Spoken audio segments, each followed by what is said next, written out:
Howdy, folks. Is anybody here today?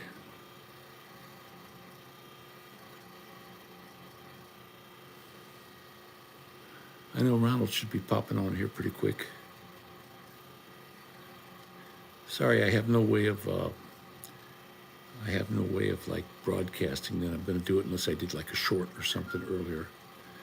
But I went to my chemo today and I wanted to fill everybody in on what happened when I was down there. So I'll wait until we get some folks in and I'll let you know what happened.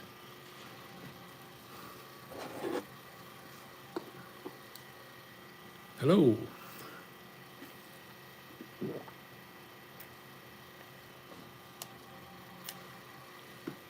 I don't know who's in there. I see a couple of you guys. You want to say howdy so I know who I got on the line?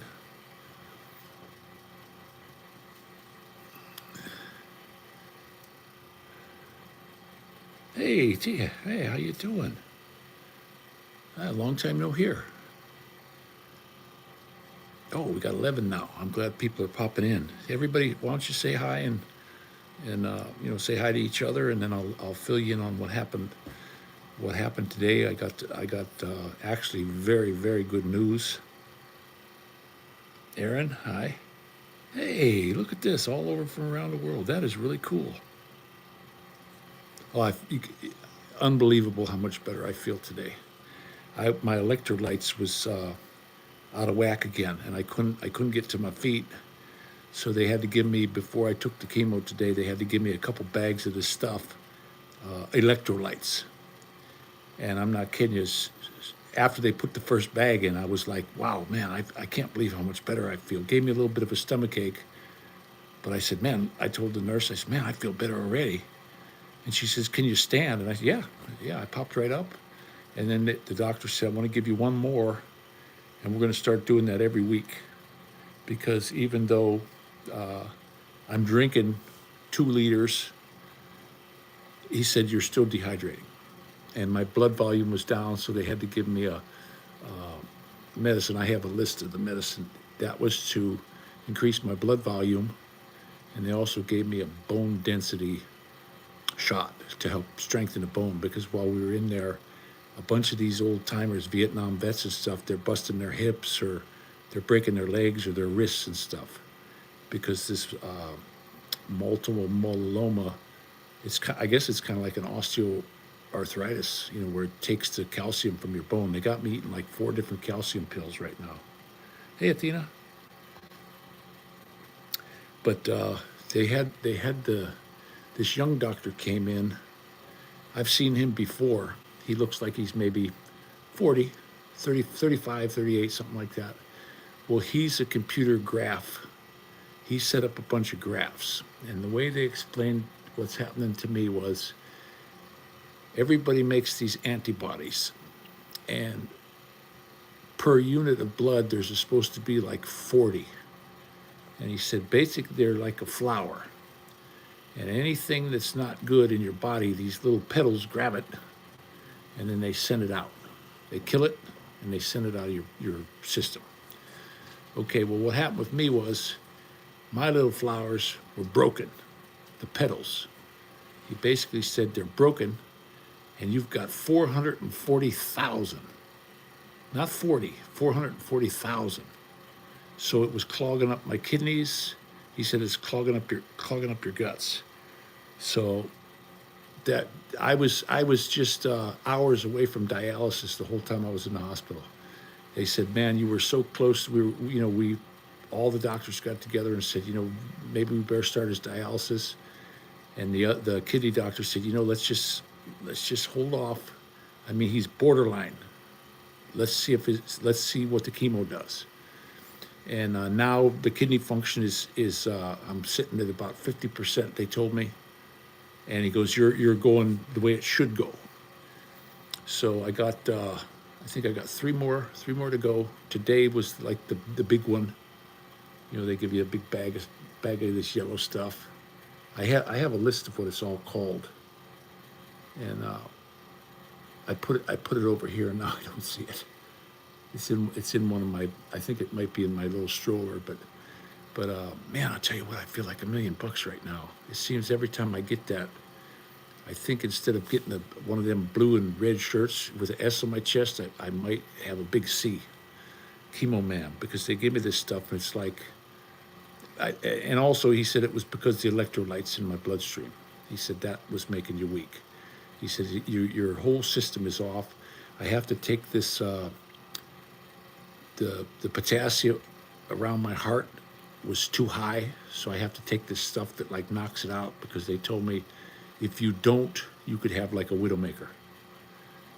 Some people, they don't have enough potassium. He says, I got way too much. And I got to drink this white powder. It looks like milk when you make it, like chalk, like you would take chalk from a chalkboard and put it in water. And so I got to take that every day. I don't know what the heck here. This stuff here. I got that one here because I just took it. I just took it a little bit. It's called sodium zirconium cyclosilicate. And I gotta take one of these a day to keep the potassium down, and I gotta watch no green leafy like spinach. They gave me a big paper with a diet of stuff that I can't eat. They got me on Coumadin. I told that doctor, I said, I hope I don't have to take this the rest of my life. I know some people who have to. And he says, no. He says, what's gonna happen is when you finish your course, he says, you're doing really well. He says, better than 99% of the people we get through here. And he said, what's going to happen is we're going to start weaning you off of that. As soon as your chemo's done, he says, we're going to cut you down, because it was the cancer that's making the blood clots. And I had one in my leg. I actually they had it on a scan, and it was a big goober in there, but it dissolved it. They gave me some stuff, and as it went up into the thing, and then it just dissipated. It just sort of went.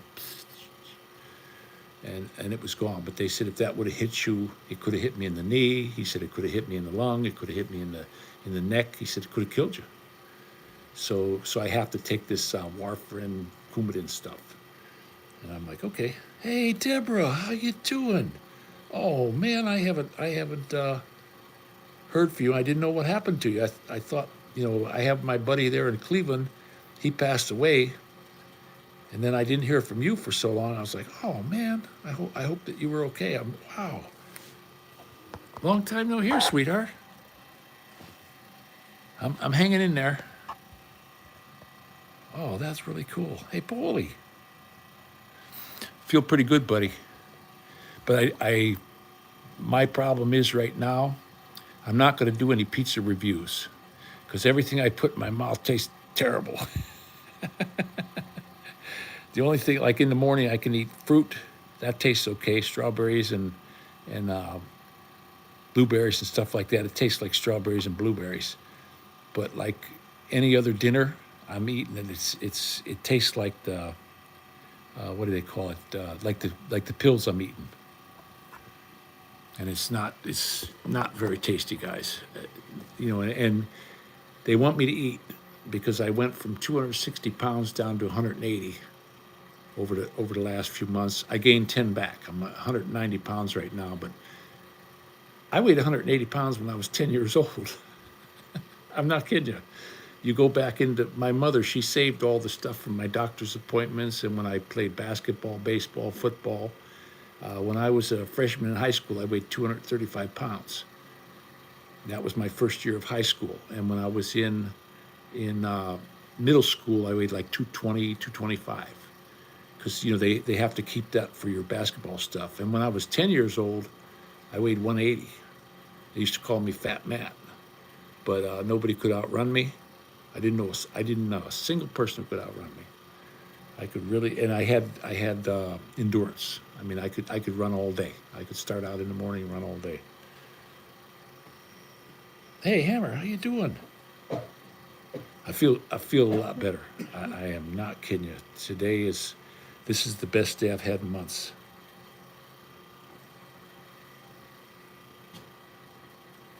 Everybody's doing good. You know something? I think a lot of it has to do that, Faye came, and I got the kids here, and that lifted my spirits like you wouldn't believe.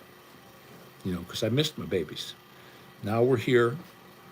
We have to, they're making us get a bigger place because right now there's 5 of us and we only got a 1 bedroom. So they came up and said, look, we know you got cancer, but you're going to have to get a bigger place. And I said, well, if you're forcing me into it, why don't you pay for it? But now they're not going to do that. And the doctor said, I'm going to finish out in the next 3 weeks, but he said you're going to be coming up once a month for blood work, maybe bi-monthly, and he said we want to keep an eye on you for about a year, and then every year we're going to do a checkup. And I'm thinking of moving down south to get away from the cold weather. But I'm going to do one more. I'm going to do one more year here. We found one on the first floor. It's a 2 bedroom with 2 bathrooms, because right now this is terrible. I mean, if my daughter's in there getting a shower in the morning and somebody's got a poo, you're stuck. So yeah, everything human, everything worked out. We got her here, and I'm gonna, all of you guys that helped out, Hammer, and all you guys that helped with getting her here quickly. That was a blessing like you wouldn't believe, because they were getting ready to stick me in a nursing home. I had to give my son to my daughter because I couldn't even get up to make him breakfast and get him off to school. So she came out and picked him up. She works at a school, so she was tutoring him there. And then when she got here, we were able to bring him back. And then she got me, because there were, I would get stuck. I'd sit in the chair. I couldn't get out of the chair. And I'm hearing, now that I'm going to this chemo thing and I'm meeting a whole bunch of other people that have the same thing, the story's exactly the same. And Kate, if you guys know Kate, hey, Larry.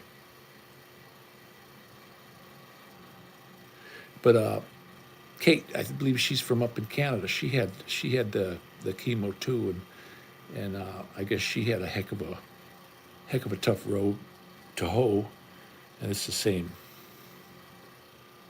Oh, I do appreciate it, Hammer. You would not believe. We got. I was down at the VA today, and what happened was when I filled out my form, I make like $35,000 a year. They thought I put 85 because my threes, my hands don't work. So they thought it was 85 and they wouldn't give me any help. Well, the lady came in from the office and I said, I don't know why I can't get any help. There's 5 of us. Well, she pulled up my paper and she says, well, you make 85,000 a year. I said, I make 85,000 a year. I said, I make 35, and now they just started this month taking the Part A and B Social Security stuff out. So that actually put me under by $500. And she said, oh, you wouldn't believe the help we can give you now. She said, there's churches that give cars. She says every couple months there's a church donating a car. And she says, I might be able to help you with getting a vehicle. You might have to pay a little bit, but I'm going to go ahead and just not spend any money in the next couple months. And then if I need to get registration and all that kind of stuff, we'll have it. But I want to get back to driving again. And and right now, here's the really good thing about this area. Right before winter, you cannot find a cheap car. Everybody's buying a winter beater because of the salt and the cinders. They want to put their good car in the garage and they want to drive a winter beater. Well, guess what? The winter beaters are coming up. I can't believe how many we're seeing for sale right now. And cheap, a couple $1,000. I could swing a couple thousand. I can't swing 25. That's ridiculous. You look at these cars that are 2010, they want 25,000 for it. I don't think so. You're taking a chance on anything you get. But we found 3 or 4 of them. One of them's a big Ford Excursion, and my buddy has one. He gets about 8 to 10 miles to the gallon. And I said, well, you know what? It makes no difference to me. You know why? If the thing runs good, it's got good tires, good brakes. Those Fords, they seem to last. Got a 460 in it, and they just seem to run forever. It's not like I have to drive it to work every day. We might take it up to Walmart to do some grocery shopping. I don't have to take the kids to school. They got the school bus.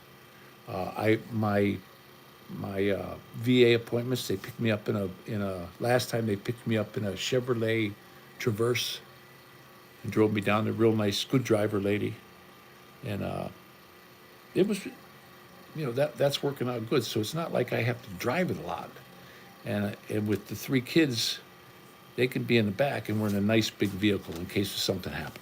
In case of somebody smashes into you. I just watched a motorcycle rider got killed. He was sitting at a red light, and somebody came through the intersection and hit a truck, and the truck wiped him out, killed him. That just happened, and it's pretty hairy. Me, I'm a big proponent of being able to split the lanes too. We just saw an accident today where the guy was sitting behind the car and the woman was putting on her makeup and she ran right in the back of the motorcycle. Whereas if you could split lanes, you could be between the cars, and you're not going to get hit. You're safer. But Ohio, they don't want you splitting lanes and they'll give you a ticket for it. California, they don't care if you split lanes as long as you're not going haywire, crazy driving. So, but some people say, oh, you're going to sell your bike. I said, even if I can never ride it again, I'm not going to sell it. There's no way in a million years I'm gonna sell my bike. That's my retirement bike. My hands they changed my medication on my hand today, and she said what I want you to do is I'm going to give it to you now, and then I want you to take 2 of these every night before you go to bed. And I said the one that they were giving me that worked really good was affecting my kidneys, so I told them no, I'm not taking that. Well, they got this other one that they started giving me just today, and this is way better. This is the first time. Now, I went out to the garage and I tried to squeeze the clutch cable on the motorcycle. No, couldn't do it. So there's no way I could ride, because what if I was sitting at a red light and my hand slipped off the clutch in gear? I'd shoot forward and fall down. So my riding days, I got to wait until I'm 100% before I even dream of jumping on the bike again. But I got to I'm going to see if I can get my brother to take it up to the, it's due for its first service. And I'm going to see if he'll ride it up for me. There's a Kawasaki dealer right up here. I got the oil, I got the filter, and I just want him to look it over. And then we'll just put it back in the garage until I'm ready to ride. The kids love to go for rides. I'm thinking of, can't do it right now. Probably not this year. Probably not next year, but I'm hoping to be able to put a sidecar on it. Sidecar is almost as much as the bike. I paid $6,200 for the bike, and the cheapest sidecar I can find right now is around $5,000 installed, and I got to send it to Texas. So I don't know. I hope something like that'll work out. Rubber balls. I have already tennis ball, and they got me these. Like big rubber bands. They're about this fat. I got blue ones, green ones, different color. And then what you do is because I have no sensation in my fingertips. I mean, I can pick something up and I don't know I'm picking it up. And I'm knocking, I drop my fork all the time when I'm eating, and today, that's like going away. They got me on this new, I forget what the hell that's called. See, my daughter and I filled up they gave me this thing right here. Let me see here. They gave me this thing here. And every week, my daughter and I, or my son, we fill this thing up. Yeah, the sidecar, Wes, but it's got to be legal here. It's not like I can get one custom made. You have to buy one that's got the lights and the brakes and, the whole bit. But the cheapest one I found is a DMZ. It was $5,000 installed. And they'll even paint it the same color as the bike. But I got to send it down to Texas on a truck, and then they'll send it back FOB, they said. So I pay for the trip down, they pay for the trip back. But that's, pie in the sky. I would love to be able to do that. No, I'm staying. I'm not going back, Deborah. I just, the kids love it here. I think Faye's going to adjust, and I think the cold weather's what she didn't like. But as soon as I get this year done, they have a VA down in South Carolina, and what we're going to do is this summer, if I get a vehicle, we're either going to take a Greyhound 30-hour trip, and we're going to head down to visit with Ronald. He's the guy who's telling me the good neighborhoods to live in, and I'm finding houses for $40,000 and $50,000 that have 3 and 4 acres. And behind them there's nothing. I mean, you look all the way down to the river. I mean, it goes 1,000 yards, and there's nothing. You can hunt, and there's some wood lots and stuff like that. So that's more of my speed. I got the I got the rifle, so we can hunt. And down there, semi-automatic is legal. Here in this state, it's not, but Pennsylvania and South Carolina, it's legal for the AR. You can use an AR to hunt with. And I have a 450. What the heck do they call that? I can't remember the nomenclature on that one. Oh, cool. Well, we got I believe what happened, Faye's got the car, a deal made on the car. And that's like she's going to talk to the guy again beginning of next month. And I think it's a done deal. And that's going to help us to where we can get one here. But I'd like to just keep putting it away because I'm eligible for the VA home loan. I've never used that before. And she gave me some paperwork, and I got to get a hold of this local community thing. And I said, I don't want to do it here. I want to do it down in South Carolina. And she says, it's countrywide. You just pick it. You just pick the zip code. And they got the lady. She's sending me. I thought I had it today, but the lady down there, she's sending me a listing of all the houses that are eligible for that, because they got inspections they got to do. I mean, they're not going to let you move into a dump. Is basically what happens. That's where we're thinking, Alabama. But they want me to stay here for 1 year at this VA because I started out here, and then they're gonna use me as a teaching thing, and it's gonna wipe my bill clean. No prescriptions, nothing. It's gonna take care of my bill that I had at the other hospital and my ambulance rides. They're gonna go all the way back to the beginning and wipe everything out, put me at zero. If I agree to do, so I signed the paper today, and they're gonna let me go in and be the teaching at the Cleveland Clinic. That's what they're telling me anyway. And I got a letter in the mail today. I got to sign, and if I sign this paper, and it says I owe $69,000, that's my cut, and you get all the way down to the bottom. If I sign this paper, it goes down to zero, 100% paid. So we were like, okay, I think that's what we're gonna do. Yeah, we went on there. Steinmetz, that reminds me of Columbo, remember? I can't remember the dude's name, the big old-time actor. He was Steinmetz.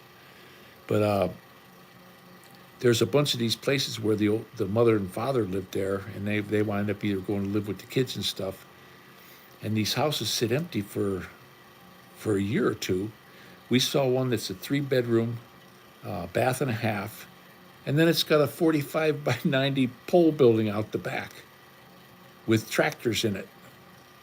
And they want $48,000 for it. Just take it all. Now, it's not on my list, though, for the VA loan. So we'll see. Well, this is a town, it's called Dothan. And the reason why I'm going there, Ronald, he's been a long time. He was one of my first guys who started watching my channel. Him and I have been going back and forth for about 5 years, 5 years. And I was saying, hey, look at this place over there. Because I worked down there when I was young. Tennessee, Georgia, Alabama. He said, oh, no, you don't want to go over there. No. You don't want to go over there. And he gave me like a drawing of where the good areas are. So, unless you got somebody like him to help you out, you could move into a terrible place and not even know it until you're there. Yeah, Dothan, that's the name of the town there, Wes. Hey, Russell. Hey, buddy. But he always, every time I talk to him, he's got his phone in his hand. He's showing me. He goes and visits his buddies. He's retired. He's 65. He's retired, and he'll it's all country. He said, I'm looking down the road. There's nothing. The only thing, if a place like that, you have to have a car, and even a truck would be better, to be able to haul stuff.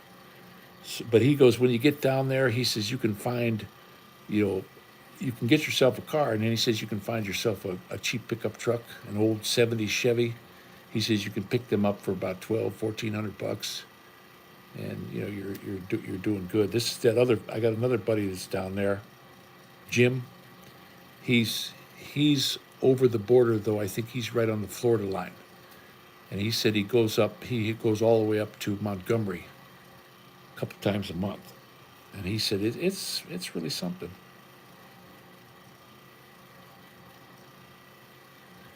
Yeah, yeah, that was like that fellow that helped me out with the bike, and I went ahead and I got the thing, and then I didn't hear from him, and I was calling him up to thank him, and I couldn't get him. It just said they're not answering the phone. I tried to get a hold of the phone company. They couldn't help me. Well, I had his address because when he sent me the thing, it had his address on there. So I went into the directory and I called a business in town, and they said, "Oh no, he passed away about 6 months ago." I called the funeral home.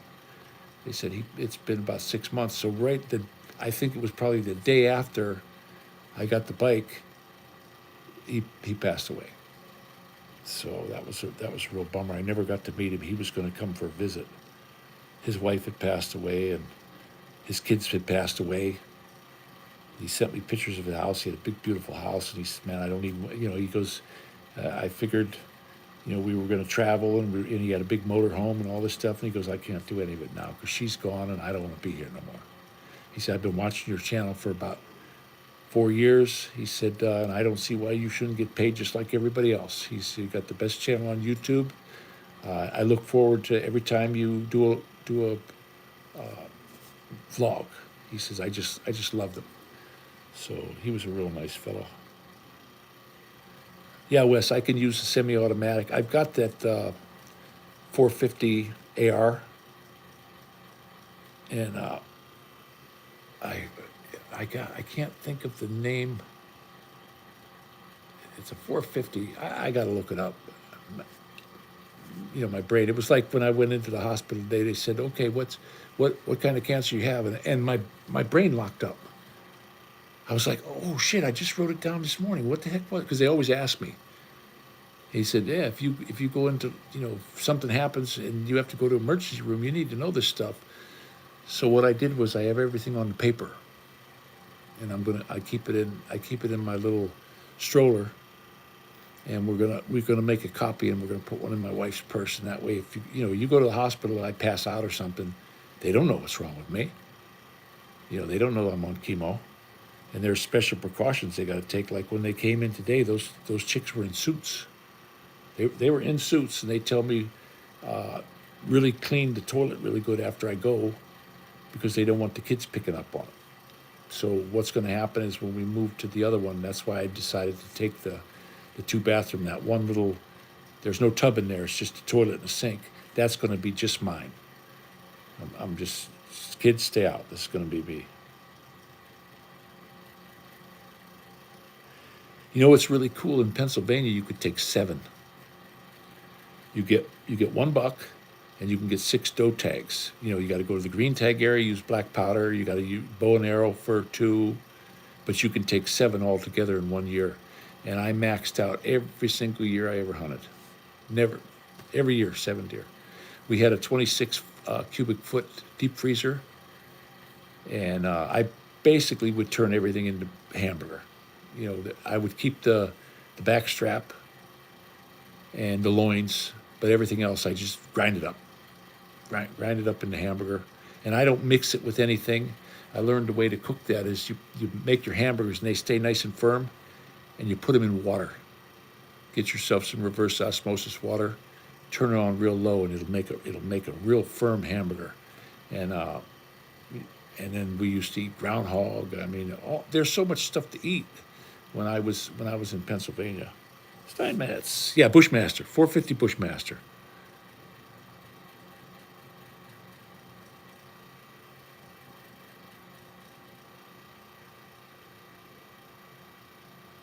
Yeah, I'm telling you, Steinmetz. This is in 4 months. This is the best I've felt. I couldn't believe I was able to just stand up and walk right out. I was able to climb into the van. The dude took my little stroller thing. I didn't even need it. After I come out of there, my electrolytes was messed up. So they got all this. Same thing happened in the hospital, and I couldn't go. I couldn't even stand up. I couldn't go from sitting to standing up. I got stuck on the toilet. Some 80-year-old guy had to come and help me off the dang toilet. I'm telling you, it's just crazy.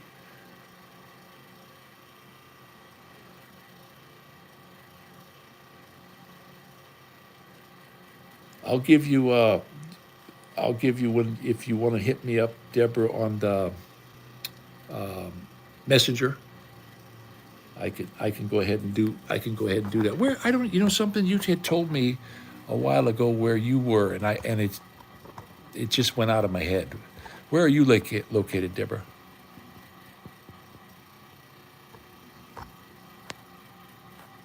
Guys, that's Deborah by face. She's been watching the channel for, oh my goodness, I think it's you and your sister, right? I always got a kick. You should have been like Diamond and Pearl, and I feel bad that one of those girls passed it. New York, there you go. I remember now. Yeah, I can't believe your channel didn't get bigger because I always enjoyed watching you guys. And then I don't know what happened when I got to switching my phones around. I lost a whole bunch of channels. I had like so many channels, and I lost so many, and I had to go back and re-find them. So, yeah, you and your sister. It kind of reminded me of the Diamond and Pearl. You guys are a little bit thinner, though. So I was always, Deborah, always glad to hear from you. I really liked our chats that we had, even though they're not super long or anything like that. But it's nice talking with you. It's nice to run into Christians, and a lot of people that are on here right now are solid, just solid Christians. You got our buddy Paulie. We got our Ronald down in South Carolina. We got a whole bunch of fellas. My buddy from Kansas. And they're just, you know, they're not worried where they're going. Like they all say, we'll see you there. If something happens, we'll see you there. Kind of like that Nelson Walters. You ever watch that guy on YouTube? Yep, 100% Christian. And I'll tell you what, I was never one to, all through my life, I was never one to put my hand out. And I thank the good Lord that I never, when I was young, I never had to. No matter, it seemed like every time I needed money, somebody said, "Hey, would you come over and clean my gutters? Or could you come over and clean my garage for me? You can take whatever's in there and sell it." And we always made it. Something happened, and then when this happened here, this was just a total blindside. We bought the house, we bought the car. We pretty much depleted our funds, and I said, "That's okay." And then poof, this happened. So it's kind of scary. Well, you know what? I would like to get if I headed down south. I would probably buy that Savage. Well, I think they call it the M1. It's like the military version. It's got a ghost ring peep sight and a smooth bore, and the most devastating I ever hit any animal in my entire life was with a pumpkin ball. I don't care. It's irresistible. You take one of them. You go buy the cheap Remington pumpkin ball, and I could sit there and hit a milk jug at 100 yards day in and day out. I mean, it's not like everybody thinks, oh no, those things going all over the place. No, they don't. Them things will go right where you aim them. And the only time I ever shot a pig, and it was one of them wild ones, and the guy said, "Hey, you want to come up there and shoot one of these damn things?" But I never went back because they're horrible. I mean, they are absolutely. I don't want to eat. I'm not going to eat it. I'm not eating those damn things. You got to take it to somebody for them to cure it. If I'm going to eat a piece of pork, which I don't eat a lot of, we'll go to the grocery store.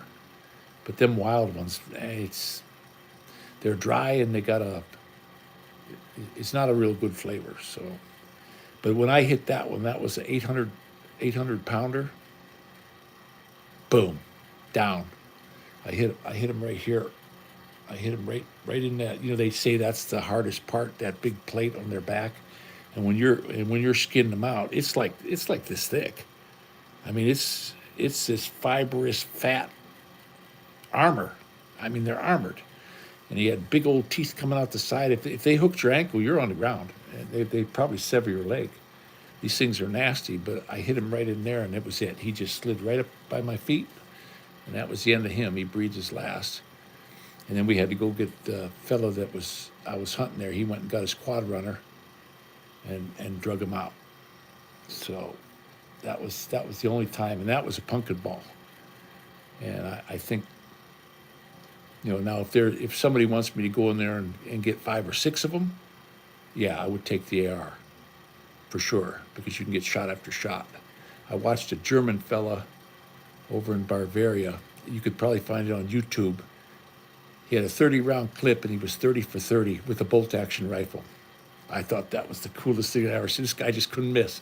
And he was hitting him either in the head or the neck and watching him go down. And these things were running full tilt. I hope you guys, if you look it up, you can find it. But it's German fella shoots 30 hogs, I believe somebody sent it to me. That was really something.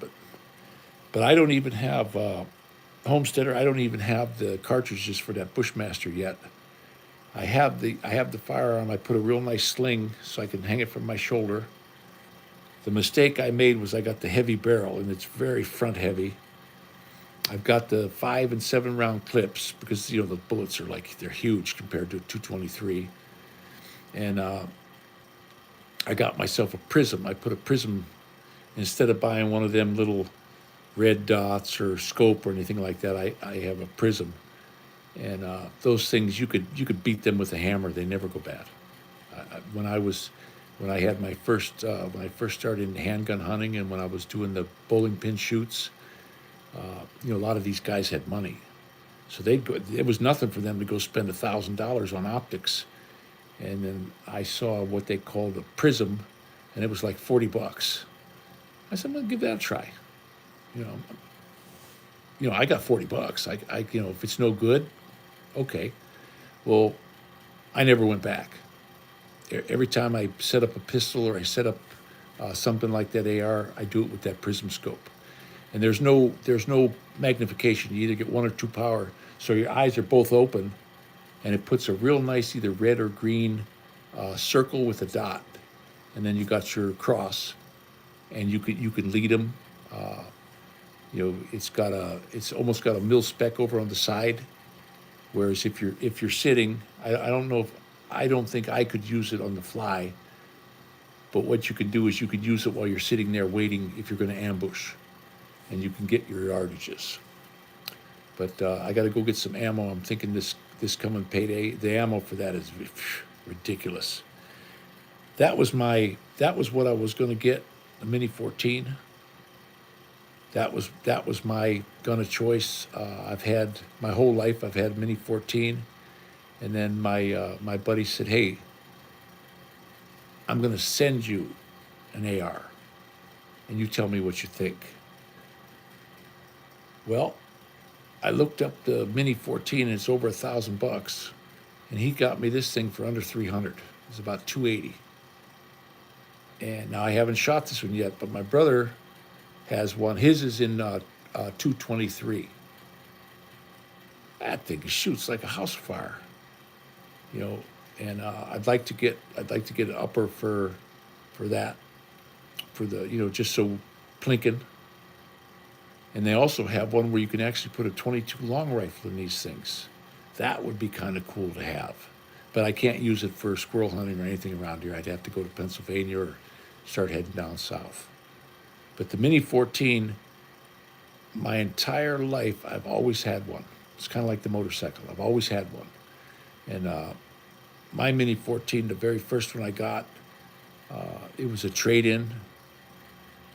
A buddy said, man, if you know anybody wants to buy this, and I had a Savage lever action 30-30, and I'm looking at this brand spanking new, and he gave me a couple hundred rounds of ammunition. He said I never fired it, and it was a ranch carbine, stainless, but it had the wooden stock. That was one of the very first ones. It had the scope rings, and I had that old Savage, and I said, and he says, I'll trade you even up.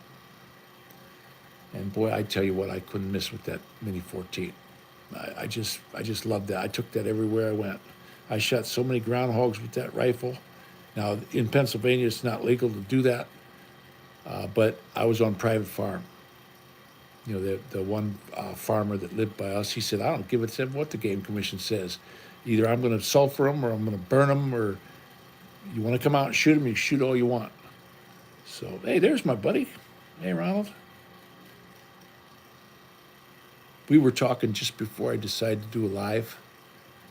You know, I can't go real long because my battery's dying, and my when I was unplugging the thing from the wall, came apart, and the other chargers don't seem to want to work for this iPhone. It's got a special little cord, but it's also got a I don't know where I put it. This is the only, I got one left, and this is the only one that'll charge it.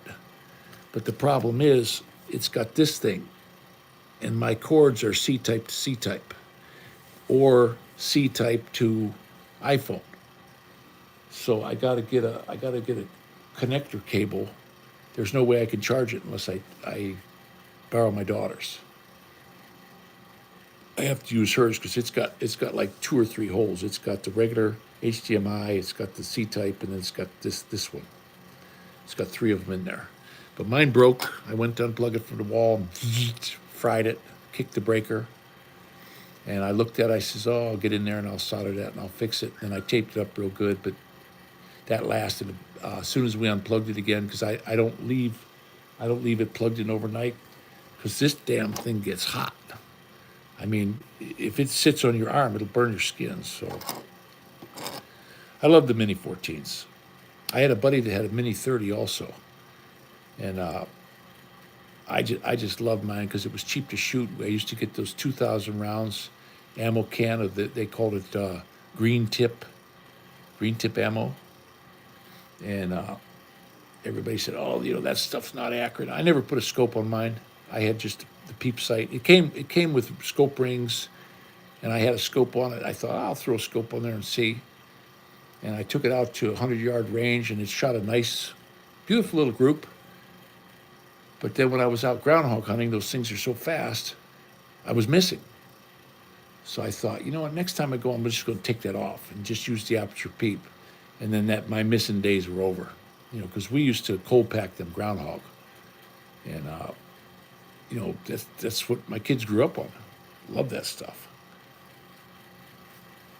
But what we used to do is cut the groundhog up, put it in a mason jar, salt, garlic, and then put the lid on loose, and 3.5 hour into boiling water.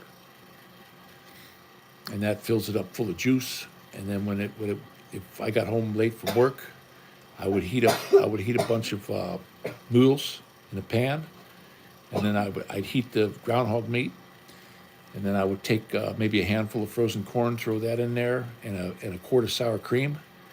And when that was all mixed up and the noodles were cooked, I'd dump that groundhog meat on top. We used to call it goulash, and my buddy called it groundhog goulash. And boy, I'll tell you what, we ate the heck out of that stuff. My kids loved it. My daughter was out here last 2 weekends ago, and she says she remembers that. She said, we ate whatever you brought home, whether it was squirrel, rabbit, groundhog, deer, But I was, as soon as I got off of work, we were out hunting. I loved to hunt. When I went to the Philippines, that was the hardest thing I had to give up because they don't allow you to have firearms there. And it's like, man, now I'm back here. I can't hunt this last year because this, what happened to me.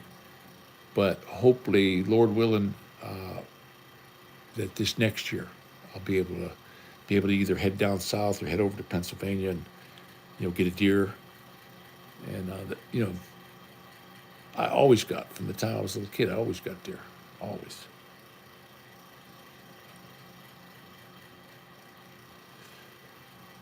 Yeah, you can spend a lot of money. I had the gun shop for a few years, and you can spend so much money, but you can also not spend a lot of money and get quality products that people just don't know about.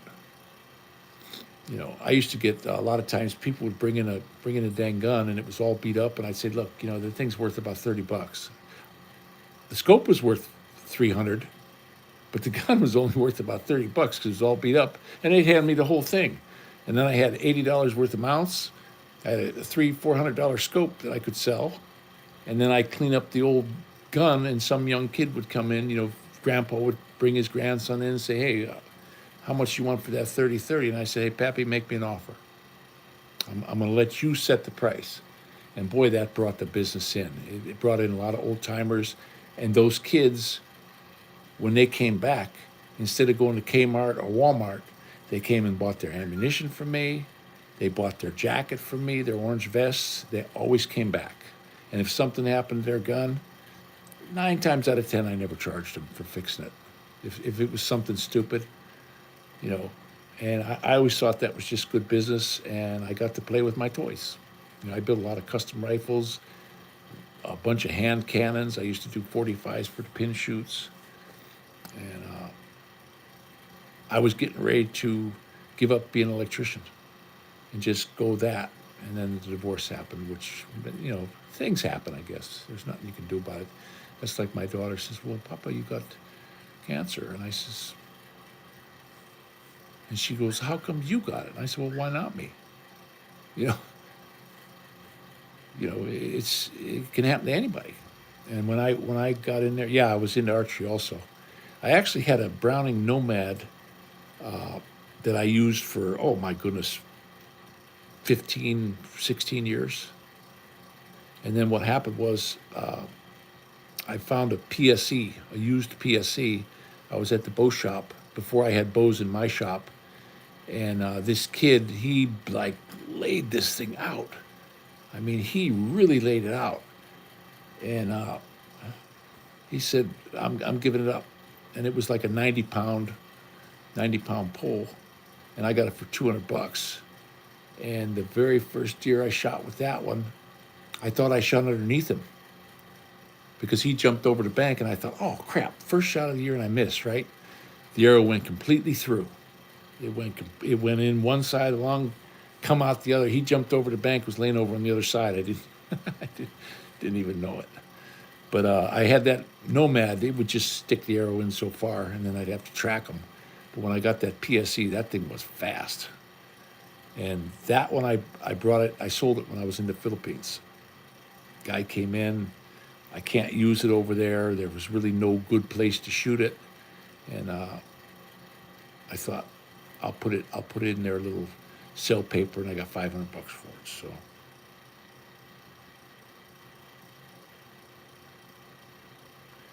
yeah, something, Steinmetz, that's just how it worked out. It was really, it was just really something, and I'm in his hands.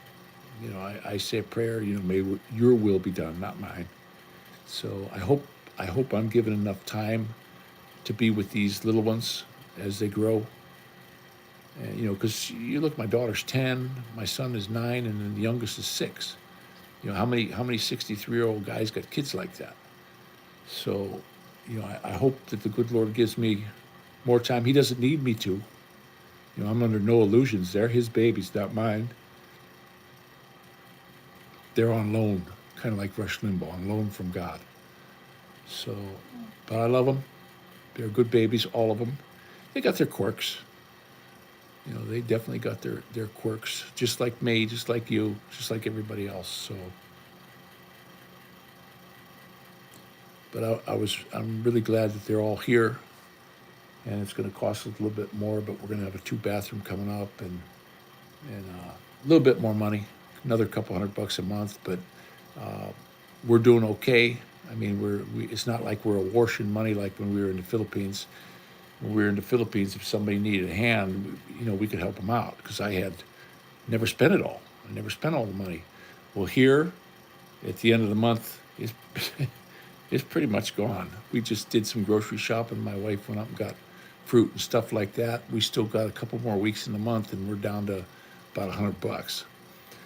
So a couple $100, I mean. And it's not like the Philippines where we could stop at a roadside thing and get a big old thing of bananas for $2. But they don't want me eating bananas right now.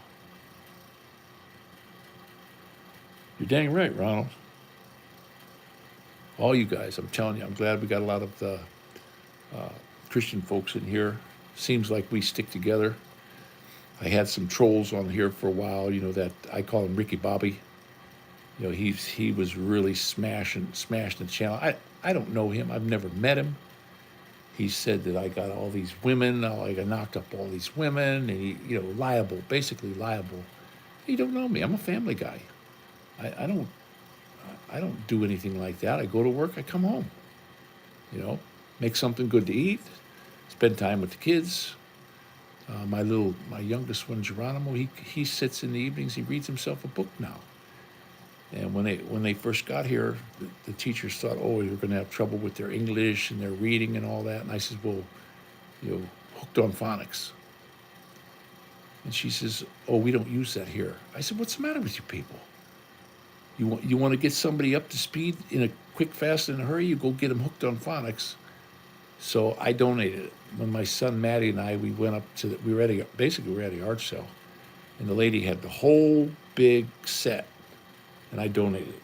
We took it up to school. I said, I want to donate this there. So, those things, that Mumu's reading, Maddie's reading, Dorothy's reading, they can switch from Tagalog to English at the drop of a hat. Right in mid-sentence, whether they're talking to their mother or me. And I also would like them to learn, as soon as possible, learn how to speak Spanish. As soon as the school offers it. And if they don't offer it, I'm going to go get that Rosetta Stone. And because there's so many Spanish speakers, everywhere we go, they're asking my wife if she's Mexican. She's Filipino, but they think she's Mexican. And she just gets all red. Filipino that gets blushes. But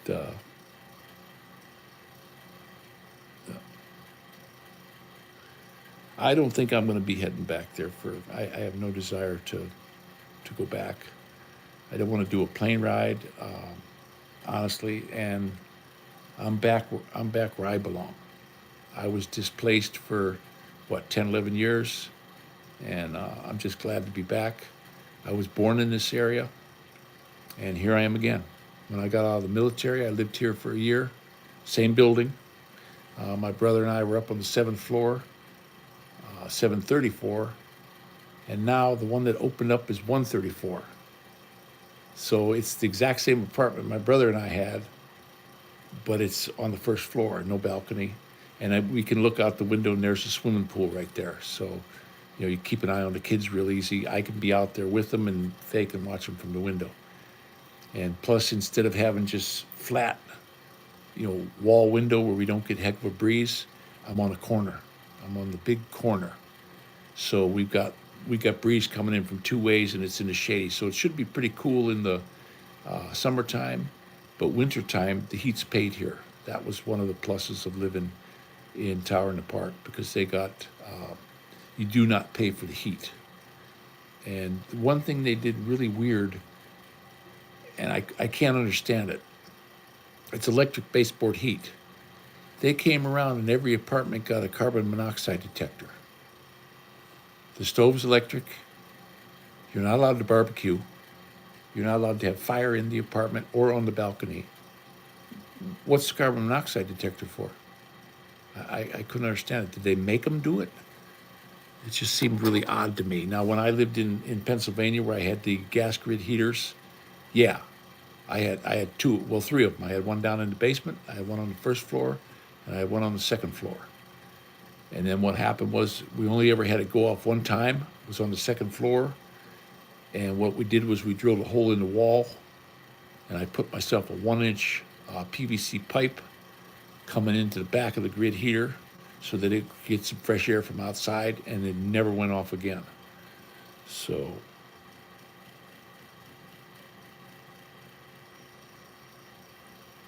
yeah, the money go. You're absolutely 100%. When we were in the Philippines, we were washing money.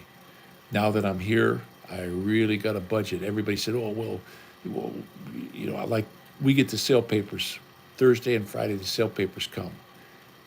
And when it was just Maddie and I, we would walk all the way up to Aldi's just to get the avocados because you could get five avocados for $1, and their fruit was really good. I could get bags of apples for $3.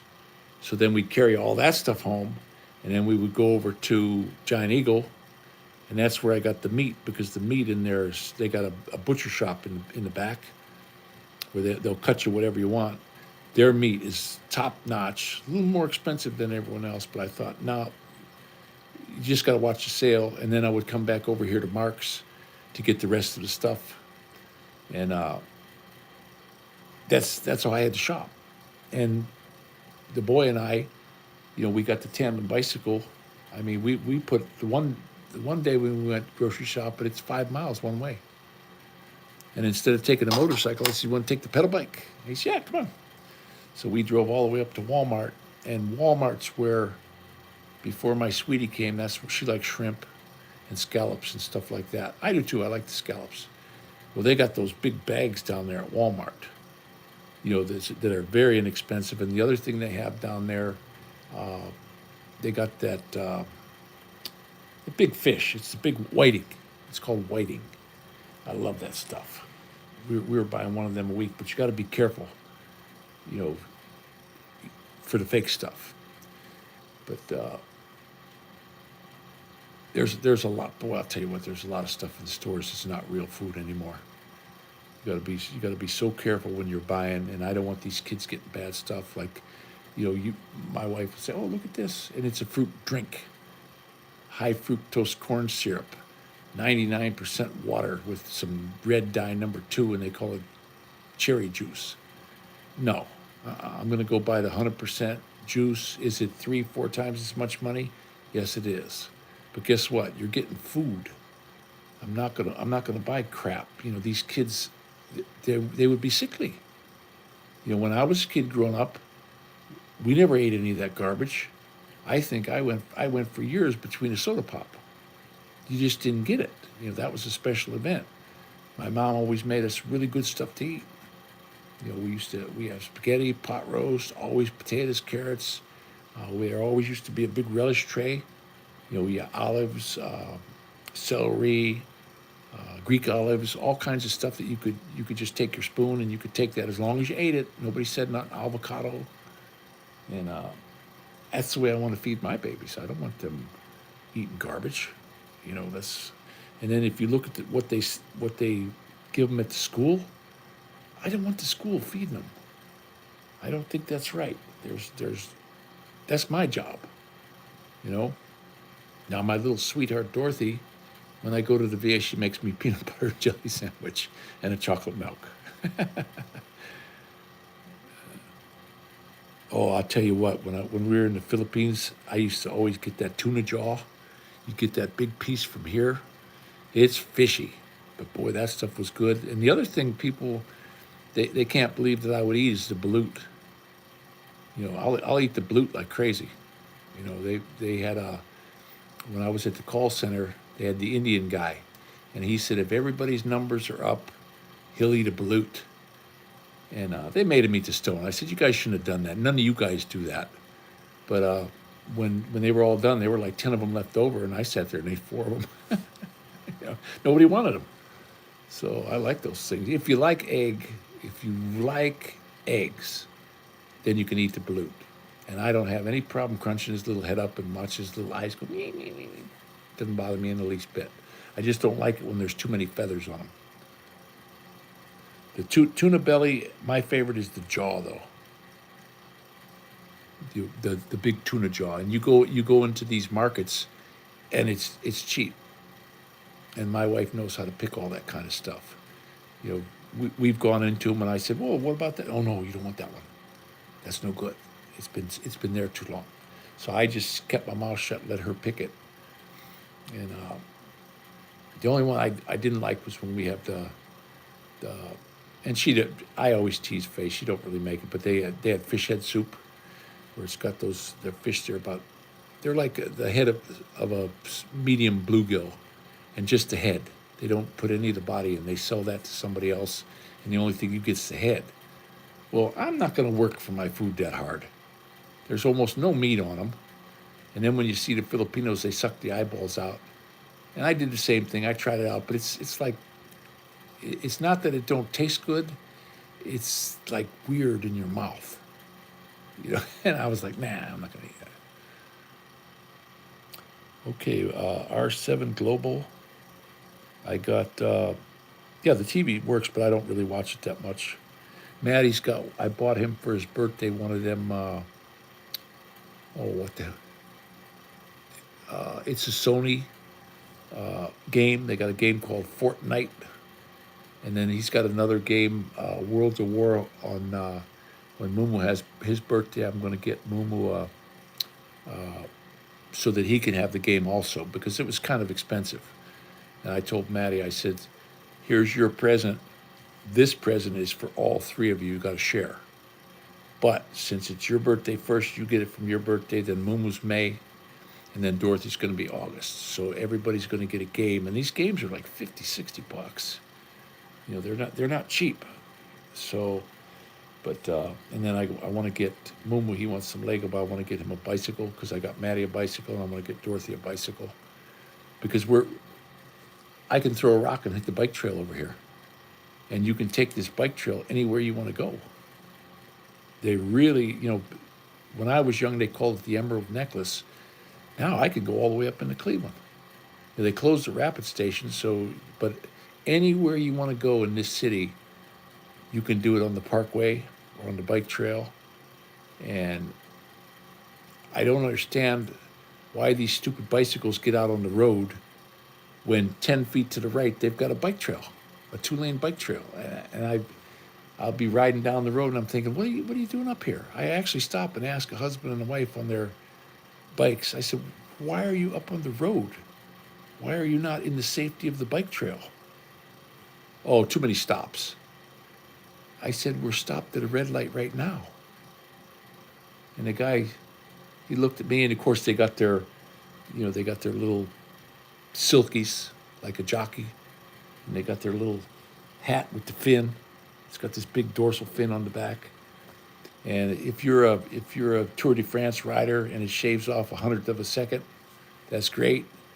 But you ain't never catching me riding on my bicycle in a pair of silkies. Sorry. Just give me a pair of cutoff shorts and a tank top, and I'm good to go. I'm not wearing these dang skin tight, girly, what do they call them? Girly pants, yoga pants, or whatever they call them. It's just, to me, I ain't wearing them. Sorry. Now, the other thing, when I ride a motorcycle, I never ride without a helmet.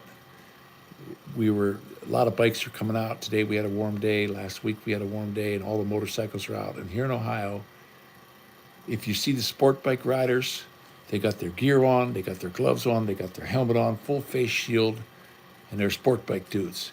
And then you got your Harley guys, with the little skid lid or nothing at all. And it's like, what? Put a helmet on. It only takes a split second and you're dead meat.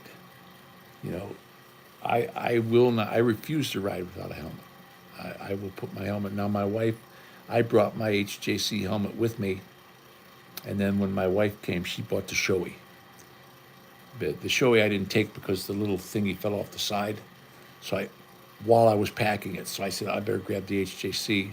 but I have no visor for that one. This one's got a real good visor, and I just had to re-glue the thing on the side. And what I think I'm going to do is drill little 1/4 inch holes and pop a soft rivet in there. They got these plastic rivets you can put in there, and then it's got like a big square fiberglass thing you could put around it to give it extra reinforcement.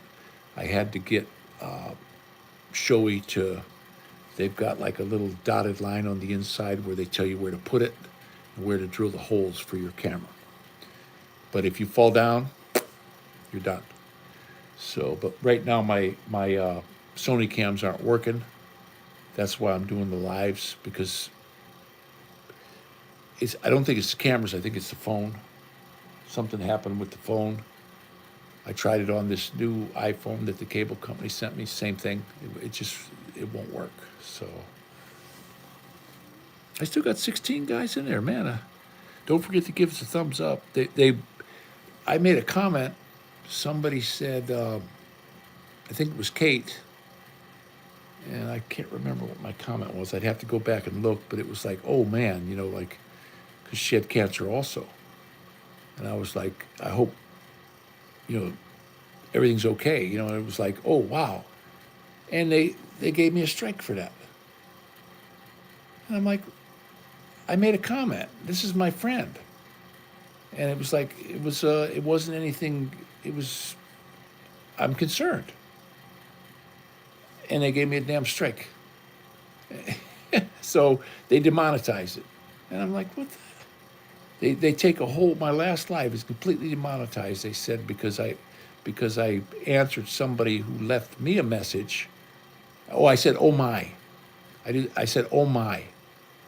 And YouTube, in their infinite wisdom, that must be some speak code.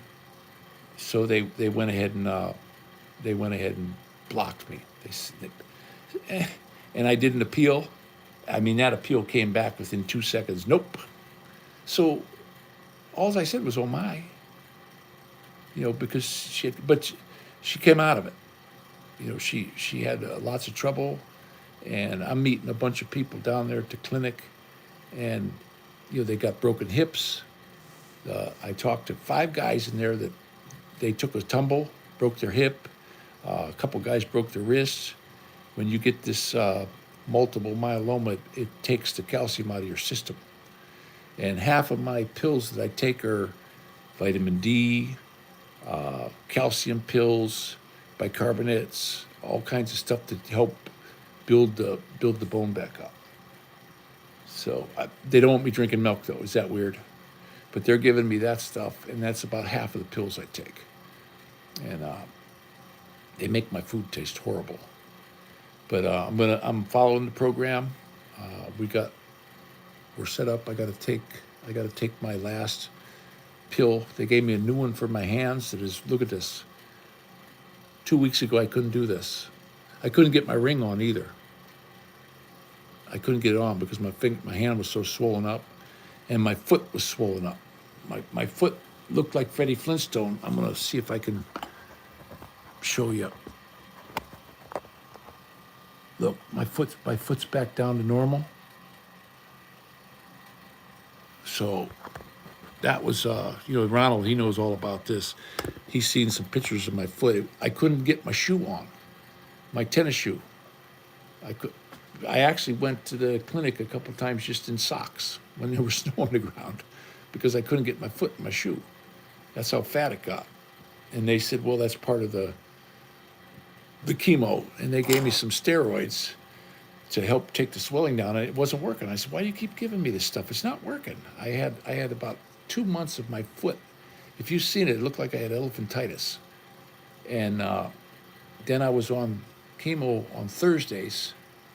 And then they said, okay, it's getting so crowded on Thursdays, we're going to move you to Monday. So I had Friday, Saturday, and Sunday. I had 3 extra days off between the chemo. And during those 3 days, my foot went, it skinnied back up. So I think maybe I was getting too much too fast. I don't know. I'm not a doctor. But I'm getting no pain in my foot. the skin was so tight that it hurt. My wife would rub my foot, and I'm like, "Hey, take it easy." And she said, "I'm hardly touching you." I said, "Yeah, but that hurts, honey." And then they gave me these compression socks, and all that did was give me big sores on my calf muscles. So I got rid of those. I mean, they're expensive as hell, but I was getting these big, like, sores. So I just put my feet up, like right now. I got the hospital bed, and I got my feet up. They told me at least the level of your heart. And this is comfortable. I have to say, I have to thank the VA for the hospital bed and the walking thing, and then they got that big that toilet seats that it raises the toilet seat up about another foot, almost a foot, 10 or 12, 10 inches, I think I measured it, because I can't get off. The seats are too low here. So, and then I'm going to have my own private, when we move, I'll have my own private bathroom where I'm going to set that in there, and it's just going to stay there. And I'll tell the kids, you guys use the big one. This morning I had a hard time getting a shower. Tomorrow morning I think I'll be able to just jump right in the shower and go. I feel the best I have in 4 months, guys. And I don't wish this on anybody, but I thank the good Lord that it seems like I'm coming out of it. It's up to Him. But I feel like this, as long as they can keep my electrolytes, that seems to be the problem. So they're going to do me a couple times a week blood work. I go to the big one down in Cleveland once a week, and then they're going to come get me from Parma once a week also for blood work to make sure that my electrolytes, and they're going to try to get me some stuff. You know, if I go in, they'll be ready for me, and then instead of me sitting there for half a day, they can hook me up and give me a bag of that stuff. And as soon as the bag's done, unhook me and I go home. So that's their plan as of right now. And I have to take it. And it's just basically saline with electrolyte. Yeah, I keep hitting the reconnect. I don't know what's going on with the cable. They said when we move, I don't have to do anything. They said just take the Wi-Fi and move it and hook it up to the one in the wall. I already got a hold of the cable company, and I was getting my cable and my telephone for $17.50 a month, and that runs out. It was some kind of government program that's going to run out, so it's going to kick it up to $29. Well, because I'm moving, they're going to reinstate that for another 6 months. So I was like, oh, cool. So I already gave them the apartment number down there, even though we didn't sign the lease yet. We're going to see if we can find a house close to here. I don't want to take these kids out of the school. They're really happy in their school. They're doing very well. I mean, you know, from when they got here, and you know, when I first brought Maddie in, they were like, you know, oh boy, this is going to be a little bit of trouble. Nope. I said, you know, Faye works with him. I work with him. She only speaks to him in Tagalog. I speak to him in English, and I correct them. I'm not trying to be a jerk or nothing, but when they get their P's and Q's mixed up, I make sure that they say it right. You know, and you don't say gimme or anything. I just, may I have this? May I have that? And the teacher over there that's teaching Maddie, she said, he really is coming along well. She said, I'm shocked. And then as soon as they get into middle school, I believe that's when they first offer Spanish. And I'd like Dorothy to start. And if they don't offer it right away, I think I'm just going to go get that Rosetta Stone, get one of them discs. You could Facebook Marketplace and get it for $10. I went on Facebook Marketplace today, and they had, oh my goodness, so many people are selling that stuff. You know, they buy it. Sits around the house, $5. One guy said, I'll mail it to you, you can have it. So I said, okay, mail it. So, but I haven't heard, that was over a week ago, and I haven't gotten anything yet. So I just had it sent to the main, I didn't give an apartment number, I just had it sent to the main door. I don't know the guy. And it goes into whenever they do that, it goes into the front. Instead of going into the mailroom, it goes in the front. and I have my name on it though, so the mailman knows who I am. The delivery guys all know who we are, but it never came that I've seen. So,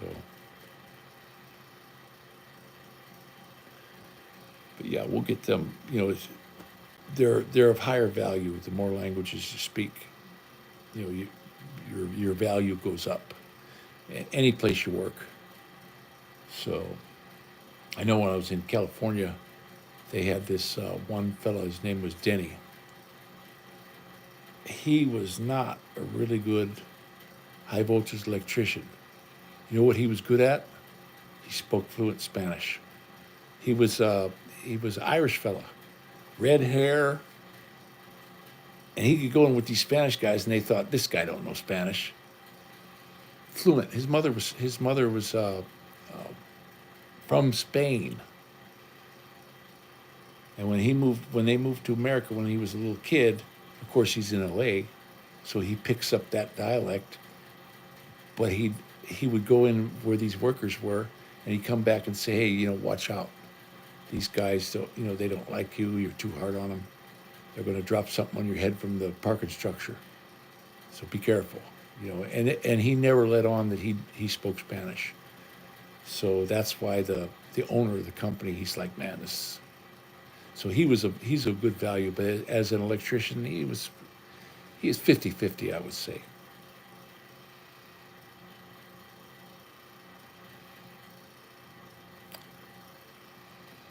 Well, you know something, Ronald. When I was down south, the first place I worked, it was a car dealer in a town called Lawrenceburg, and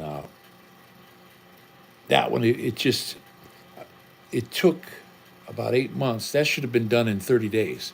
The reason why it took 8 months was the funding. We'd work for a few days and then we'd be off. We'd work for a few days and be off. But the days we were off, they had to give us per diem for the hotel. Well, I had a truck camper. I stayed in my truck camper. And then when that one was done, even though I was an apprentice, the foreman went up and told this other fellow, he says, this guy, you might want to keep him. He really does a good job. I wish I could take him with me, but I don't have anything for him. But you ought to grab him up while you can. Well, that was a strip mall.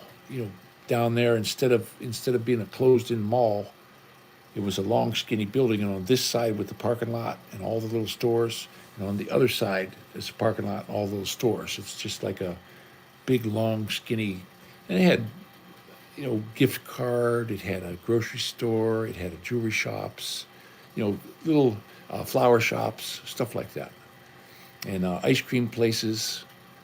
They had it was where they put their first Starbucks was in there. This is a while ago, and I worked down there for a year. And you know something, I did not want to come back to Pennsylvania. I wanted to stay down there.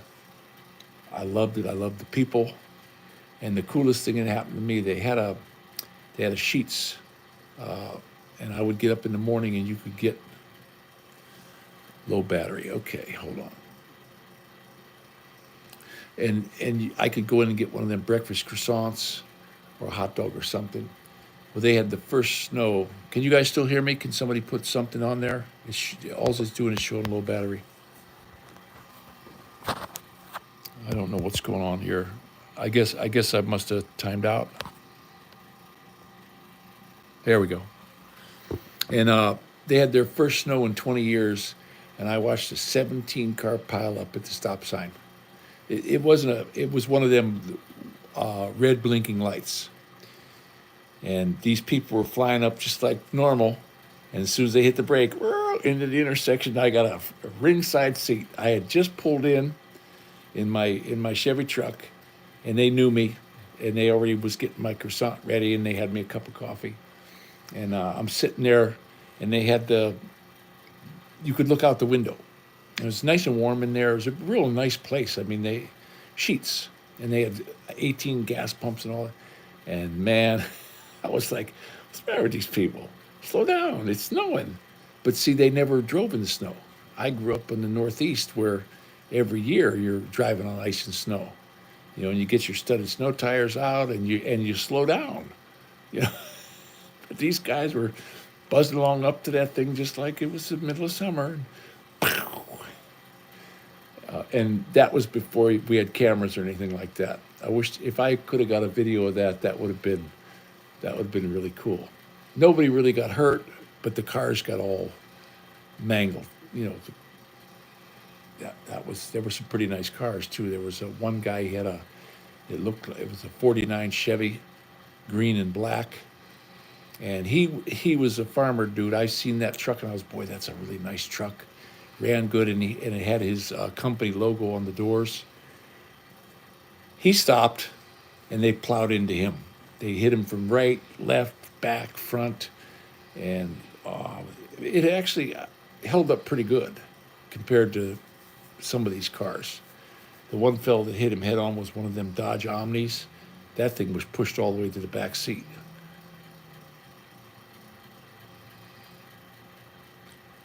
Yeah, yeah, Ronald. I know it was that was in Tennessee, and I really liked it down there. I went through the Smoky Mountains. You know, if there was no work, sometimes they'd say, hey, you know something, we're not going to have any work till Wednesday, and this would be on like a Friday. So I dropped the truck camper, and I had that in the yard where the trailer was. So I got free water, I got the septic system, and he even let me hook up to his propane tank.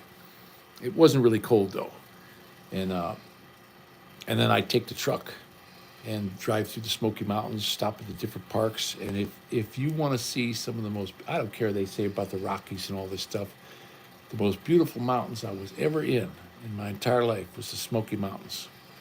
They're absolutely gorgeous, but you got to be real careful. We had a guy shot past us, and I'm thinking, there's signs all over. They want you to do like 20 because they got these crazy turns and stuff, and the guy went over the cliff. Him and his whole family went over the cliff, killed them all.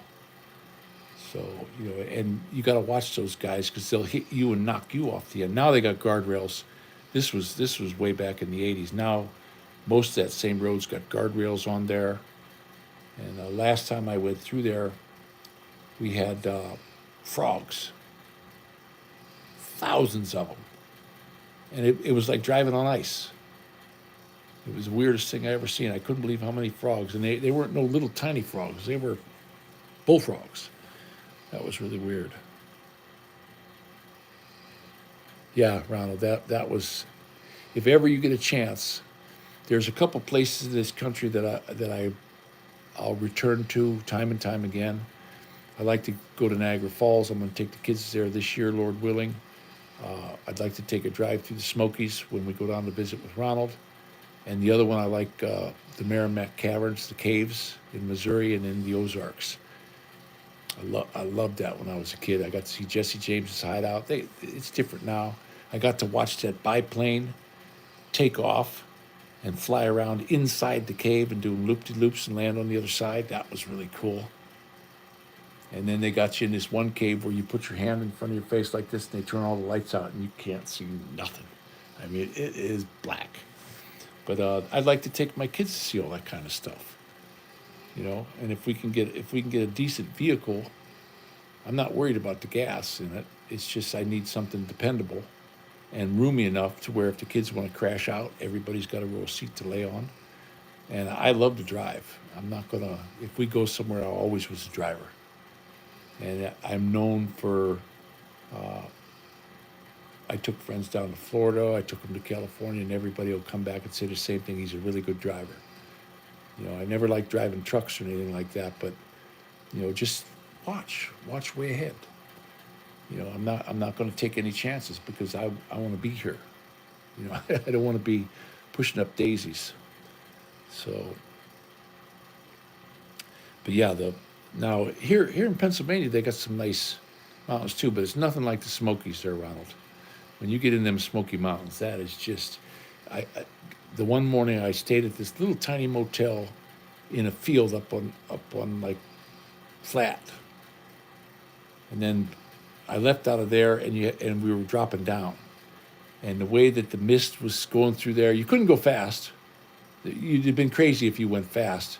So basically, I had that 292 Chevy, and it had 411 in the back. I had the two-speed case, two-wheel drive. It wasn't four-wheel drive, but I still had the two-wheel case. And you put that dang thing in second gear in the high range, and then I could just go straight down the hill without having to touch the brakes, nothing, and it would keep me at a steady 30 miles an hour. And if somebody got in behind me, let them by. Go be my guest. I'd pull over as far as I could get, let the people pass me. I wasn't in a hurry. I got to see beautiful scenery. I got to see a lot of animals, and stopped at a chicken place one time. Cop got behind me. He goes, "You're going kind of slow." I said, "Well, if I kick it up to the next gear, I'm going to be going too fast. I'm going to burn my brakes. This is not it's a truck." He said, and of course, you've been drinking coffee. I think you've been drinking. I just woke up. I said, you got to stop up here at my brother-in-law's place, and you got to get some chicken. They had chicken for breakfast, fried chicken. And I was like, he knew I wasn't drinking. He just was trying to get his brother-in-law some business. And he sat there. He sat there until I ordered damn chicken dinner. But I have to honestly say, it was a really good chicken dinner. Biscuits and gravy, and the chicken. The dude knew how to cook chicken. It was actually pretty good. And then I had they made me it was on the wall. It said, "Boiled chicken dinner for takeout, $2.50." And I thought, boy, that for later on in the day. So he gives me the bag, and I get out, I put it in the truck. 2 hard-boiled eggs. Boiled chicken dinner. So that they got me on that one. But the chicken was, I have to admit, it was really good chicken there. I don't remember the name of that town, but it was at the bottom of the hill. And then I drove around for a couple of days. I had a mattress in the back, and I had one of them, what do you call it, like a tonneau cover. And then I just put the back end up, look at the stars, because it wasn't cold then. When the cold weather hit, you couldn't do that. I had a foam mattress I'd lay on. Yeah, the chicken, I have to say, the chicken was good. One thing about when you head down south, they fry everything. I kid you not. You name it, they fry it. I think they even fry ice cream. I got to get this. If I'm going to go a little bit longer, I got to get myself plugged in. Hold on a second, guys. If you guys want me to keep going, or are we about done? Give me a thumbs up if you want me to keep on rolling.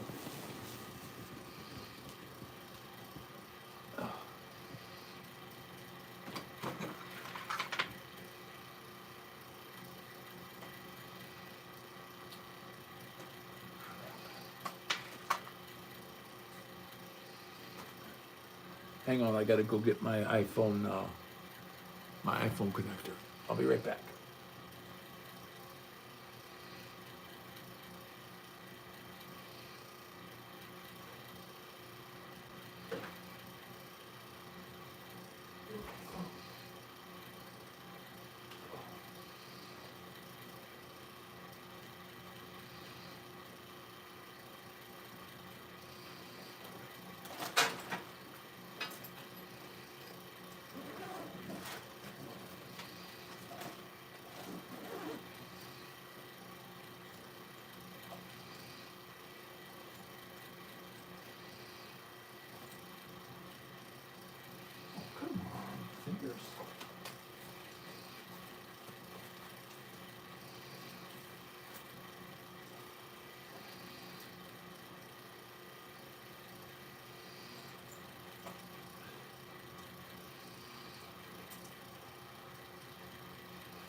Sorry, that took me a minute. I had to go in my camera bag, and my fingers. I can get it open now, but I have no sensation in my fingertips. So only the hand. I can feel stuff in my palm, but right here I can touch something. I can't feel it. Nothing. And this is, I don't know how to get that. There we go.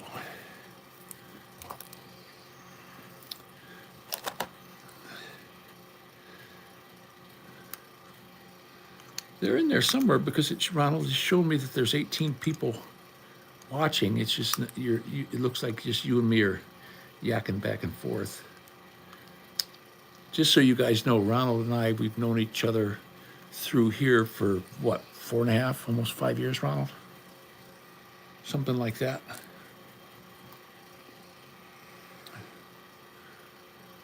Okay, let's see if I can get this plugged in here. I always have trouble plugging the, oh, that thing's popped right in. I can't leave this thing plugged in because they get hot. For some reason, these iPhone ones get real hot.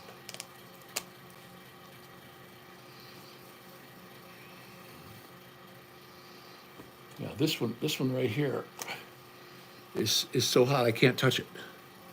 I can feel that in my fingertip. This son of a gun, I was sitting there and I put my arm on it. I'm like, what the, whoa. So I don't like these. I don't trust them. So if they're not charging something, I unplug them. Because I'd have to say this thing's probably maybe 115, 118 degrees right now. It's not melting the plastic, but all the way up the cord is hot, even here. So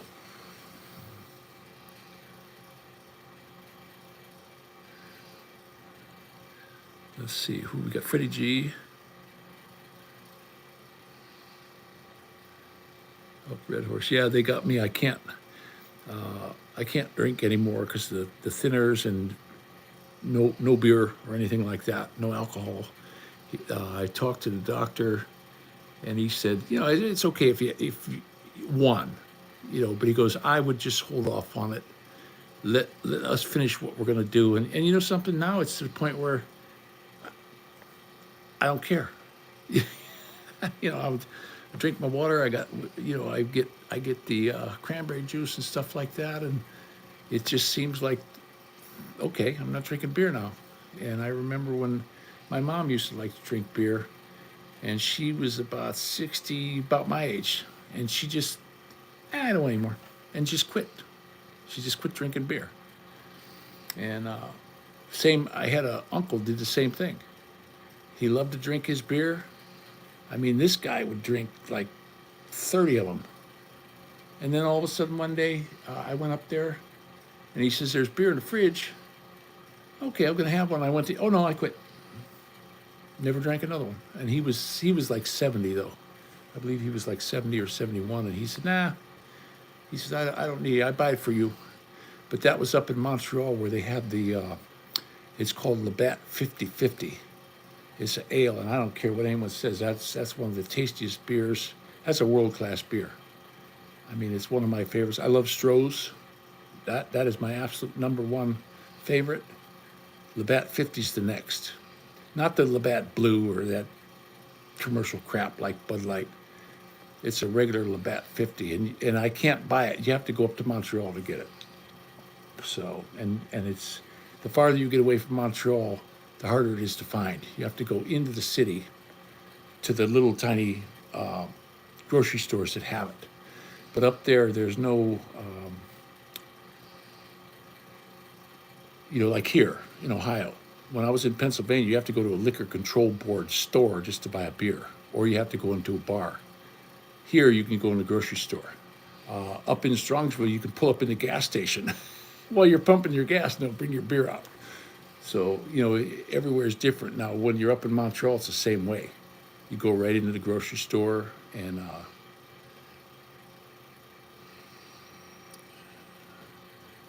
yeah, something, what was really funny, I was talking to my one buddy, Scott, and he quit drinking. He said it was about 7 years ago. And he says, man, I was drinking. He says, I'd come home from work and drink 30 of them. And now it wasn't after work, but like on a weekend, yeah, I could drink 30. And I thought, I don't know if my body's going to hold up if you keep this up. So I cut it way down. When we came here, I cut it down to where I was drinking a couple. Plus, the boy and I, we were always outside doing something. There's no time for it. I'd get up as soon as he'd fall asleep. Maybe I'd have a beer or two, and then I'd crash out. But I don't miss it. I'll be honest with you. I thought I would have missed it, but I don't miss it. And I didn't get any kind of like a withdrawal or anything like that. I talked to the one fella, he said same thing. He said, I didn't have any withdrawals. So I was like, oh, that's good. The Michelob always gave me a headache because there's so much sugar in it. But now when I was in the Philippines, if you buy Red Horse here, you might as well throw it in the garbage can. It's made under license, and it's not, I don't know who makes it, but it's horrible. But if you buy the Red Horse in the Philippines, that's tasty. To me, it tastes really good. I know Tropical Team, he likes some San Mig. It's okay. But the Red Horse is the one I liked. And it was buck 175 for 1,000 milliliter, a little over a quart. And I would stop and get one of them. I always liked them. Get a real cold one. Ooh. But we're here now, and it's no good. Now, if you go into these stores here, when I first got here, as soon as we moved into here, there's a Beer of the World place right on the corner here. And they had this beer from Bavaria. Came in a big old can like this, and the guy says, hey, you want a really good beer? I just got these in. He said, this stuff is maybe, if it's a week old, plus they gave you this really big glass that the can fit in. And I thought, okay. And he says, you don't even got to put it in the fridge. Just crack it open and pour it in your glass. And I was like, man, this guy's right. This stuff was really, it took me all day to drink it. It wasn't like you could just, throw it down like it was a 12-ouncer. You kind of like sipped it. And it was in this big old 1,000 milliliter beer stein thing that came with it. I think I paid like $13. And I thought, you know what, I'm gonna go back up there and get another one for the weekend, and I want to get one for my brother. My brother stops. Guess what? I got over there, all gone. He says, no, I get these things in there gone that day. If you want, he says, next year I'll put you on the list. Tell me how many you want. He says, I can't keep this in here. You were lucky that you got that one. He says, somebody canceled. That's the only reason you got it. I said, so I went ahead. Well, now I'm not drinking, but that was really good. Well, Freddie, I'm telling you what, I really feel this is the best day I've had in 4 months. I come up out of the VA. I didn't need my walker. I just got up and I was able to climb into the van. My electrolytes was off. And as soon as they did the blood work, as soon as I get in there, they take blood. They took like 6 miles. And they sent it to the lab. Lab came back and said, man, his electrolytes are all off again. So the doctor came in and said, before we give you the chemo, I'm going to give you a bag of this electrolyte, saline. And then they gave me that one. And the girl said, we're going to give you a break. And the black girl came in. She took another couple vials of blood. He said, I'm going to give you one more of these. So I was in there most of the day. And I got a little bit of a stomach ache. But then once that second was through me, man, I got my power. I was like the Energizer Bunny again. So I was able to stand up. My legs aren't weak. They're skinny. I lost a lot of weight. I went from 260 down to 180 pounds during this. And I only gained 10 back. When I went in to do it, I'm 190 today. When I was 10 years old, I weighed 180 pounds. So I'm skinny, guys. I really boned out. I look like, that guy, he's standing on the little 40 square foot on the island. He's got one coconut tree, and he's got the big old beard, and that's me. I look like that guy.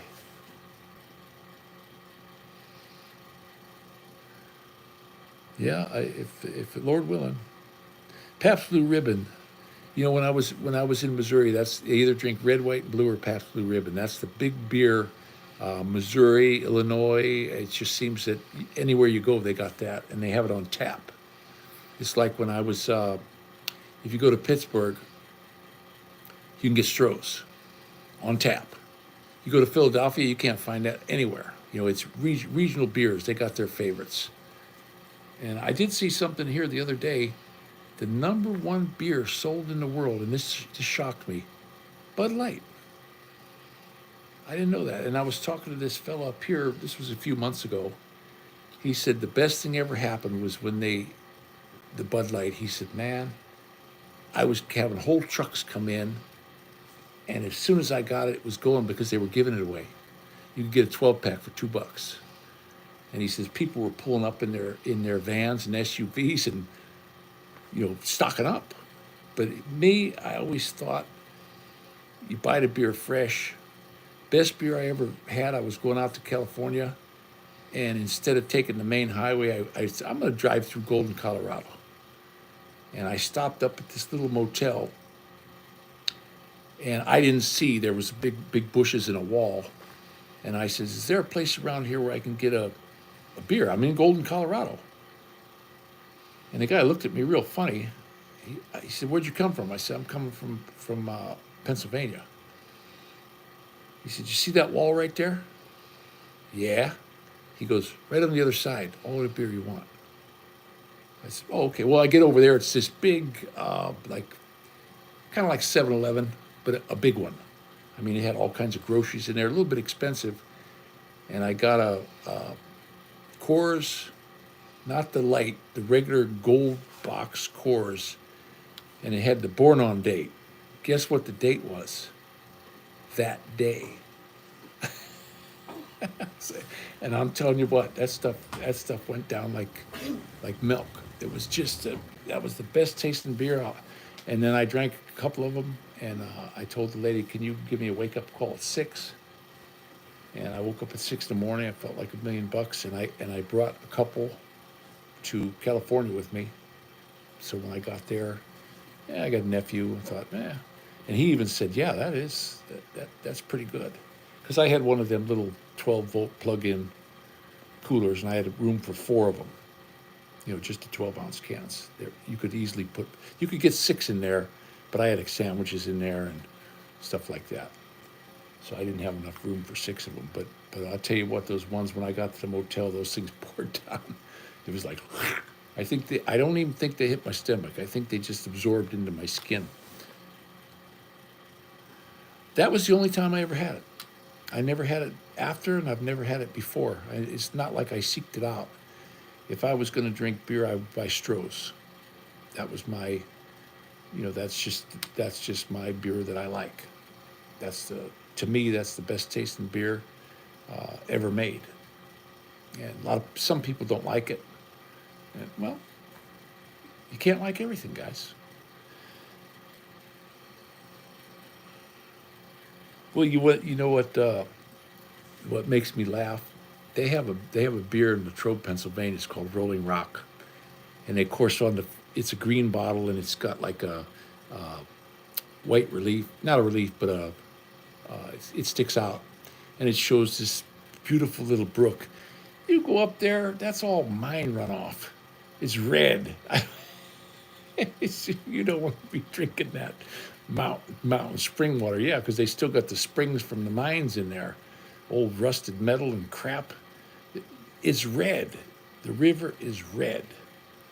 And I had a buddy in Cleveland. He says, man, every time you go to Pennsylvania, because I was getting ready to move there, he says, bring me back some Rolling Rock. And I thought, I'm going to go to Latrobe, because we were looking for a place. I didn't know where I was going to live. And they said, Latrobe's nice. Okay.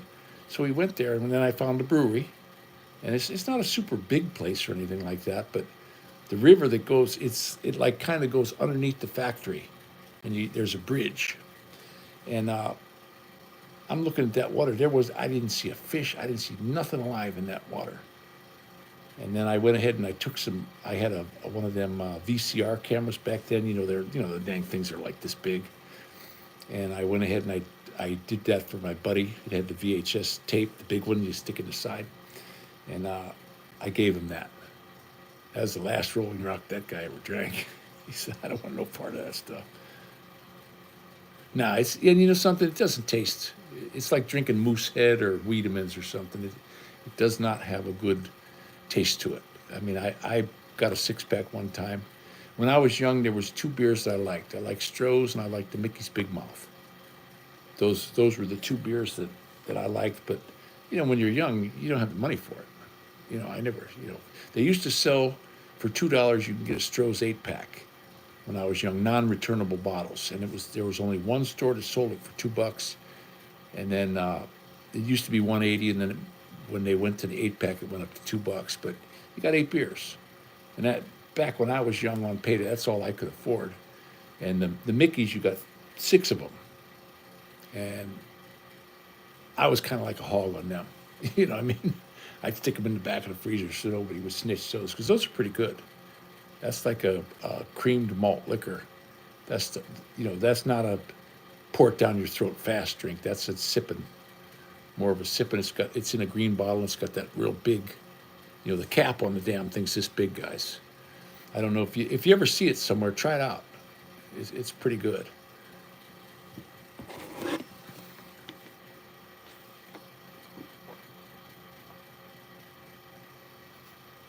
I've been drinking distilled water now for the last couple months.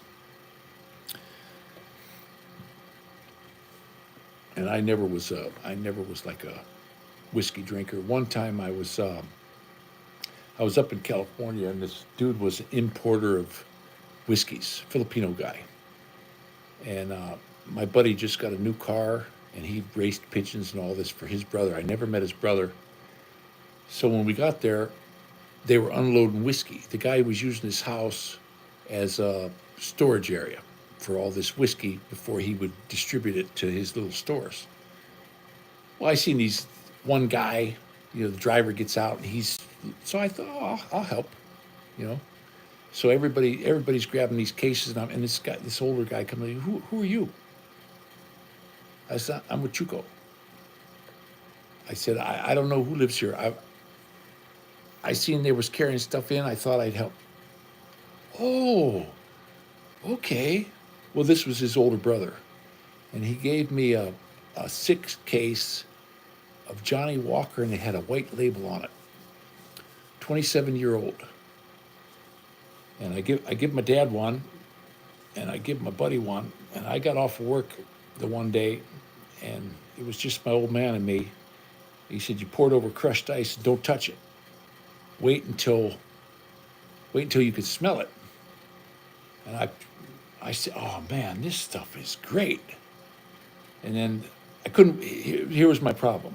I couldn't wait to get off work the next day, because I had my crushed ice all ready, and I poured it in and I drank that whole fifth.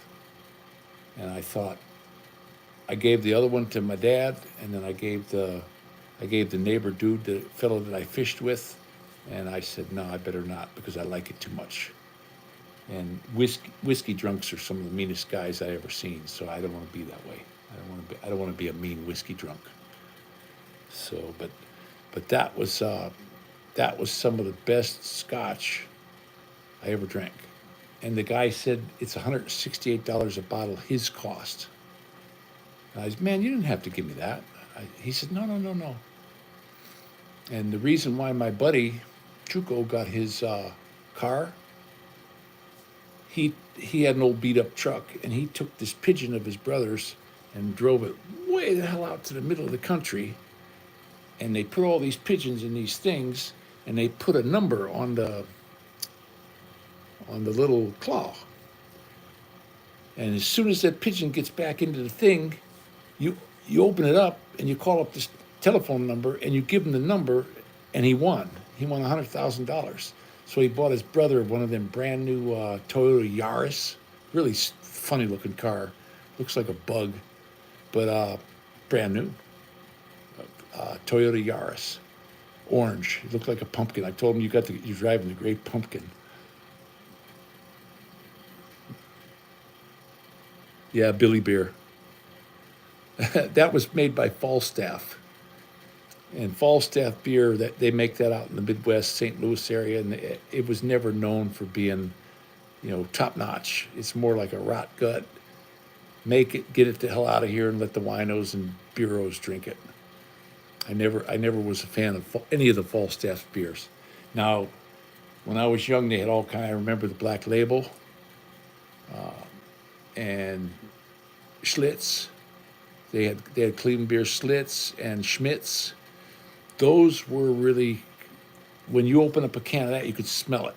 I mean, just it had a wonderful odor. And we had breweries close to us. Well, all of them closed down. They got bought out and closed down. Now everything's a commercial. They don't even ferment beer anymore. You know that, guys. They make the mash, they do it, and they inject the alcohol into it, and they send it out. It's not even. It's a chemical process now. When I had my beer making machine before I left California, I was going to start making 750 gallons at a time, and it takes a while. I was doing my mash, and I was selling it to the local. I started out doing 26 gallon, and I took it up to this local bar. I went and got the license, did all the stuff like you're supposed to. Personally, I could make 200 gallons, but if I wanted to sell it, I could sell it because I had the license. And that stuff went over big. I was making the John Bull recipe, Hardy Dark Ale, and the guy says, I don't think we have a market for that. I said, well, I'll tell you what. Why don't I give you this 13 gallon and give it away, see what the people think. Okay, but I think you're going to lose your money. Guess what? He called me up. He said, hey, you got any more of that? He says, they're loving it. So, and then I was going to start making 750 gallons at a time, but it takes 30 days. So, Black Label, yeah, Schlitz. Yeah, I still have. I have it's on my refrigerator in there. And when I was a little kid, my dad had it on he had a bar and a refrigerator and all that stuff. And it's a Schmitz. And from the time I was a little tiny kid, it was stuck on a magnet. And when the old man left, and I grabbed it. I have it. It's on my refrigerator on a magnet right now. And it's got the bottle opener on one end, and it's got the old beer can opener where you got to open up one side and open up the other, and you just drank it like that. I remember those days. And then they had the pull tabs where those came off. People used to make necklaces out of it. People were choking to death on those. They'd drop it in the can and then drink it, the dummies. Now they're going to save us. I was just thinking of when I used to be with my buddies in that hillbilly band. I was never like a real good banjo player, but I could keep time up. And we would head out to like Redlands or somewhere like that. And there was two moonshine ones. There was one from Grandpa Jones. We used to play that one, and the other one was the big country star that passed away here, the Silver Fox. Not the Silver Fox. What's his name? My brain's not working again. Oh, White Lightning, that guy. And Grandpa Jones, you go around the bend and you come back again. There's a good old Mountain Dew. Yeah, they had some pretty good songs. We used to play that. People went nuts over that stuff, even though we weren't very good. We kind of sucked, but it was fun. And you got your beer for basically. I never got one dime. But I got to drink beer. You know what I mean? And it seemed like when I was playing the banjo, the more beer I drank, I don't know if I got better, but I think I did. And nobody gave a damn anyway. It's just hillbilly bars we used to go into. And draft, they give you a draft beer. They don't give you a bottle or anything like that, long necks or anything, but all the draft you want.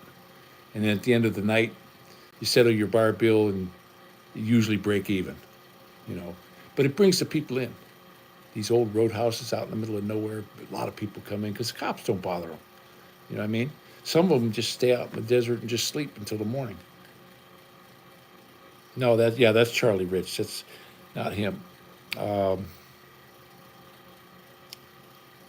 He stopped loving her today. That guy.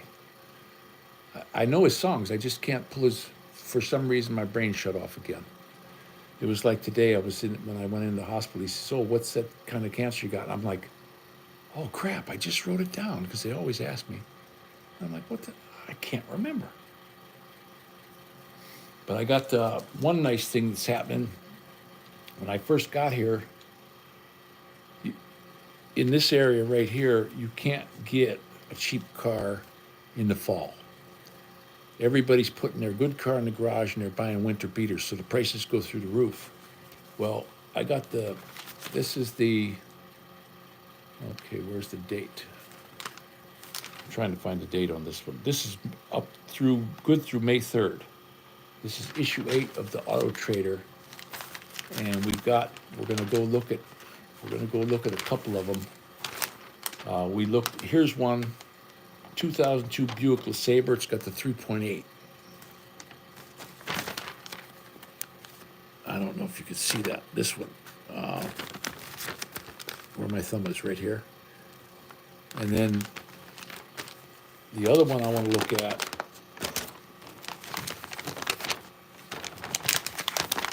it's a 2001 Ford Expedition. And I got a buddy that has one, same color and everything. And he said he gets about 8 miles to the gallon. And I said, yeah, but you know something? I don't think that's going to be bad for us because it's not like I have to go to work. It's not like I'm going to be driving the thing every day. You'll fill the tank once a month, and we'll do 1 tank a month, and just budget it. But that'll, if we decide we want to go on a trip, if I want to go see my daughter or we want to go down and see Ronald, just budget for the trip, for the gas. And then, I know how to drive them easy. You don't have to hammer them. I had a Buick Riviera, and that was back, this was like a 76, and it had that little vacuum gauge, and you could run it in the green, you could run it in the orange or red. And when you got in the red, it said, "You are wasting fuel." I could get 18 miles to a gallon out of that 455 just by being real easy on the pedal. And it's the same way with the Expeditions. It's an automatic. As soon as you get to where it has the kick down, stay out of that. Don't touch that. Don't push it through that. And I bet you I could get probably 12, 13 out of it. So we're going to go look at it. From what they said, the tires are new, brakes are new. It was just gone over before the winter, and it's not rusty. He said there's some rust on it. You can come look at it. There's a little bit of rust here and there, but it's minor. He says I'm talking maybe an inch where the paint bubbled. So, but I can't get like a pickup truck because I got 3 kids. And where am I going to put them? You know what I mean? So I need something like an SUV or a decent sized big car. And when I was young, I used to always buy those big Lincolns. My brother used to buy the big Cadillacs, and I'd buy the big Lincolns, and you make your payment at the pump. You know what I mean? But that's like my bike. When I went to buy the bike, everybody said, "Man, why didn't you get a Harley? Why didn't you do this? Why didn't you do that?" Well, I've got an incredibly bad back.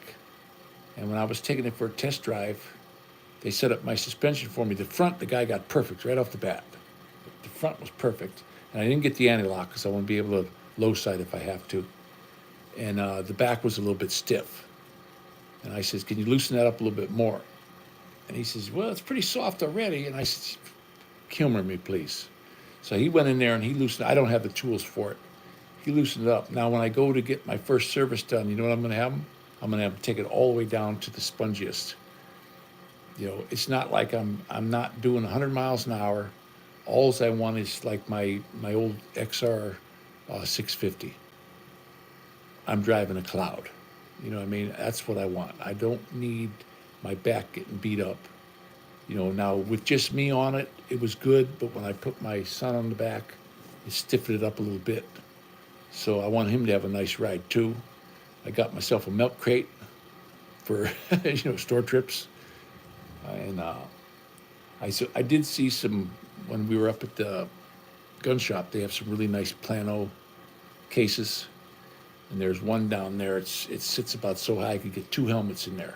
I actually brought my helmet, and I kind of set it in there, and then I took a piece of cardboard. The guy gave me a piece of cardboard, and I said, oh, I could get two of those in there. So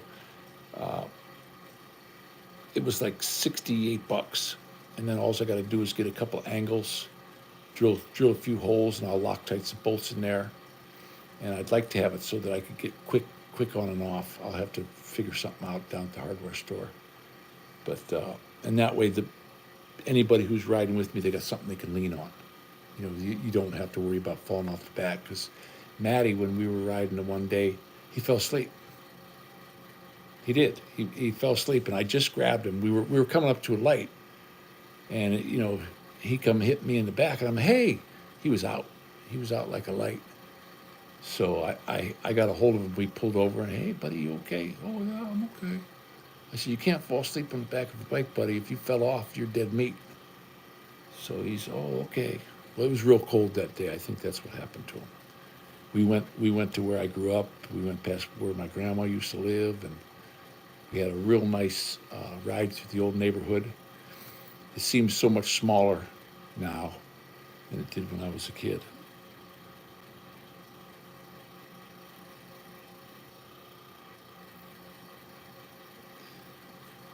Yeah, we had.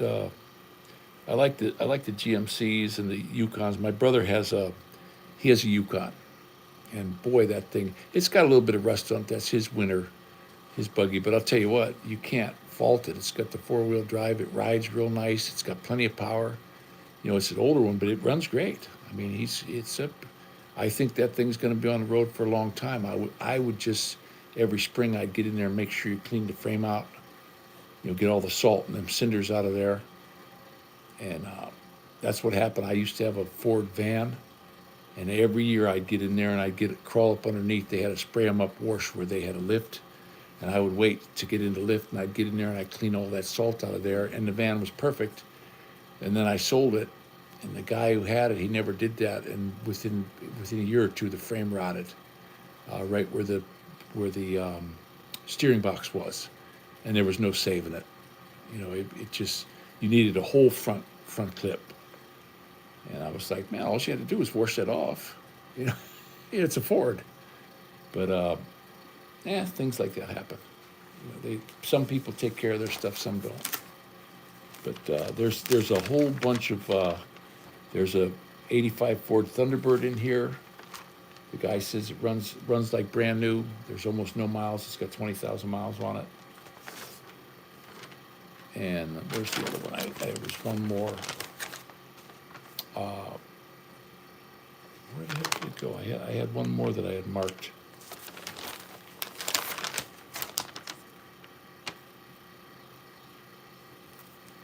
Oh, I lost the page. I don't know what happened.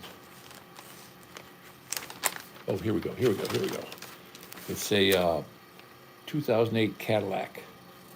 3.6. I don't know anything about that motor. I got to research it. Usually my brother Steve, he's the best one for knowing which motor's good.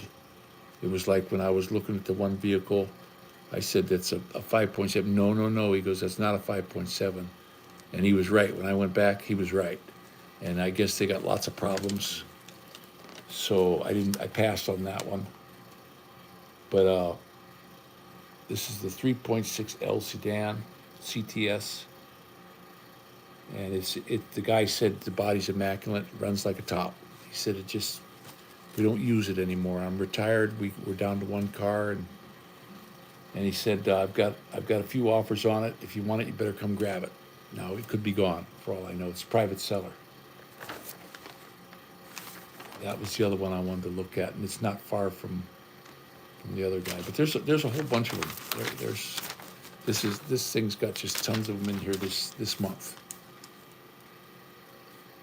But my favorite out of all of them, and I don't have the money for it, but there's a 1968 Chevrolet Impala, showroom condition.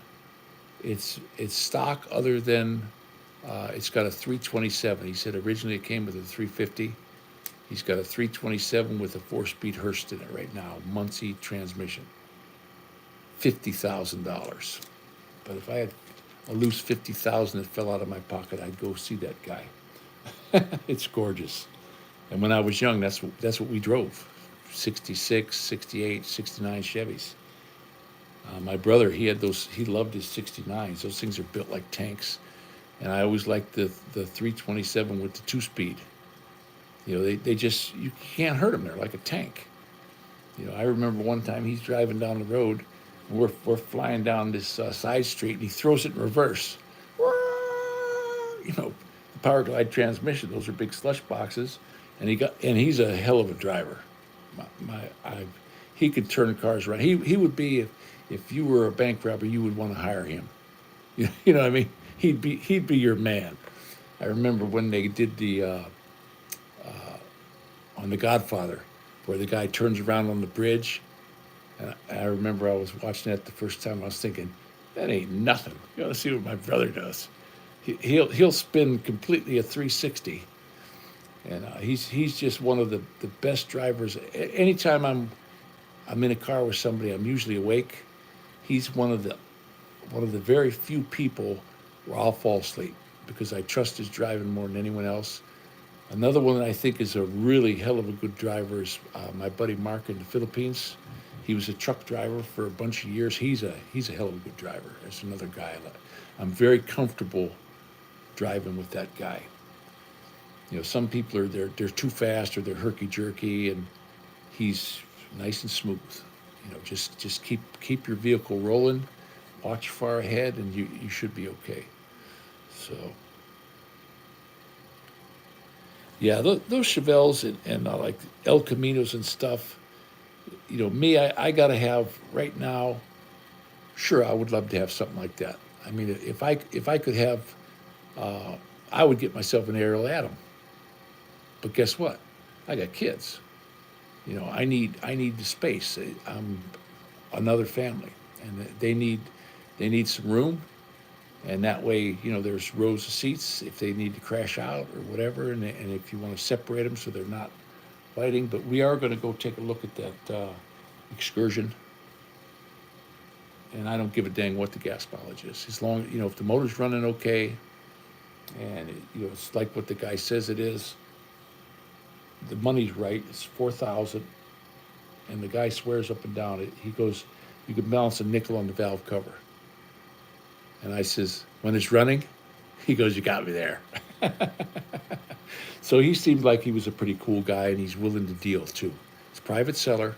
I don't like to go to some of these car lots. I like to deal with the private seller because you know, they just want rid of it. One time I was there was a kid went into the Army, and he asked his dad to sell his car, and it was a 1974 Galaxy 500.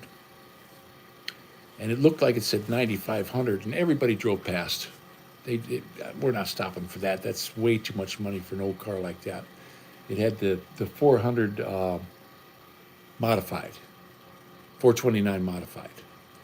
And I thought, you know what, for 9,500, well, when you got up there, it was 950. It wasn't 9,500, it was 950. And I asked the guy, I said, hey, can I take it for a ride? Yeah, he says, there's no gas in it, though.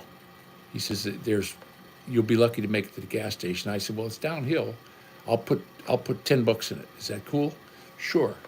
Well, I get down to the gas station. This thing had you hit the gas, there was nothing. It just wouldn't go. Well, the kid, he was disconnecting all the vacuum hoses, and he disconnected the vacuum advance on the distributor.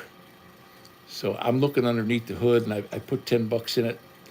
And I went ahead and I connected that back up.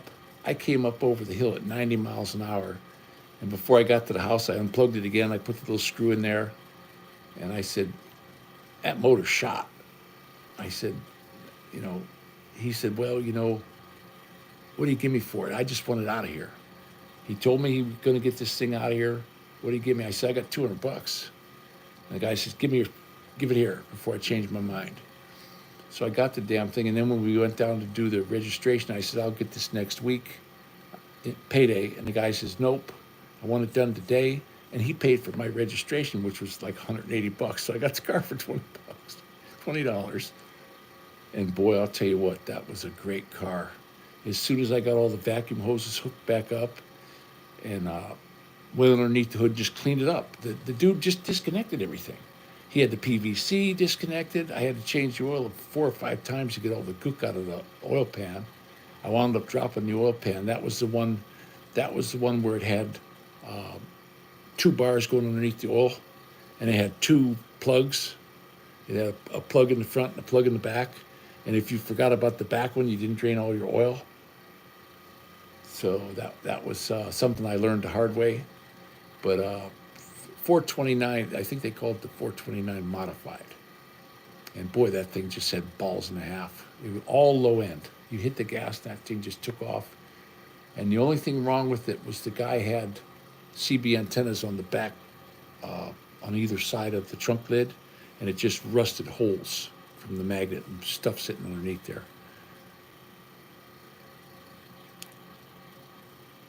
Yeah, my first nice car I ever had was a Oldsmobile, '69 Oldsmobile 9.8. That was the very first, and it was loaded. I got it from my uncle, and it had every option you could get on it. And boy, that thing was just beautiful car. But it didn't have the Oldsmobile motor. It had the Chevrolet motor, turbo 350 in the blue Chevrolet or orange Chevrolet motor. It was I don't know, I'd never seen one before, but when we were doing the VIN number and all that, that's the motor. That's the way it was ordered from the factory. But it had my brother had a Chevy 327 that would just pull away from this thing. But I was getting 20 miles to the gallon, and he was getting 15. It was a low compression. I think it was 9.5 to 1 low compression, and it had the 3-speed automatic, and it wasn't fast, it wasn't slow. It was one of them highway cruisers where you got to be careful you didn't fall asleep in it. That was the most dangerous thing about that car, because it just floated. It just was really a great car. But I could sit and talk about cars and bikes all day. We're gonna be real careful, because it's gonna, I can't be buying something that's gonna fall apart. And we're gonna see if we can get our friend to take us around. Either that, or when I go to Pittsburgh, there's the Golden Mile. And when I was younger, some of the best cars I ever got was down at the rental car places. They rent these cars out. They make sure they got all the oil changes, transmission changes. They make sure everything's tip top on them. And as soon as they hit 25,000, they're up for sale. Well, you're getting a really good car. And I bought a couple of them. I got a Chevrolet Aluminum one time with the 3.1. Man, was that a great car. That was, I fit in it. And it looked good, and it drove good. The motor was just, they call it the baby North Star motor. The motor ran. It was a little V6. That was it. It just was a great car, and it was like $8,800. It was cheap. They just get rid of them, but there's a lot of them. There's a Nissan Xterra in here. That one I called, and the guy said a little bit rusty down on the bottom. He said the frame is good, but he goes the body where the cab mounts are. He said in the back. He said the front is good underneath the driver and underneath the passenger, but the back where the leaf springs are. So I was like, nah, I'm not gonna play with something like that. But there's just so many cars right now. Cheap, $2,000-3,000. So we're gonna keep our eyes peeled. We got. It's not like there's a big hurry. We got a grocery store right across the street. We got a Giant Eagle 1 mile away. I figured out how to pay all my bills on the phone now.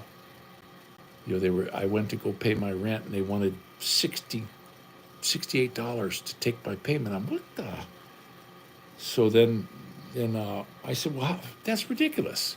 And they said, yeah, but if you give us your checking account number, it's $1.10.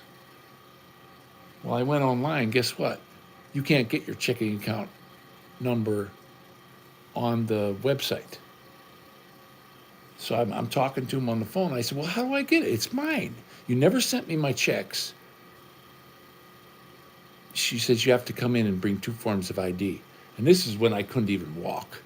I mean, I got the four-legged walker, and I'm trying to navigate the stairs. I couldn't stand up straight. You know, I used to be 6'8". Now I think I'm 5'2". You know, I was all bent over.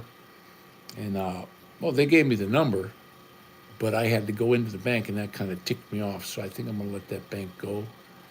And they know me. As soon as I walked in the door, oh, hello, Mr. French. And I says, oh, yeah, okay, that's me. I need 2 forms ID. I said, no, I just need my account number. 2 forms ID, please. And I was doing the rent and everything on the money order for $650. Now I can do everything online. I can do the electric. I can do this apartment, all that. So I could take care of everything over the phone right now. So that's cool. It's about time. Now, you know something? I'm enjoying this. Uh, that I feel better. I'm not tired. When I went in there today, the very first nurse that I had that gave me my first uh, treatment, she's like almost 6 feet tall and a real nice, just a real sweetheart.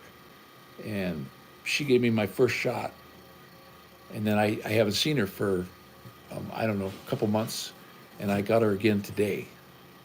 I says, hey, how you doing? I said, a long time no see. And she goes, what happened to your hair? I said, what do you mean what happened to my hair? She said, are you dyeing your hair? I said, no, I'm not dyeing my hair. But look, my hair got dark. Look at pictures of me at Christmas time. My hair was almost pure white. I still got white in there, but I guess that's the new expensive hair dye. Chemo.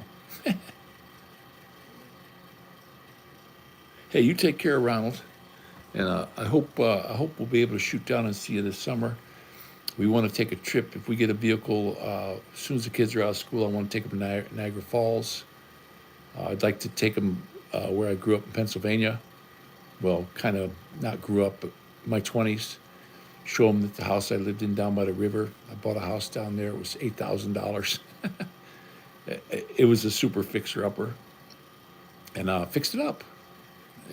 When we were all done with it, that baby, new siding, new windows, new plumbing, new electric, new walls, everything. And beautiful little house down by the river. And when they had the Johnstown flood, the only thing you could see of that house was about this much of the peak. And the neighbor told me that wasn't water that came up, it was mud. He said there was no water came in that Johnstown flood. He says, your house, and it smashed all the windows in the houses. They had to dig them out. Everything was lost. And his house was a total write-off because it fell over. So him and his wife built a new house there. Insurance money gave him enough money to build a new one. My house, it was kind of protected by his house and the other one.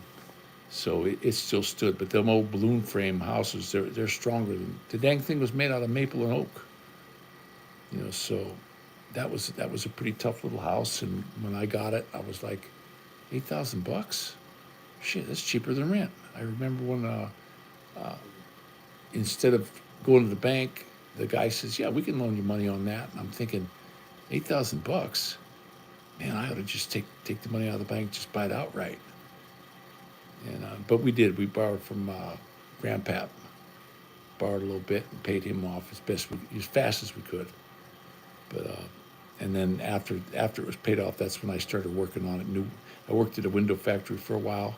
They gave me the windows. He said, well, what size do you need? I said, it doesn't matter. It's a balloon frame house. I'll cut the window whatever size, or I'll frame it up. And I had a big bay window in the dining room. I put real nice windows out in the kitchen because the kitchen had three sides, and then I put a laundry room out in the back for the washer and dryer. I closed in the porch, and then I put it only had a bathroom down in the basement, and where the front porch used to be, I made that a shower, kind of like the bathroom I got here. I put a shower in there and a real nice toilet. But the thing that I messed up on, when you're buying a toilet, I didn't know anything about a glazed trap. So when you're buying a toilet, make sure that trap that goes like this, make sure that it's glazed. It's got the outside of the coffee cup on it. Mine, after it went down so far, there was no glazing on there, and the damn thing would stop up. I wound up having to take that toilet out and going back to Lowe's and buying another one. And the guy at the store, he's like, "Yeah, we couldn't believe you bought that." I said, "Well, nobody told me. I don't know. I never put a toilet in my life before that." He says, "Yeah, that was kind of funny. We were all laughing when you left the store. You're going to have nothing but trouble." And then when I got rid of that one, I used it as a planter. I set it out over by the tracks, and I put some flowers in it. I had flowers coming out the back end, and I had flowers coming out the bowl. And then I had the glazed trap, and we had no trouble. I put 4-inch drains in there. When I was doing that house, it had terracotta pipe, and it was shot. Well, the neighbor told me it was his brother's house. When they put that in, his is on its own, but me and the other neighbor, it went into a Y, and we shared a pipe going all the way out to the road. Well, I'm not going to go ahead and fix the pipe unless he's going to go 50-50 with me. Well, he did me one better than that. He said, "You dig it up, you put the pipe in, I'll pay for everything, except the labor." So that was really cool. So I went ahead and I got Schedule 80, 4-inch, and I did not do a Y pipe. I ran him a 4-inch, and I ran myself a 4-inch. And we ran it all the way out to the 12-inch main, and we were able, I dug it deep enough, because the dang thing was 8 feet deep. I dug it deep enough to where we came into just the top side. And we had one of them 45 Ys, and I put the guy down, my buddy who was the plumber, I got what do they call that? It's like a check valve. In case if water comes back, it's got like a little ball in there that it goes up and locks, so no water can come back into your basement. And I had 4 drains in the basement. I had 4 of those. I dug down, my basement was only 5 foot deep. I smashed all the concrete out, and I went down another 3 feet. And then I had a cistern underneath there with number 2 limestone and perforated 4-inch and 6-inch, that whatever I could get from work that they gave me. And I was able to hold 1,800 gallon under the floor. And I had the old well. My house in the corner, it was the old well that used to water all the houses up and down the street. And then when they got the city water in, I still had the well. So they used to have sprinkling bans on, like July and August. Well, guys were coming up and giving me $5 to fill up their 55-gallon drums for their thing, and the city came up and said, "Hey, you can't sell that water." I said, "It's not your water. This is my water." So they got smart. They went and got the dude who ran the water, and he shut my valve off. And the guy's like, "Well, the valve's no good." No, your valve's good. And I went down, I dug a ditch right next to it, and I cut their pipe coming into my house. Well, guess what? They charge you for the sewage on your water bill. They couldn't give me a bill. And I never changed it. I never changed it back. You keep your city water, and they had septic out in the back, but they disconnected them when they put the big sewer pipes in. Everybody paid $500 in the town back in the 50s, and everybody got sewage. But they charge you for that. If you use so many gallons of water, they charge you for sewage.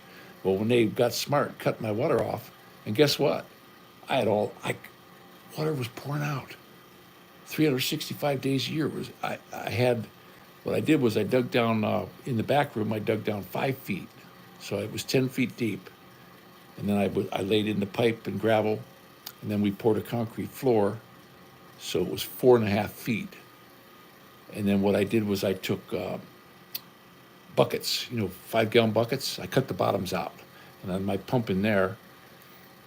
And when it would get up so high, it would. I had another 3-inch pipe coming out of that ran underneath the concrete and went out the front because my house was kind of on a slant.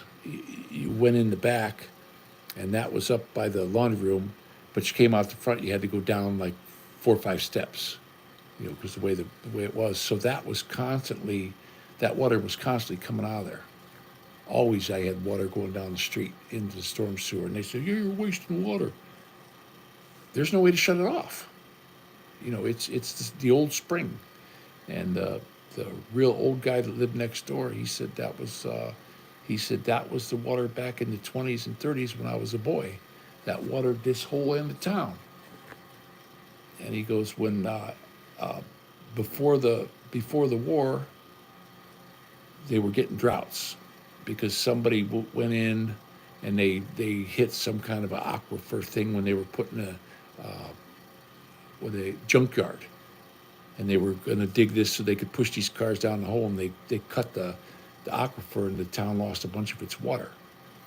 So they went ahead and put in city water. They got water from up on the mountain, and they put some tanks up there, and gravity fed, and then they put the sewer pipes in. That he said back then everybody had to pay $500, and he said people were buying the houses for $400. He said, a lot of people, it took them years to pay that off. But that's where I lived. I liked it down there. And I could walk out my front door. I was in the river with the canoe in 2 minutes, and I could be down the tracks hunting deer in 3. I just loved it. And you could hunt squirrel and groundhog. I used to walk into the next town, and there was always a groundhog on the railroad tracks. It seemed every time I went. And I had that Ruger Mini 14, and I used to load the bullets backwards. And you pop them in the head, and you won't damage any meat because you definitely don't want to hit a groundhog in the guts. You might as well just take all the meat and throw it in the garbage can because it hits that liver. Their liver's about this big, and if you slice that liver open with a shot, it just ruins the meat. Just don't even pick them up. That's how bad it is. Hey, how you doing, buddy? Dennis. All right. Long time no hear. We were just talking about hunting in Pennsylvania.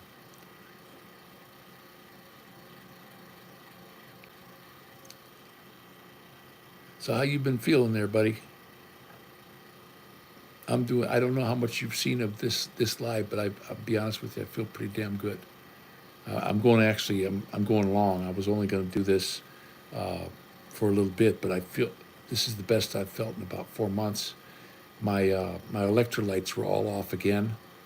When I got up this morning, Faye had to help stand me up, and I had that walker, and I sat down. I couldn't get up. When I was in the waiting room, the real tall black girl, she had to come and help me up to get me in to do my blood pressure and all that kind of stuff. So they said, okay, we're going to do your blood work first thing. And he said, man, your electrolytes are all shot again. So instead of starting me on the chemo right away, they gave me 2 bags of, they gave me 1 bag, the saline and electrolytes. And they came in and they said, how you feeling? And I said, man, it's giving me a little bit of a stomach ache, and I don't feel real good. She said, okay, we're going to give it a break. And so they gave me about 20 minutes, brought me in a warm blanket because I was freezing my ass off. I mean, I was frozen in there. And then Doc came in. He said, I'm going to give you 1 more. And as soon as I got that second one, I could get up on my feet. I said, I got to go to the bathroom. And she said, wait. I'm going to get the orderly to come help me pick you up. And I just popped up on my feet. I said, I don't need them. And I walked across the hall and went to the bathroom. And she's, man, I said, the electrolytes were messed up. The doctor said I was dehydrating, even though I'm drinking these things right here. I'm drinking 3 and 4 of these. And he said, it doesn't matter. he says, through the stomach. He said, my blood volume was down. They had to give me a shot to kick my blood volume up, and then they gave me another shot for strengthening my bone. He said, your bone density, some kind of shot for that.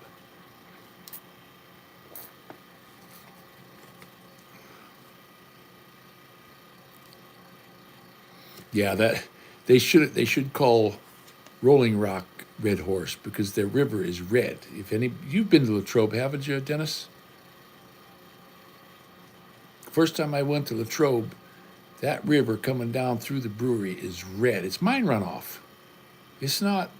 It's not mountain spring water, unless it. Like I said, I made a joke. I said, yeah, springs from the old mine cars and stuff that fell out.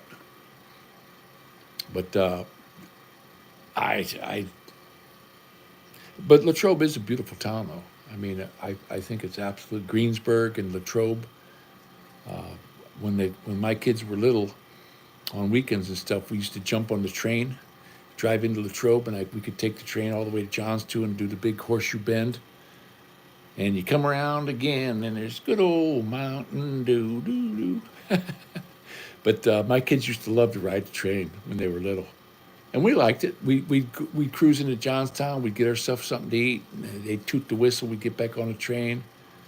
And then we'd finish out in Latrobe. We'd go have a real nice dinner because Latrobe's got some really fantastic restaurants. And we'd get something to eat, jump in the car or the van, and go home.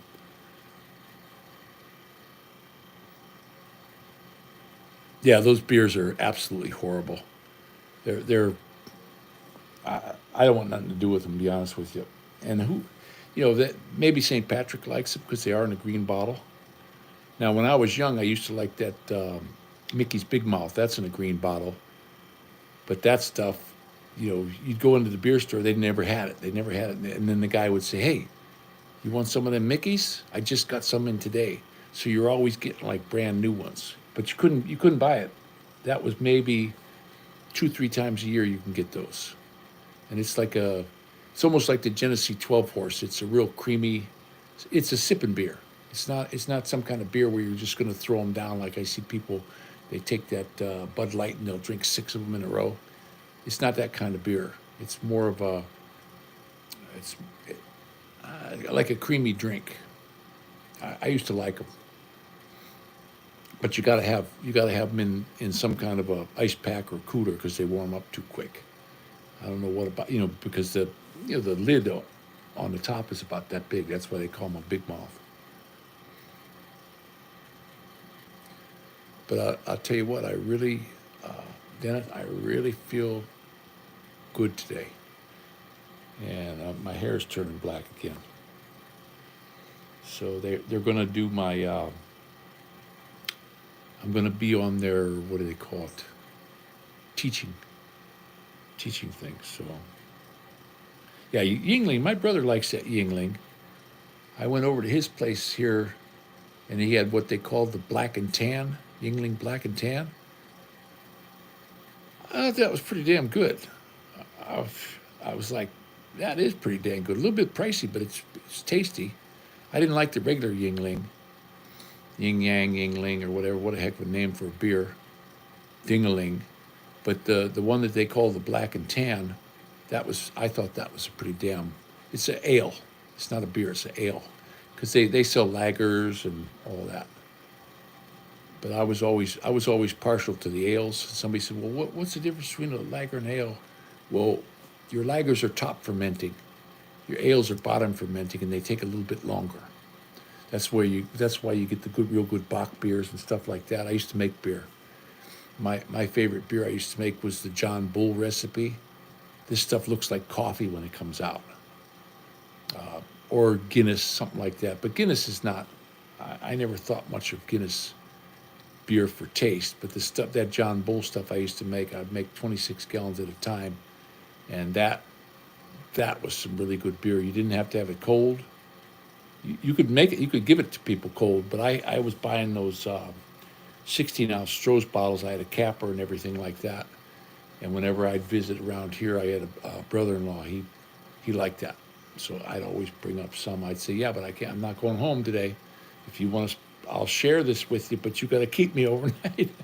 He says, yeah, I probably got to make you breakfast too, huh? I said, yep, you got to make me breakfast too. So,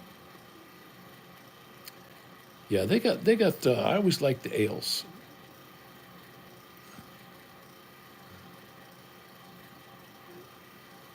Yeah, Latrobe, that is a beautiful town. The one town that I can't stand though is Greensburg, because when you're in Greensburg, there's all these one ways. You gotta kind of go into the town and follow this road, even though your store is right there. You got to go all the way to the end, go down a street and come all the way back, and then there's no place to park.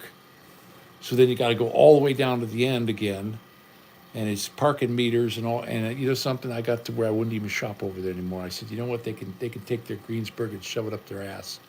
You know who designed that town? And so we would have spent our time in Latrobe because that was wide open. They didn't charge you for parking. You know, they had parking lots where you had to pay a couple dollars, but most of the street parking is free. But Greensburg, that's just a horrible town. It's beautiful. I mean, it's a beautiful town. It's like Punxsutawney. That was another place. When they have the Groundhog Festival and all that's a. I went up there one year with some guys from camp, and that is a. Just go in there. It's a beautiful ride. Took the bikes up, and when we got there on the bikes, everybody was like, "Man, I can't believe you're riding in the cold." But it was dry.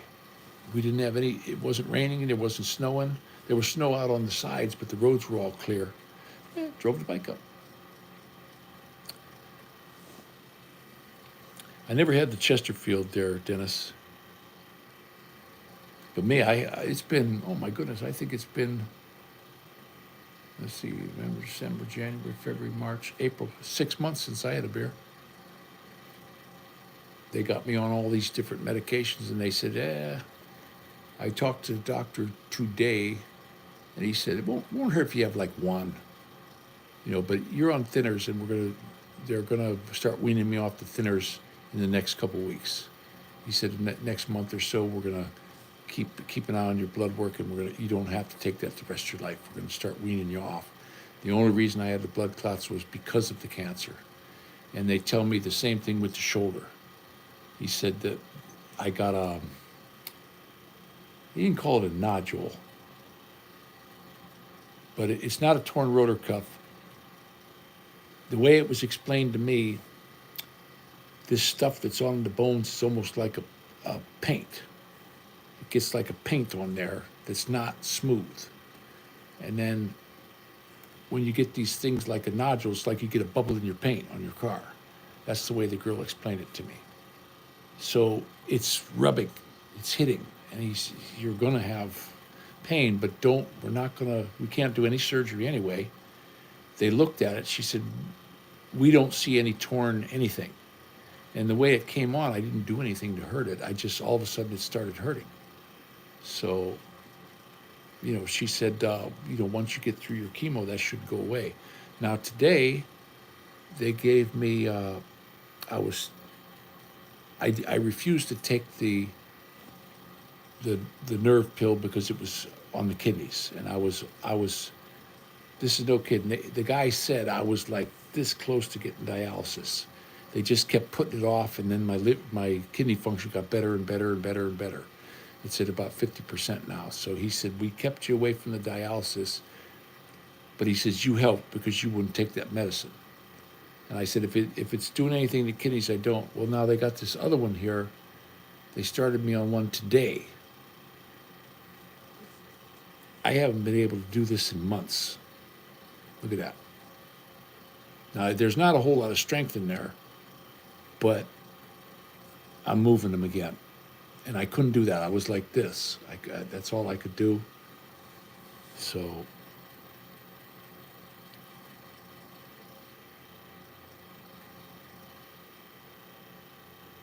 yeah, it's like, something? I thought I was going to miss it. Stroh's is my favorite.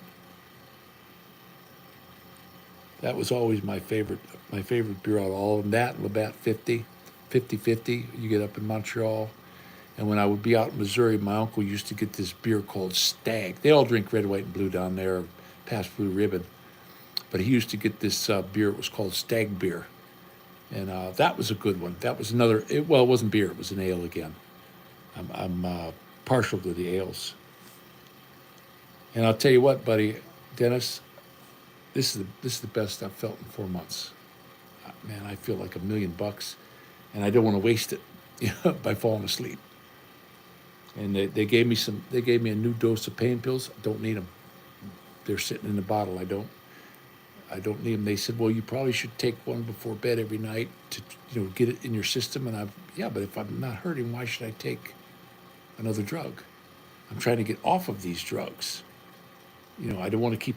I don't want to pile more on. And this one that they give me. I don't know where the heck it. I must have knocked it over on the floor, guys. But it's basically like a morphine. And when I was in the hospital, I didn't mind taking it because they're right there. But now that I'm home, I don't know. I was never. I don't think I'd be a very good drug addict. It helped, but I'm not under the care of doctors and nurses that are watching me like a hawk. When they went bowling the other day, I was here by myself for 4 or 5 hours. I don't want to like conk out or something like that, and then lay here and rot. So I'm being real careful. I don't want to be playing with that kind of stuff. But I have they gave me a whole new bottle of the stuff today, and I said, well, I got a bunch. I still have. They gave me when I left the hospital. I had 16, and I have 13 left. So I only took 3 since I've been home, and I've been home for now. It's the 3rd week I've been home. Yeah, I'm not going to take it. I'm getting pain, but something. I broke my back when I was a young guy. I've been living my entire life this way, and I found out I can't go to work when I'm hopped up on this crap. I can't. So, I had to just learn to deal with it. And one of the very first thing that helped me more than anything else was my mother got me one of them Sony Walkman. And it was the first one where you could put the disc in and you could bang the heck out of it and it would still play. And I had Meatloaf, and I had Crosby, Stills, Nash and Young discs. I had Fleetwood Mac, and I'd concentrate on the music and my work. And I would forget about the back pain, and just because it's going to hurt anyway. And why stay home and make no money? Sit, stare at the damn walls when I could go out and be making $150 for 8 hours worth of work. So that's what I did. And I'll tell you what, my first couple years back at work, man, I had a hell of a time. My daughter, I gave her a tape recorder, and she would record when I would get off of work. And I had to apologize to the whole family because, man, that's all I did was, oh, my back, oh. And it would be from the time I got home all the way up till bedtime. I didn't even realize I was doing it. So, but I'm not, I can't take this dope all the time and function. I'm just not going to do it. I just, I need to keep my head as clear as I can. You can, it's mind over matter. You use your brain to ease the pain. I guess I made a rhyme. So, but the swelling went down in my foot. My foot looked like Freddie Flintstone. That's gone. Now it's starting. They had to give me the steroids, so it's getting just a teeny bit bigger, but I'm keeping it up. They tell me to keep it up at least heart level or higher, and they gave me this really cool bed. They gave me this hospital bed thingy here. Love this thing. I'm sleeping like a baby on here now. Yeah, I'm taking 4 different, 2 calciums and 2 vitamin Ds. One of them is like this super vitamin D. I got to take 3 of those a day. That's the homeopathic. They got me all these different doctors, and the homeopathic, it's a lady, and I went ahead and I said, I'm trying to do the. Is there anything we can do natural? She says, oh my, yes. She says most people don't want it, and I said, well, you had mentioned it. Well, they gave me this super vitamin D capsule. I was reading about it online. It's like massive vitamin D. So I think it said 8,500. I got to go back on the phone because it's not on the bottle. The bottle just says what it is and it doesn't say anything I use or anything like that. But when I was online looking it up, I think it was 8,500. I believe that's what I saw. Now the other one was 5,000, and then the calcium. The one of them was calcium, and then they got a sodium bicarbonate. That's to keep me from getting sick, stomach problems. But I I stopped taking that one. I don't need it. I'm not having any problems with my stomach. The only bad thing is my food don't taste any good. I get up in the morning if I'm eating strawberries and blueberries, and my wife's been making me eggs and some toast. I can't eat the meat because of the salt, and that tastes great. It tastes just like normal, but we get into some of these lunches where, like the other day, she made some chicken. It it didn't taste like chicken. It's the chemicals from all these pills I'm taking. So, and the one they had the one calcium, it was a blue and yellow one. That was coming out my skin. I was getting so sick of smelling myself, and it didn't matter how many times I brushed my teeth, I couldn't get it out of there. It's just horrible. And I told the guy, look, I'm gonna stop taking these. I can't take these anymore. I'm getting ready to puke. I wake up in the morning, I want to puke. My wife brings me food. I lost 70 pounds. I can't eat. He says, okay. So they took me off of that one, and they had to give me two other ones. They're like a white one, and I looked them up online. It's basically the same thing. It's just it goes about in your system in a different way. But they gave me a shot today for bone density, and they gave me a extra shot for kicking my blood volume up because my blood volume was way down. So, and I'll tell you what, after I got them bags of stuff, they did the chemo. I had to do, this was the big one. I had to do this, looked like piss, this bag of piss stuff. I got it all, I got I got a scrapbook where we take the little stickers off and I stick them in the book in case if I pass out and I got to go to the emergency room or something.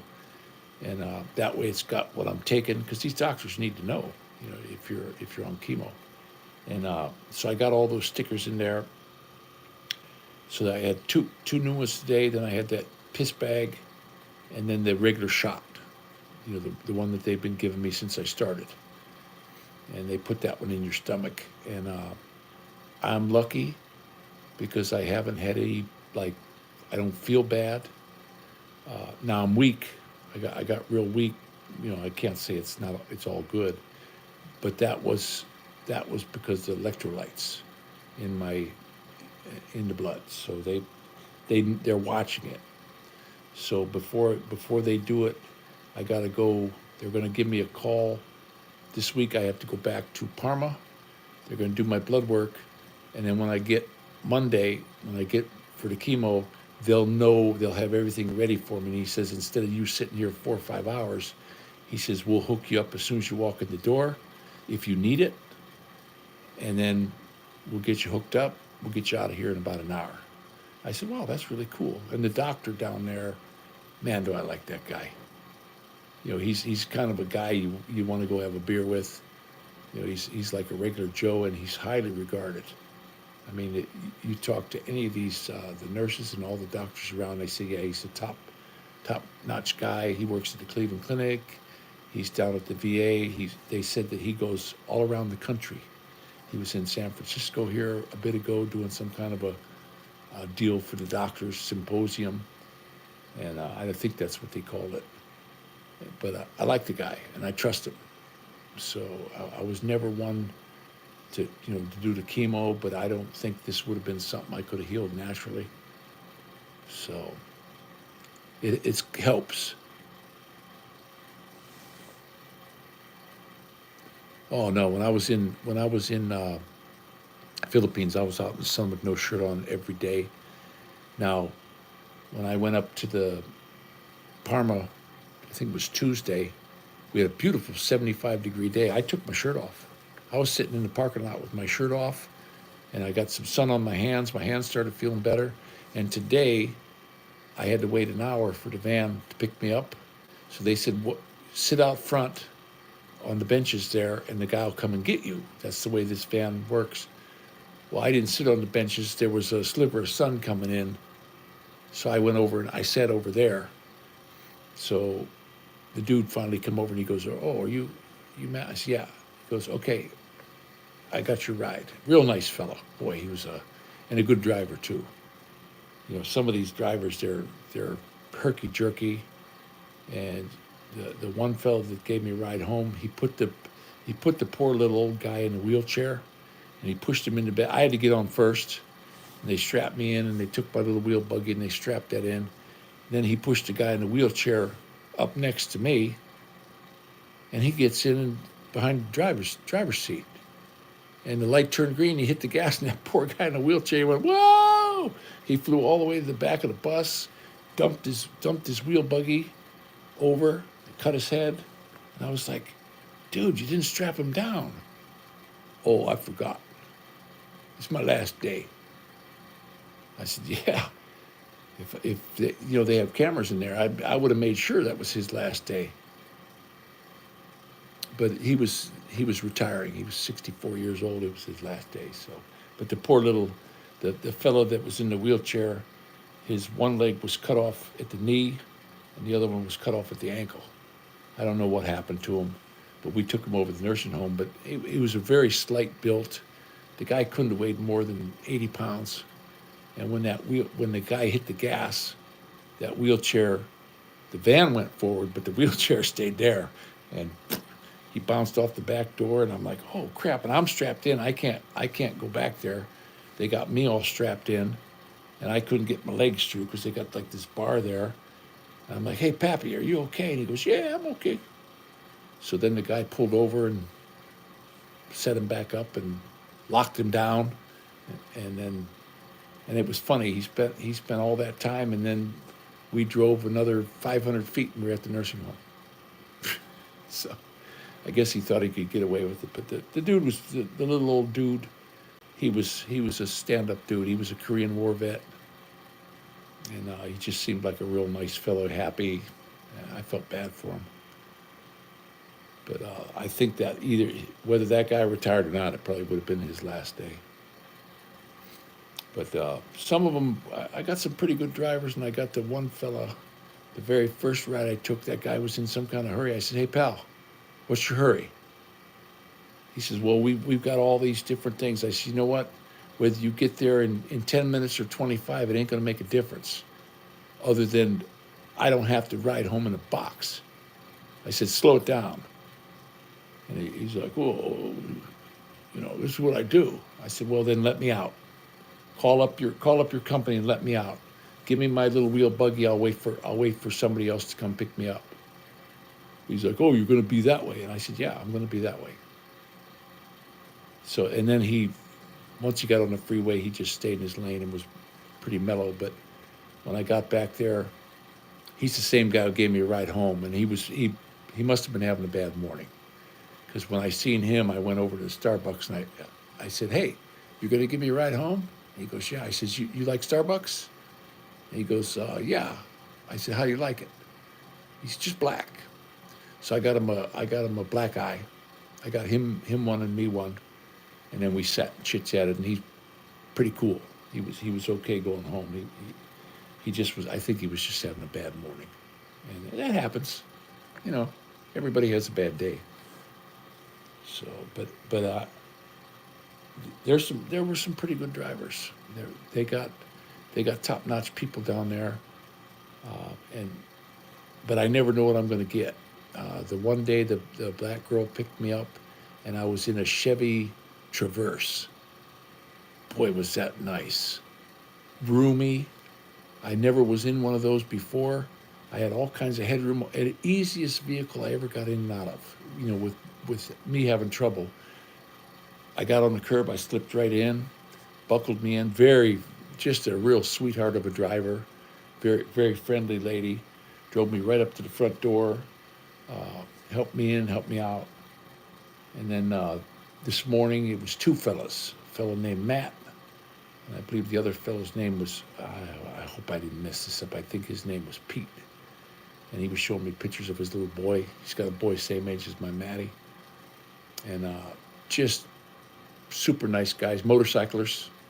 The driver, he was into motorcycles, him and his wife. So we were, yakking. And of course, we ran into traffic, so we had plenty of time. And I said, look, they're going to take me whenever I show up.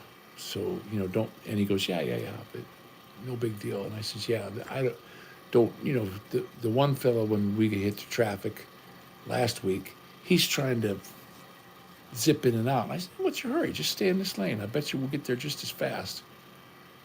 And the guy's like, oh, okay. He said, I figured you'd want to get there. And I said, when I get there, they'll see me. There's no hurry. I'm retired now, so.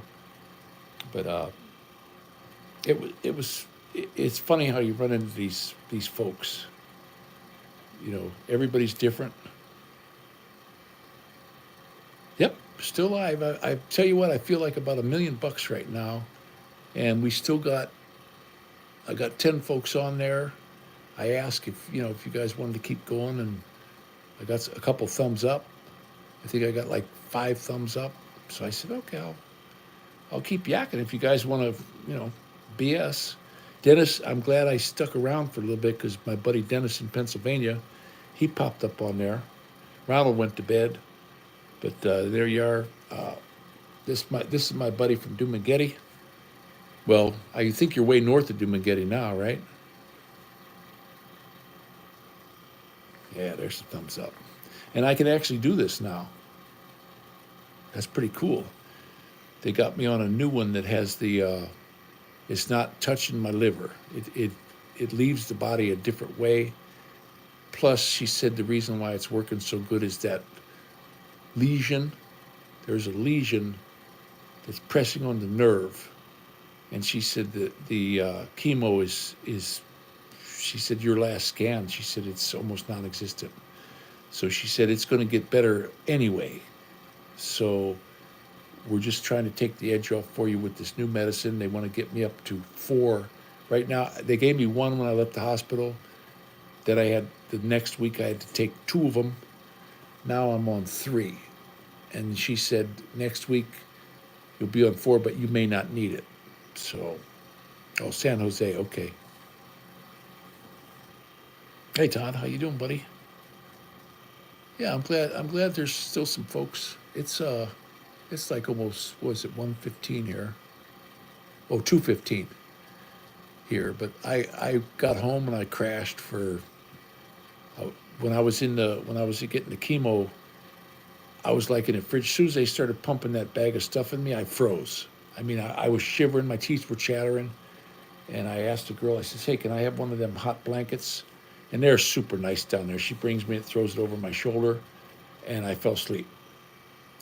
And then I woke up, I don't know, probably a half hour, and she says, boy, you was out like a light. And I says, hey, you know why I woke up? I'm freezing again. Can I have another one of them blankets? And she says, sure. She ran over, got me. She took the old one and she threw a new one on there, and I crashed out again for like half an hour. And then when I got home, I was kind of drowsy, and I was looking at, I'm looking at cars right now because the winter beaters, everybody's wanting to get rid of their winter beaters. They're getting their good cars out again. But there's a whole bunch of them. There's one in here, 213 Kia Soul, a little bit under 4,000. We got an 85 Ford Thunderbird. The guy says it's only got 20,000 miles on it. He goes, it runs just like a brand new car. We're downsizing. That one probably won't be there. I found a 2002 Buick with a Sabre. It's got the 3.8. Those things are just one of the best motors General Motors ever built, other than the 350. And the other one I looked at that we want to go take a look is the Ford, I believe it's Expedition. Let me see. Yeah, it's the Ford Expedition. Guy says he said it runs like a top. He said there's nothing wrong with it. So, and why the reason why these things sit and they can't sell them is because they get 8 miles, 8 to 10 miles to the gallon. Well, I'm not going to work anymore. It's not like I'm going to be driving this thing every day. It's going to sit in the parking lot, and if we want to go to Walmart, we'll jump in it, drive the 5 miles up to Walmart.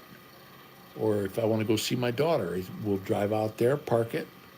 I want to go down and see Ronald down in this summer. I'd like to go to Niagara Falls. We'll just budget. We'll budget for the gasoline. Now, my buddy said it's quite a bit. He said last time he filled it up, it was $120. Well, payday, I got $120. I can fill my tank. That's not too bad. It's a huge tank on those things. So his is a little bit newer, but this one's got it's the older one, so it's got the 460. The one my buddy's got, I believe it's a 435 or something like that. It's some kind of weird Ford motor I had never heard of before. 5.5 or something. It's not the 5.7 or 6.7. It's a 6.5 or 2 or whatever. When you open up the hood, it's huge. But I like that 460. I've never had trouble with that motor. I've had it in a bunch of Lincolns that I had, and you can't hurt them. They just hit the gas and go. So yeah, Island Tracker. Yep, they certainly do. This morning they were late They told me we're going to pick you up at 7:15, and I'm sitting out there at 7:15. So I called them, and they said it's not even open till 7:30. So I waited 15 minutes. I called them, and they said, we got you on the list for 8 o'clock. I said, well, my appointment's at 8:30, and it takes an hour to get there. And they said, that's what we got on our thing. So they picked me up at 8, and then we had to stop up the nursing home up around the corner and pick up this deaf guy, real big fellow. His name was Charles Miller, and he had hearing aid in both ears, and he still couldn't hear. Poor guy. But and they tell me that in that neighborhood that's a real nice nursing home. So yeah, the Toyotas they got you don't have too much trouble. The reason why I started liking Toyotas, I never really cared whether I had a Toyota or a Honda or anything like that. I was a Chevy guy, GMC, Chevrolet, and I went out there. I was in California, and my sister got this. It was not the Camry, the bigger one. I can't remember. Well, there was the Corolla. I think the Corolla's the small one. The Camry's the bigger one in the 90s. I think it was a 1987, and it was green, and it looked like a nice car. She took it to the car wash. So we're gonna go from L.A. to Las Vegas. So I said, I'll go check the oil and all that. No, everything's all set. We're good. And I'm going to drive. So we get on the highway. This thing's buzzing along at 85, 90 miles an hour, never missed a beat. I'm thinking, boy, this is a really good little car. So we stayed at the hotel. We had like the comp. She got comp tickets, and it was when they opened up that new hotel.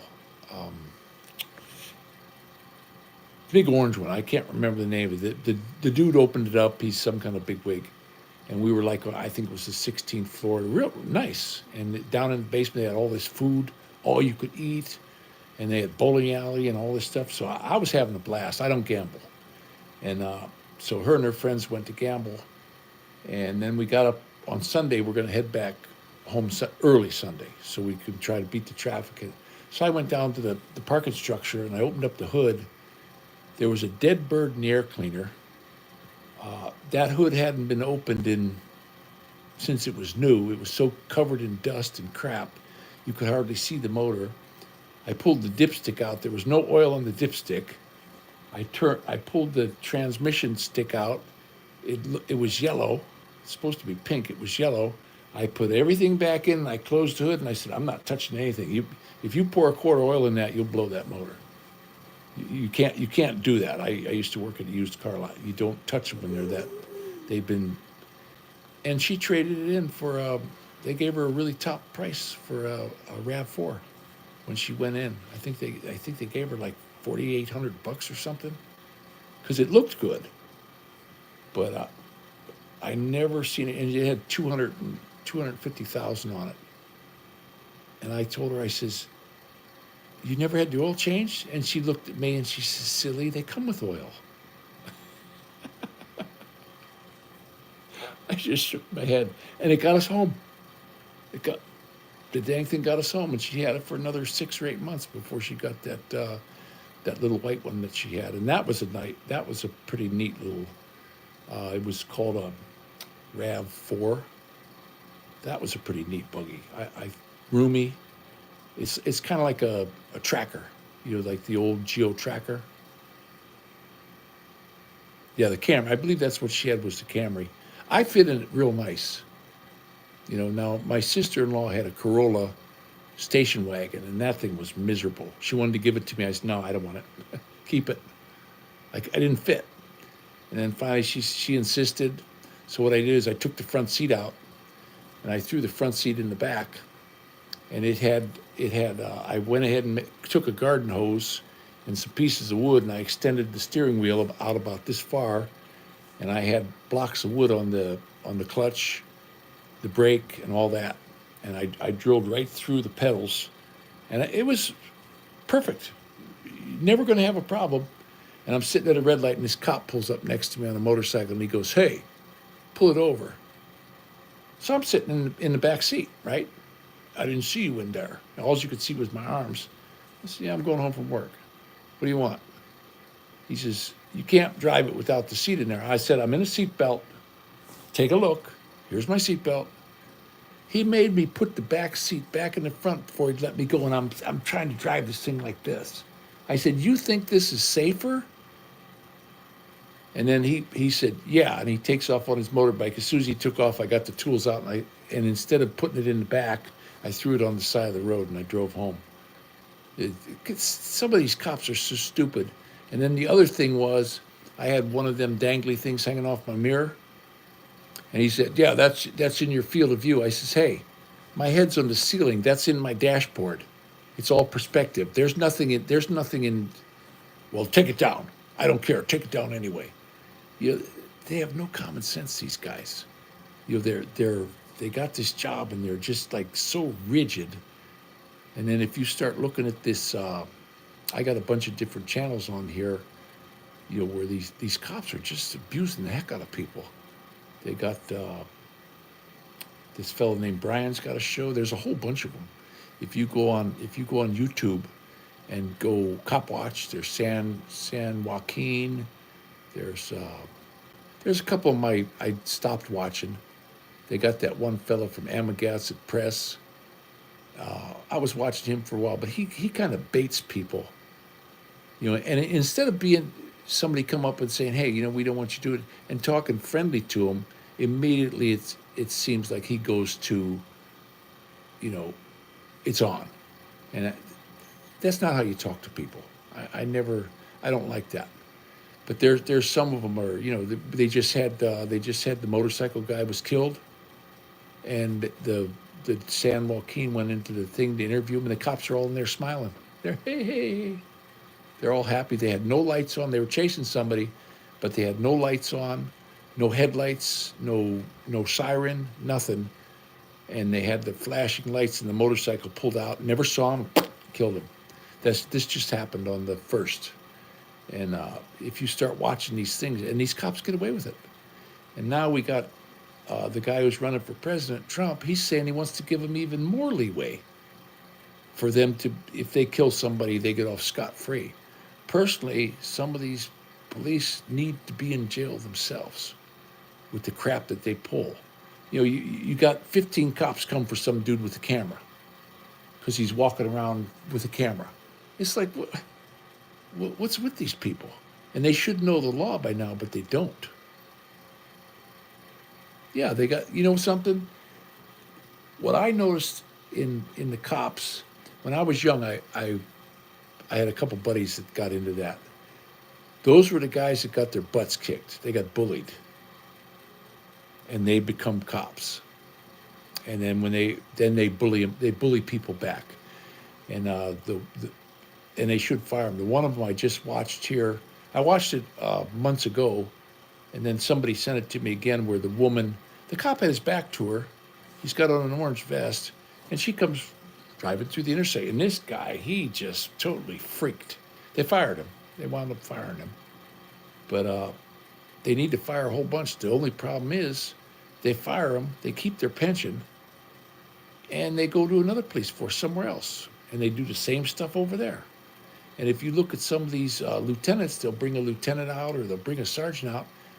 He don't know any more than the rest of them. Who gives a shit if you're walking around with a camera? So what? Oh, well, the terrorism. The biggest terrorists I ever seen are these cops, if you ask me. Yeah, there's still a whole bunch of people on here, so I figured I'm not tired. I slept a good part of the day today. Last night I was able to get some sleep, and instead of taking one of those pills, I took or one and a half. I took one and a half and crashed last night. And then I remember we got up at I think about 6. I had to get my shower. I needed help this morning, and then I was sitting out on the front at 7:15, and they were late by 45 minutes. And then when I was going there, as soon as I got in, they took me right in, and they got these real nice. They're like recliners. They got heat, not on the sides, but just in the back, and you can put your feet out. It's like a big vinyl recliner, and they raise up and down too, so they're easy to get in and out of. And I crashed. I got in there at it was about 8:35, and when they first came in to give me the bag of stuff, it was 9:35. So I crashed for about an hour. And then what woke me up was I was cold.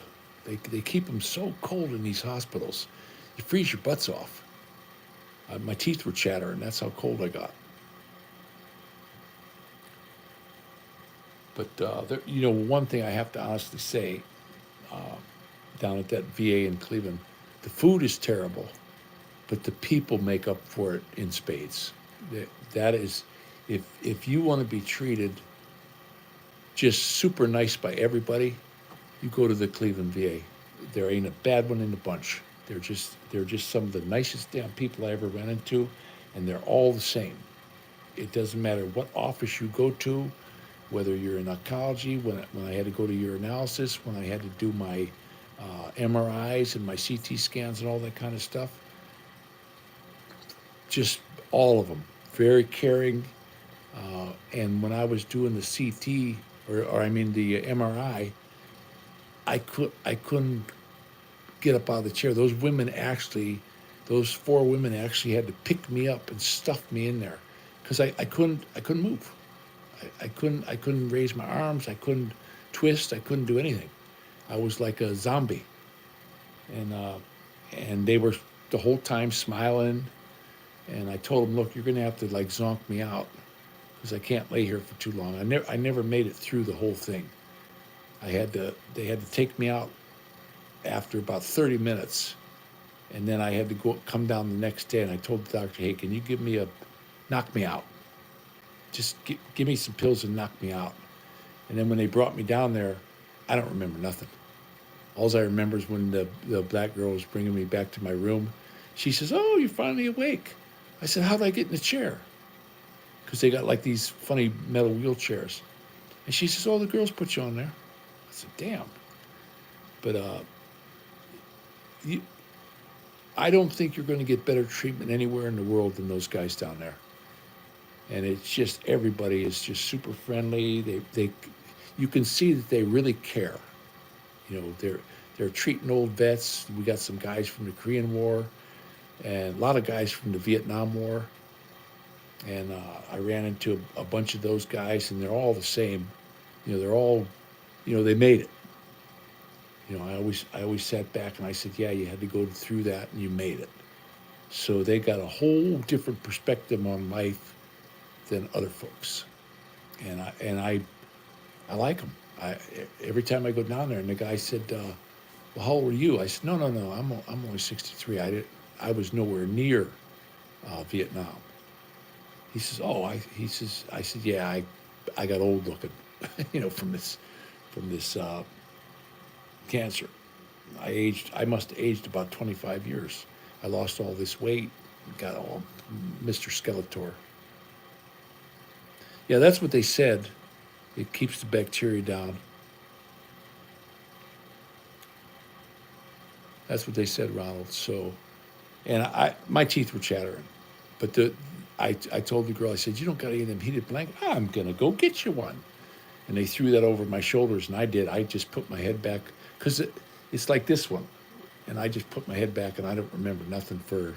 I crashed, so that's why I'm up now. And my sweetie in the mornings, no, we don't. We're not gonna. We get up to get the kids off. She's been making me some of the best breakfasts. I got pictures. I was taking pictures of these breakfasts she's making me. And this morning I had a little tiny bit of spam. I got to watch the salt. I love spam, uh, but I just had a little piece, a couple eggs. We got to go to the store and get some more eggs. My sister out, she's got a chicken. She's got a whole bunch of chickens, but I can't get out there to get the eggs, and she hasn't come through this way. But I can see her and get some eggs off her. The last time over the Christmas, she gave me like 4 trays of these eggs, and boy, they were just the deepest yolks. And I don't know, half of them were double yolkers. They were some superior quality eggs, and her, they grub around, so it was pretty good.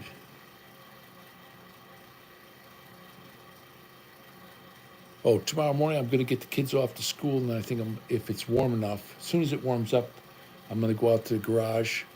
We're going to be moving at the end of the month or in May. I've got a storage locker upstairs while I'm feeling good, and there's nothing heavy in there. It's just boxes for the TV and all this because they're going to change my storage locker to way down the hall this way. So I'd like to take that stuff out, put it in the garage. I'd like to straighten the garage out a little bit, sweep it out, because it's dusty. It's got a rubber thing on there, but it's got a gap on the one side, so as the cars drive by, it gets dust in there.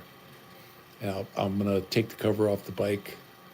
I bought a really nice cover. That when I was looking at motorcycle covers, and this covers for on a trailer, and it'll handle up to 70-mile-an-hour wind.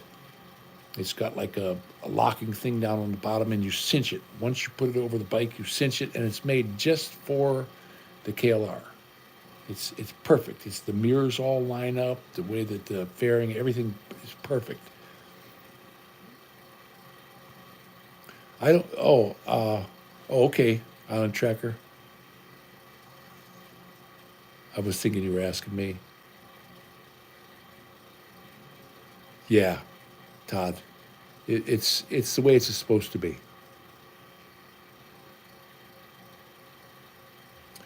Uh, about a week and a half ago. You don't want to let oil sit over winter. You gotta keep them running. And I don't run it for like a minute. I let it completely warm up, until I can feel the case is good and hot. Now I got AMS oil, and there's a Kawasaki dealer right over here. I called him up the other day, and I said, it's my first service. I bought it up in Huron. Can you guys do my service? They said, absolutely. I said, I have the oil and I have the filter, but you need to do your stuff. I want them to lighten up the rear suspension a little bit. He said, yeah, we got you covered. He said, your first service, do you still have the coupon in the back of your book? And I said, yeah, there's one more. He said, fill that up. He said, because if you got the oil and you got the filter, he says, we're going to be able to do that no charge. He says, I'll adjust your suspension. I'm not going to charge you for that.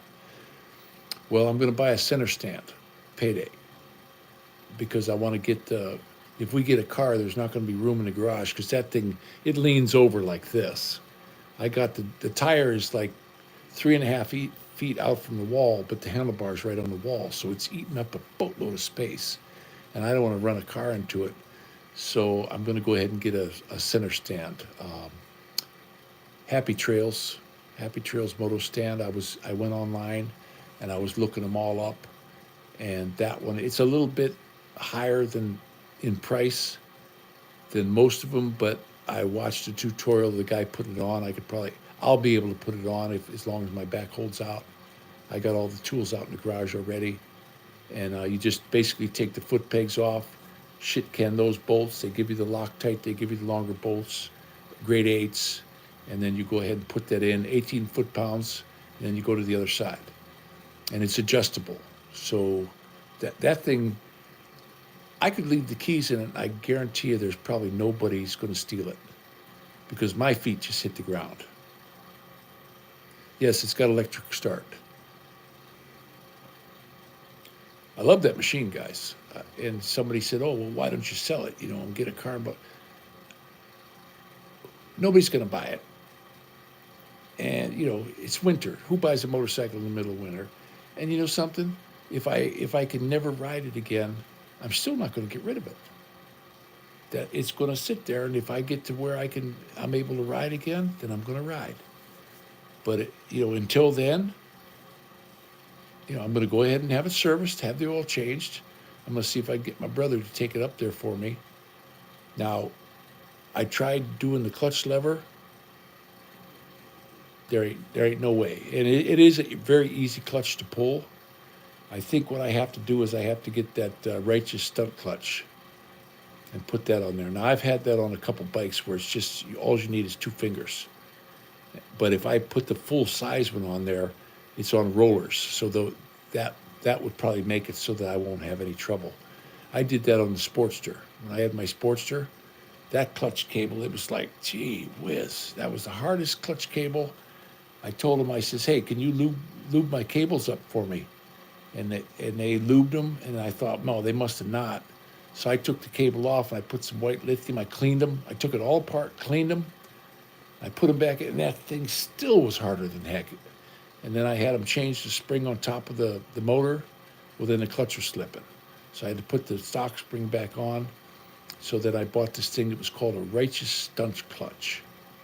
And it's just a little tiny one. And boy, I'll tell you what, that made all the difference. I was going to get rid of the bike. That's how bad it was. That's how bad that damn clutch lever was. And he goes, you just got a weird one. He says, "Come here, I want to show you something." And he takes me into the showroom, and he says, "Squeeze that clutch lever," and it was like butter. He says, "The girls buy these bikes." He says, "I don't know what's happening with yours." So I had the 1200 jugs on the 883, and I think the guy who ordered a heavy-duty clutch. It had to be. And then it sat there. The guy never picked it up. And when I went in, the guy says, "Hey, it's 8,300. I'll let you drive it out the door for 8,000, everything." And I said, "Oh, I got 8,000. I got more than that. I was going to buy 1,200." And then for 9,000, I think it was $9,500. I give them 9,500, and they took the 883 jugs off, and they put the 1,200 jugs on it. And I think it was the screaming something or another.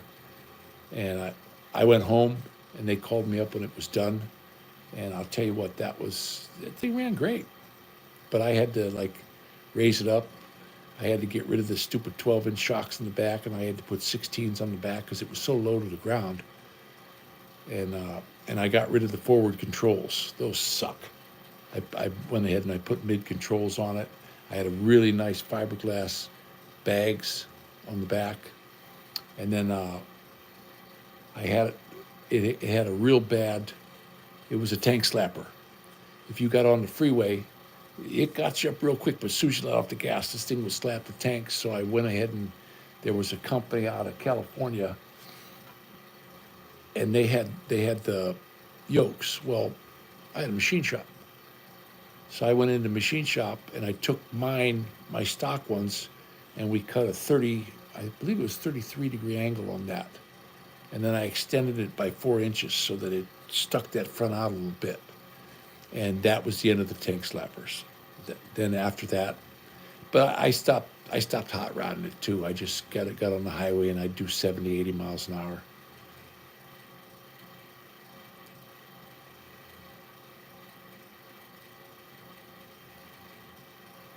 Yeah, I've been running when I when I first started riding motorcycles, I was running Mobile One. You couldn't. I never saw AMSOIL, and then I started reading. The more and more I read about oil, the more I'm finding out the top oil that you can get right now is still the AMSOIL or the like the red line types. They're specific for racing applications, and I don't need that. I got this T 1040. That's what the bike calls for.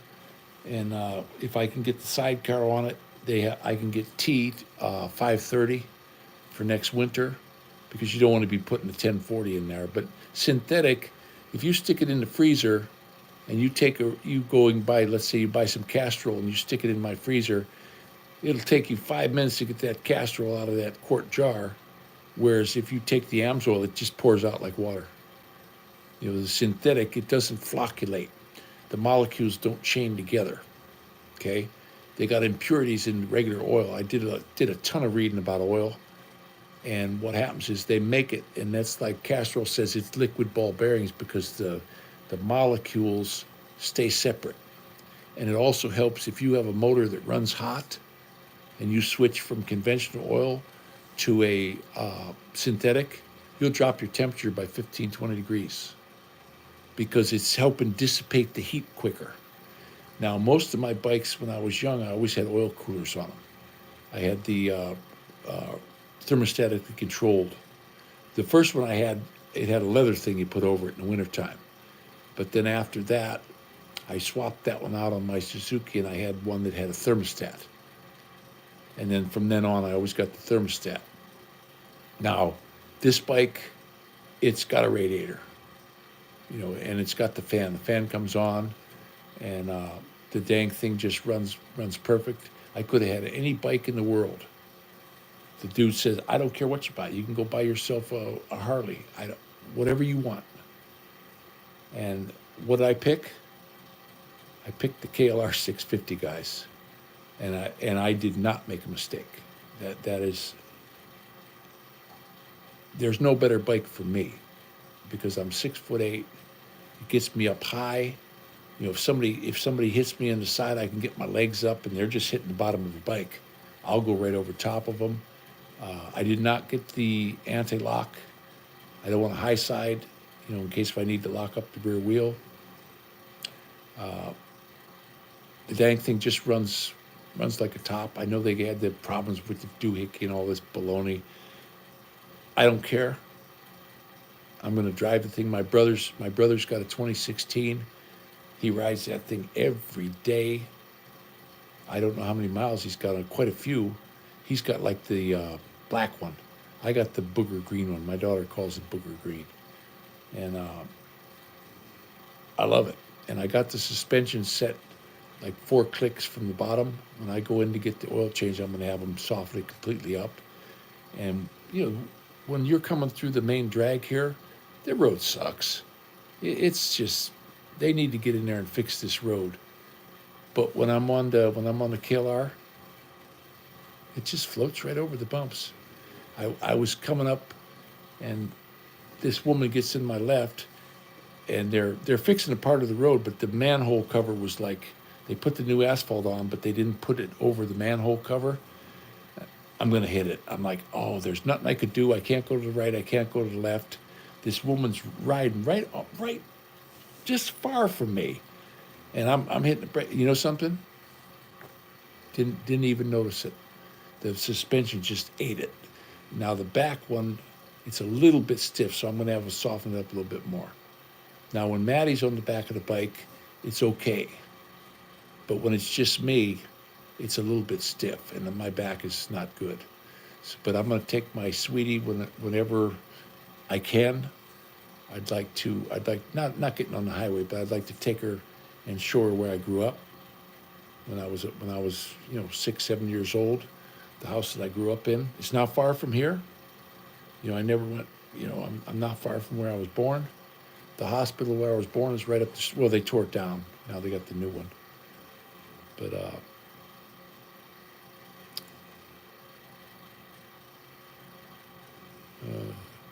yeah, Castrol. That's they basically put that together. AMSOIL, it's its own company. I did a bunch of, and the other good oil. I'm going to tell you what. Don't ever discount Mobile One. You know that if I can't get AMSOIL, I'm going to grab Mobile One. My Suzuki 850 that I had for, oh my goodness, and it's still on the road. That's all that thing ever saw was Mobile One. I had it in the shaft drive, and I had it in the motor, and I'm betting there's, I don't know, 300,000 miles on it now, and it, last I heard, it's running like a top. Same guy got it. So, and that's all that bike ever got. As soon as I got the dang thing home, I drained out the oil, and it was like piss water. You know, because I brought it home in July, and then I went ahead and I just left the plug out. I left it drain for like till the next day. Still put a brand new filter, and I was surprised. I put the magnetic drain plug in, and I put the magnetic thing around the filter, and that, I couldn't believe all the metal that was in there. And then I went ahead and I put Mobile One in it, and I didn't ride it until Christmas. That was my Christmas present, and I broke it in the freezing cold weather. And that dang thing's, the rings on that thing were seated so good it never burned a drop of oil. It never had a funny looking puff of smoke or anything, and it was just a perfect, first Suzuki I ever had. That thing was just a perfect bike. It was a GLS 850 with the shaft drive, king and queen seats. It had the real nice handlebars, and then I got a J.C. Whitney fairing. And the first one I bought was too low. And then I went down to a motorcycle shop, and the guy bought it off of me. He goes, "Oh, yeah, I've been looking for one of those." I said, "It's a J.C. Whitney. I paid like $89 for it." He said, "I'll give you $50 for it." I said, "Okay." So then he gave me the number for the tall one. He didn't have one. And I went back to J.C. Whitney, and I got the one that was way up here. And that protected, and I was coming down the highway, and I'm doing about 70, and the guy had his chain binders, and he had a big old piece of railroad tie. Well, that railroad tie come off the back of his truck, and it hit the ground, and there was nothing I could do. It hit that windshield, and if it wouldn't have hit that windshield, it had hit me right in the chest and probably killed me. And my brand new windshield that I had on there for like 2-3 days was completely smashed. And I went, and the brackets were bent, and I got a hold of J.C. Whitney. I said, "Man, this thing, I got something you guys might want." And I sent him some pictures. It took about a month. That was before the cell phones. And the guy said, "Hey, if you send that to us, we'll send you a brand new one." Okay. So they gave me a box. They sent me, actually what they did was they sent me the new one, and I put the smashed one in the box that they sent me. And I shipped it back, and then I never had problems after that. I made sure I waxed it real good to keep the bugs, so that the bugs would come off real easy. And I was in my little cocoon of warm air, because I drove that thing when it was 20 degrees below zero. Yeah, I always, that's what I had in that bike for the first 10 years of its life. But when it comes to changing oil, especially on the motorcycles, I'm some kind of nut. People say, "Oh, you don't need to change it that much." Well, as soon as it gets dirty, it's out of there. And if you break the rings in right, it won't get dirty. I could get 5, 6, 7,000 out of an oil change, but if you don't break it in, you get blow by, and your oil will turn black. And I've seen guys where it was 2,000, 2,500, and their oil's black already, because you got stuff from the combustion chamber, because they never seated their rings. They just started hot rodding the thing right off the bat. And I've had guys say, "Oh yeah, the hard braking, that's the way you do it." I kind of give mine an intermediate. I like to break them in the freezing cold weather. Now this one, when I got it, it was cold. I had a warm jacket on. I got it in September. And when I drove home, it was about 58 degrees, and it was a 68-mile ride, and I did not get in a hurry. I would get it up, I'd go first, second, third, and then boo. And when I was going through this one town, the cop pulled me over, And I said, "What's up?"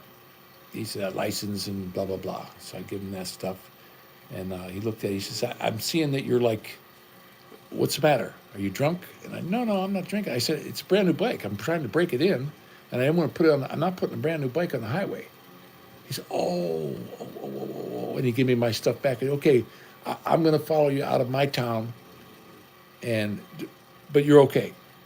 And then I just first, second, third, and no traffic. I left out of there at like 10 in the morning. Most of the people were at work, and that's a really nice ride. I rode right along the lake. You could see the Lake Erie was off to my left almost the whole way back.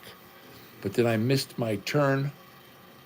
I was supposed to turn right on Columbia, and I passed it. And then I got lost. And then the clock was wrong on the bike, and I thought, oh my son's getting off of school. I'm going to be late. And I got it. I got in. I'm rushing, and I had to ask some dude directions. I said, "Excuse me, mister, am I going the right way to get to Breeze?" "No, you got to turn around. It's that way." So he blocked the traffic for me. So I turned around, and then all of a sudden, as soon as I went that way, I'm home, but my clock was an hour off. So I got home. I ran over to the neighbors. I said, "You got my son?" And, "What do you mean? The kids aren't out of school yet." I said, and then when I got in the apartment, it was 3 o'clock, not 4 o'clock. And here I was worried I was gonna, you know.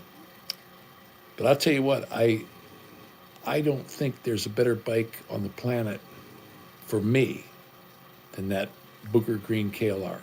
That's the bike I wanted. The other bike that I really loved, I had a Buell Ulysses. I wished I could have kept that one, but before that I had a XR 650 Honda, and that was like my beater bike, and I just flogged that thing. I just ran the piss. I, you know, I'd come home and spray it off with the garden hose. Get as much mud as I could. I had those 606 tires on it, and I'd come home. My whole back of my helmet, my back was just full of mud. I got a piece of mine belt that didn't work. That thing, every time I rode it in the spring and in the winter, it just got full of mud. And instead of staying on the road, I could drive on the road a little bit and then cut off. Instead of going all the way down and back around, I could cut up over the hill, and I could knock off 10 minutes off the drive. I loved that bike. And bumps, that was another bike. The guy who had it before me, he did the suspension. He was this real big guy. He went about 320 pounds, and his wife nagged him, and he said, "I got to get rid of it." But he did Olin's suspension. That was with the big reservoir coming off the side. And he said, "Hey, he said, I got a book on this. Why don't you take it around the block?" Because I gave him what he asked for it. And instead of having the one spring in the front, he says, "I got two." And he bled that out. He had progressive springs in the front, and he bled the air out of that, locked it down, and then on the back he got his little book out, which he gave me, and he set that suspension up. And I came back. I said, "Mister, don't touch a thing." I said, "This is like driving a cloud." He says, "They're great bikes," and he says, "I got over $1,000 in that suspension, and I'm glad you appreciate it." And he says, maybe from time to time I could stop over your place, take it for a ride." I says, "You're more than welcome. You're the one who built the damn thing." And I love that. I brought that thing out to California with me, and we took it out to the desert a bunch of times. And I kicked ass on that thing. You just hit the throttle. You can't go too fast on those. You just can't, because that's not the motor. Now, if you get that 650 race one, them damn things will do 140, 150 miles an hour. Mine, with me on it, I was good for maybe like 105. You know what I mean? 100, 105 in the desert. And that was when I had a nice straightaway, and that's everything she had. That's just all it had. Now this Kawasaki, when I got 300 miles on it, I said, "I'm going to go ahead and jump it on the freeway just for one exit." And I had it up, according to the speedometer. Now, the speedometer could be wrong, but I had it up to 115. I zipped it up to 115, and then I let off, and I got off on the exit. And I just went ahead and, you got to go up and down so that the rings seat.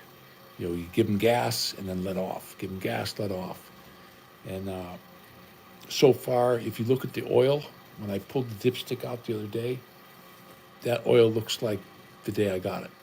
It's got this beautiful golden color. But I told the guy, look, I want to get the AMSOIL in it.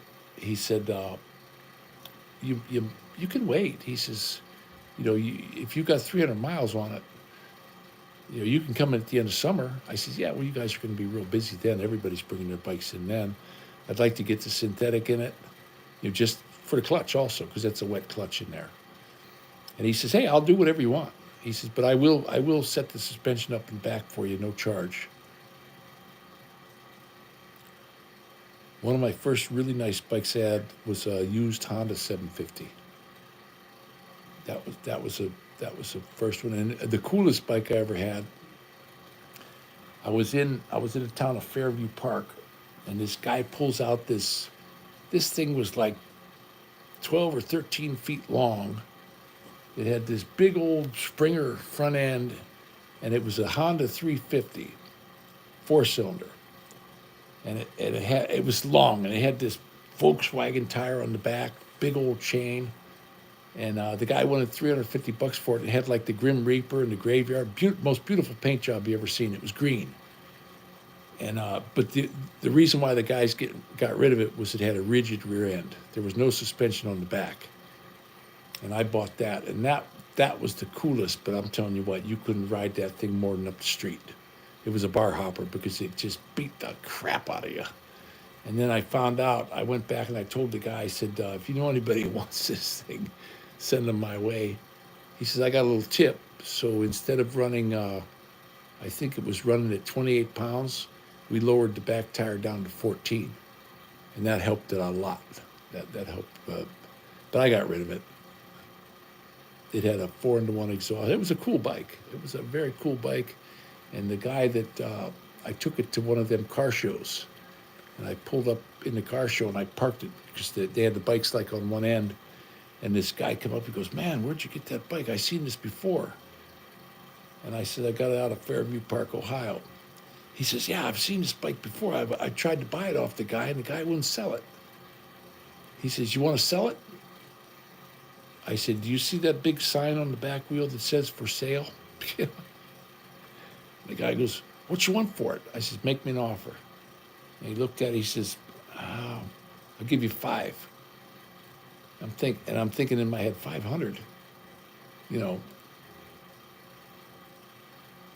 And I was like, I don't know. I'm looking at a car over here. I need a little bit more than that.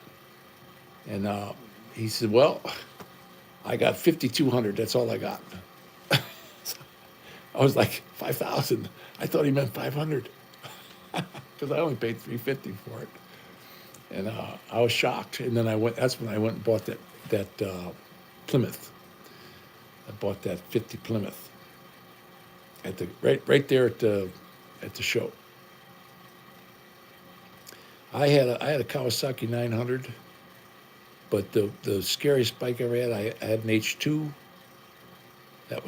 I believe that was a 750. I never had a title for that one. That thing was terrible. That thing was terrible. You'd get it up to speed, and the thing was all over the road. And I thought, well, the tires are bad. I changed the tires. I had him check the rims, and the guy told me at the Kawasaki, that's the way these are. There's nothing you can. He says you can go spend $100,000, and unless you change the frame on that, that's the way these things ride. And I got rid of it. I said, I'm not riding that damn thing. That's a death trap. And then my brother, he had a V-Max. That was another one. I went down and I thought, boy, that's a cool bike. I went down to the Yamaha dealer and they had a test ride. Oh yeah, plenty of power. You couldn't turn this thing. It turned like it was a Mack truck. And I'm telling you what, my butt was puckered. Now I understand the new ones that they came out with, they're way better. They're 250 horsepower of just, and they got the suspension dialed in. But I don't want that anymore. when I had the V Rod, every time I got on it, what was I doing? I'm racing. You know, every time I got on it, I couldn't help it. I'd warm it up, and then I'd look over to see, oh, he wants to race. You know, and I just got, I'm going to get myself killed on this thing. And I went ahead and I wound up swapping it. I got that Buell Ulysses. I loved that bike. I wish I would have never got rid of it. If I could have had a storage place I could have put it.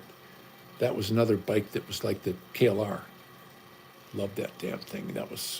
But I sold it, and and it was blue, Navy days. That was absolutely a fantastic bike. I wish I had one. They got the oils in the swing arm, the fuel is in the frame on those. All the weight is down low. You could stand it up on the center with your pinky finger, and that thing would just sit there. And I could go down to about a half a mile an hour coming up to red light without having to put my feet down. The thing was so perfectly balanced. But then when you got it, I took it to a track day one time, but I didn't want to fall down, so I wasn't really hammering the heck out of it. Well, when you put it into a corner, never once did that bike let me down. And I was going up to Arrowhead one time, and we would do timed runs. We were working up there at the school when they had the big fire, and I'm coming up, and one guy 17 minutes. He did a 17-minute time from the gas station, and I thought I can beat that.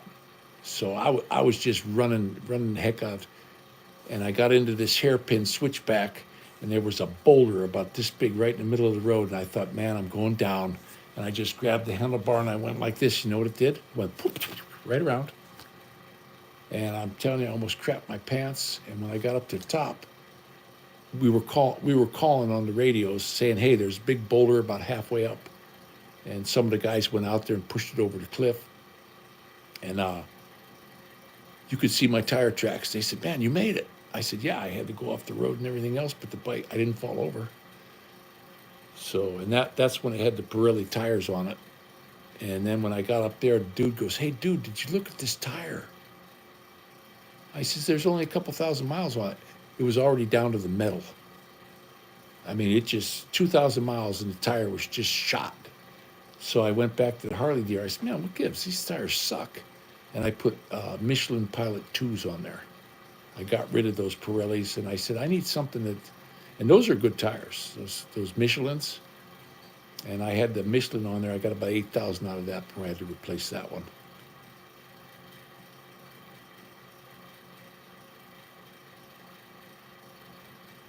Yeah, but I you know something, the big I had a Dyna, Fat Bob, and that was a 500 some pound bike, and I rode some of the big, I rode Electric Glide, I rode an Ultra.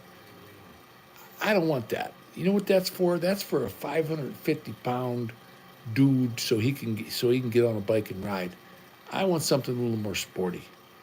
You know what I mean? I'm not. I didn't think a whole lot of getting on the big hogs. Now they got nice power. I took that Ultra, that was nice. But you know what I liked better than the Harley? But it was too small for me. Was the Honda, that 6-cylinder Honda Golden Wing. But the problem with that one, the dang things are made for little teeny weeny people. They're not made for somebody that's 6'8". They're made for somebody that's maybe top 6', 6'1". There's just no room in them. But I mean, if they would make a bigger one, I wouldn't mind having that for taking a trip. But I can go off road on this one, and rain, snow. Hopefully I can get the sidecar on it within the next couple years, because that way I can get the kids in there if I want to do grocery shopping. Plus I could drive it in the winter. Then I don't have to worry. Now, when there was snow on the ground, I didn't take the bike out, but I do run them. It's not good to leave them just sit. I backed it out to the end of the garage and I just left it run. I came inside. Half an hour later, I'd go back out, shut it off. I got to get the center stand so I could put it in gear too, so I can heat up in case next winter. That way it heats up the gearbox the same as the motor. But it's a fantastic bike. And I get a lot of people come out and say, "What kind of bike is that?" Kawasaki. I never seen one of those before. The only one when I saw my brother, I was coming up the road, and I hadn't talked to him or anything like that, and I seen him from about a quarter of a mile away. I seen him turning, and I said, "Oh, I think I'm over by my bro street," and they sit up so high in the air, and he's sitting up over the vehicles, and I said, Matty, I think that's your uncle Monkey, and he goes, so I turned down the road, and sure enough, it was him. He was just getting off of work, so we stopped in and we had a little visit. It's the first time he got to meet his nephew, so that was kind of neat. Okay, Ronald, you take her easy. I still got a few in here, but it's 3 here, and I am absolutely 100% not tired at all. What are you gonna do? I did sleep quite a bit today, though. I had a really good sleep at the VA, and then when I was coming back, when they gave me the ride home, I don't think I slept, but I was just, you know, not 100% awake. The dude had me strapped in on the front seat, and they strap you in. I couldn't get the way the seatbelt thing was there, because it's not a torn rotor cuff. They told me that I have a lesion. I have a lesion in here. So as soon as the chemo's done, they're going to take me over to a sports medicine guy, and they're going to look at it. And if it's not a torn rotor cuff, they're going to leave it alone.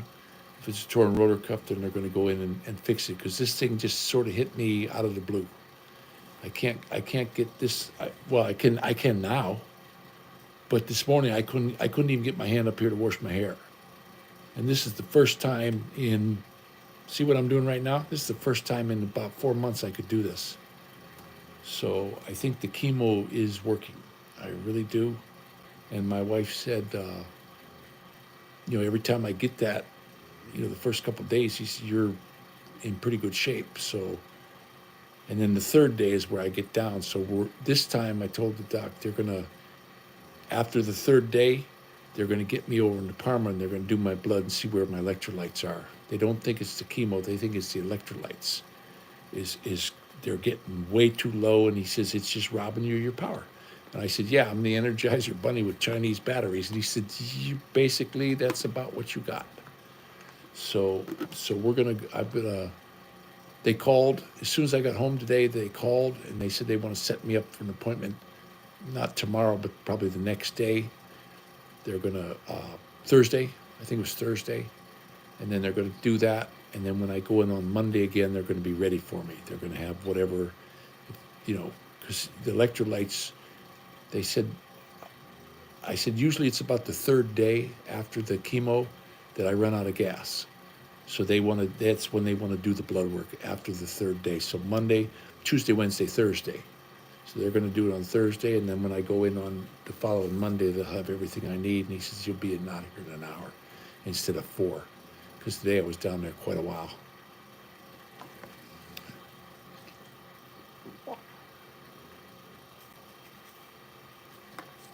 I drink 3 or 4 of these in a day, and I was dehydrated when I got to the hospital today. Yeah, we had beautiful weather here too today. Tomorrow I want to get out and make sure the garage is swept. My little buddy Matty, over the weekend, he helped carry some stuff outside. Get rid of it out of here, because now we got 5 people in here instead of just him and me.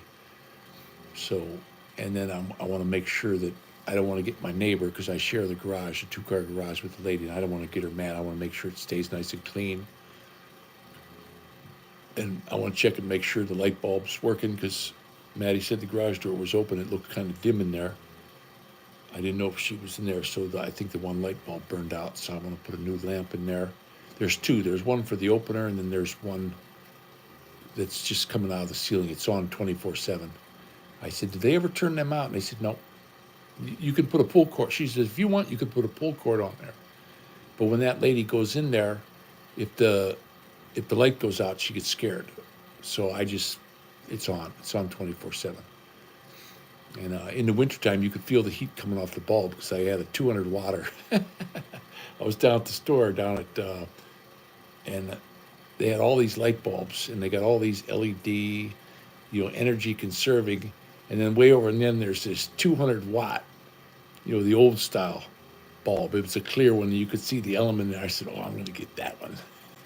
And you could feel the heat coming off that thing. I mean, from like 3, 4 feet away when it got real cold this winter, because I was going out there. I don't like to leave a bike just sit with just oil sitting in there and they get cold because you get condensation in there. So I'd go out there and start it up and, I'd run it for maybe 20, 25 minutes until you don't see any of the, what do they call it, vapors coming out the exhaust pipe. And it's got down on the bottom, it's got that little weep hole, and make sure that it completely dries out. And once all that stuff's dry, that means your motor's good and dry. I shut it off, I put the cover back on it, and I got this really nice cover. I'll have to go and let you guys know because I've had motorcycle covers in the past. I don't think I've had a better motorcycle cover than this one. This is probably the best one I ever had. It was $100 and some bucks, but you get it down underneath the bottom of the bike and then you just cinch it. And it just completely closes it up. And then what I did was I had bungees that I ran across on the bottom. And I made sure everything was pulled tight because we get some windy days here. And I was afraid it was going to rip and tear. And the guy said, if you get any rips or tears in this cover, you send it back and we're going to send you a brand new one. We're not going to repair it. We're going to send you a brand new one. I said, boy, that's a pretty good warranty. He says, that's not a warranty. That's a lifetime guarantee. And he says, you're good for 70 miles an hour on the highway on a trailer. He says, we do it all the time. They're triple stitched. It's bonded. And there's 3 different kinds of materials in it. Nothing moisture got in that thing over the winter. When I had this much snow sitting on top of it, I went out there because I didn't have it in the garage the whole time. I only got the garage after the first snow. They felt bad for me. And I lifted it up as dry as a bone underneath there. So, that was a pretty good one. It's always in the garage now. I don't ever leave it out. And I cover it up in there too. So, hey, Bobby, 57, how you doing? Yeah, I hope I start gaining some weight though. I was on the scale today, I was 190. And when this all started, I was 260. But I got skinny. Hey Pete, how you doing? Yeah, I got real skinny. To lose 70 pounds, that's quite a bit. And when I went over to visit my mother, she went ahead and she dug out all my pictures from school from the time I was in kindergarten, first grade, second grade, and all my sporting. She had like a big box, and it had one section was all my pictures from school, my basketball, my baseball, my football, and all that stuff. And it has physicals in there. And when I was 10 years old, I weighed 180 pounds. 10. And then when I was in high school, I weighed about 220 when I was in 7th grade. And when I got a freshman, 9th grade, I was like 235, 245. I was fluctuating in there, in that range. And for the first year, I could never stuff a basketball. He said, man, why can't you stuff it? You're real tall. I couldn't do it. And then the coach, they had this machine, you put it on your shoulder, and it's a resistance machine, like not a Nautilus, but it's got like shock absorbers, and you push against that. And if you push easy, it's not hard. But if you push as hard as you can, then that one. And then whenever he said, okay, time to take a break, he'd make me sit against the wall. And then he'd come sit on my lap. And then the next year, I had no problem. I had no problem dunking that ball. Not in the least bit. But yeah, those days are long gone.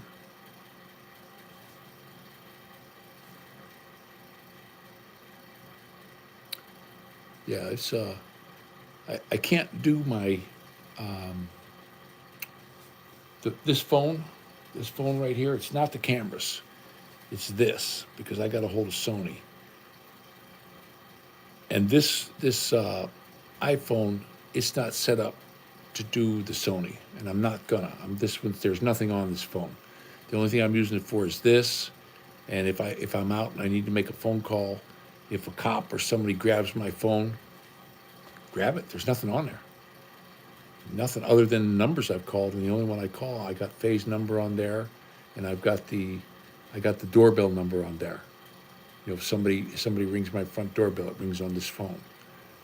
And this one has no SIM card. It's one of them eSIM. You can't put a SIM. There's no place to put a SIM card. It came from the cable company, and it's locked. I have to only use their number. But I got, if this phone rings, I got this on the cable. So does this one. They both ring. But this phone, I got people on here too. Sometimes I read it off here because it's bigger. That was, oh yeah, you know what they did? I had a, okay, it says community guidelines removal. Your content, oh my, was removed. Well, one of my subscribers was telling me their cancer story and how through the middle of it, you know, it was bad. I guess they were having a really hard time, but then it got better. Well, it was a two-part uh, email, or not email, but messenger. And after the first part, I said, "Oh my, you know, this is terrible, right?" They kicked me off for that. Said it was a community appeal rejected, community guidelines strike for saying "oh my" from my friend. They made a comment on my live, and I answered them back, and I'm like, what the hell's the matter with these people? They've been on my ass since I started this channel. Appeal rejected. Community guidelines removed. Content oh my was removed, and it's like, and it was. Kate was saying, "Oh, I was on 8 months of the chemo, and she had her, you know, her story she was telling me, and she said, you know, keep a stiff upper lip because it's going to get better." And so she wrote it in two, and then they took it down. I said, "Oh my," and they gave me a strike. It's crazy.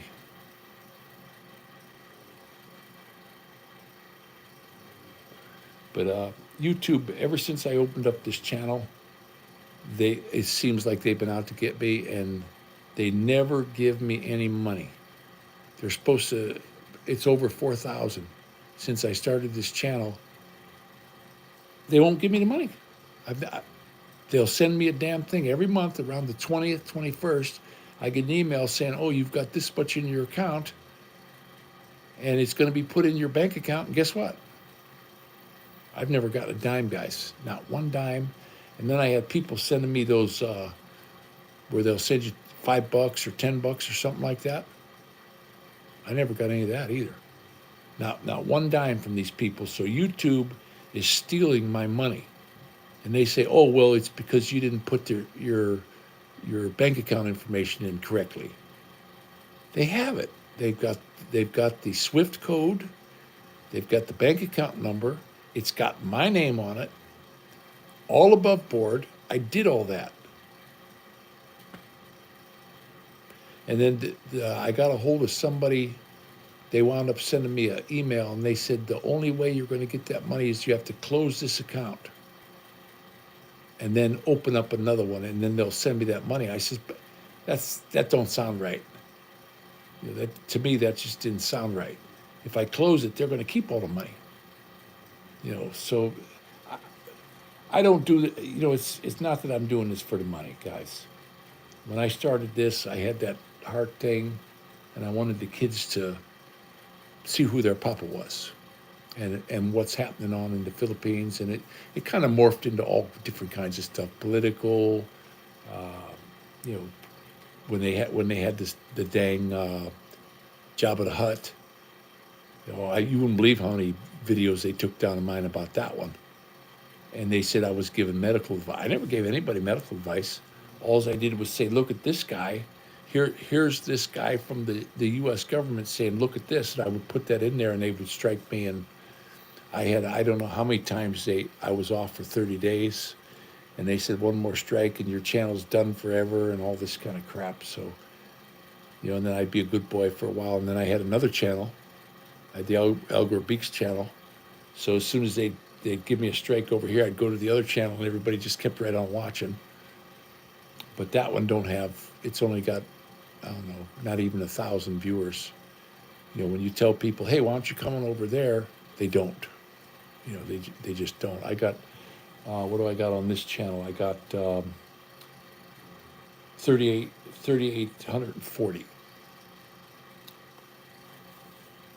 It goes up and down though. One day I'll have 3,500, then it goes to 38, then it goes down to 32. I mean, they're constantly messing with the numbers on the channel, and it's like, what are you gonna do? They don't like me. They think I'm a bad man because I like firearms. I believe in Jesus Christ, and they can't have that. You ain't allowed to talk about that kind of stuff. And that, to me, what happened to this country, guys? This is a Christian nation.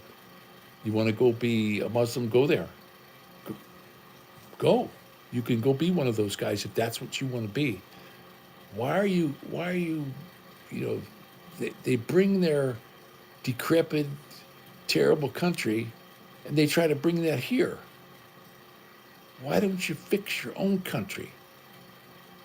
Don't come here and bring your crap. You go into, I hear up in Michigan, there's areas where you can't go because they took it over. And it's just a real shame. Yeah, you know something, Pete? It's from the chemo. I don't dye my hair. I'm telling you. And the nurse, the very first chemo nurse that I had, I was in the hospital. She's real tall. She's a real tall girl, and I remember she's very sweet, very nice girl. And she got a little baby. She got a brand new baby when I first got her.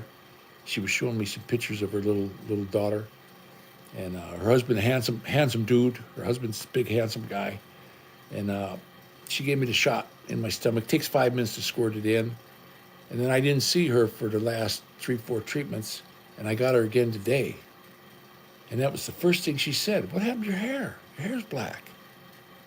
And I said, everybody's telling me that now. Look at that. Look, this. I got pictures over at my sister's. My hair was white on Christmas time, right before Christmas.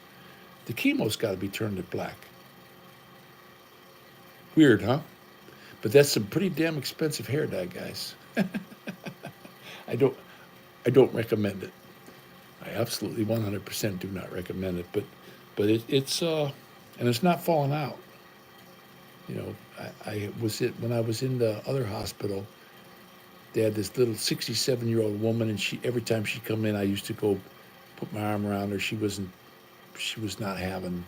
She passed away, but she said, "Oh, my hair is falling out, and I'm sick all the time. I don't think I can stand much more of this." And I said, "Just hang in there.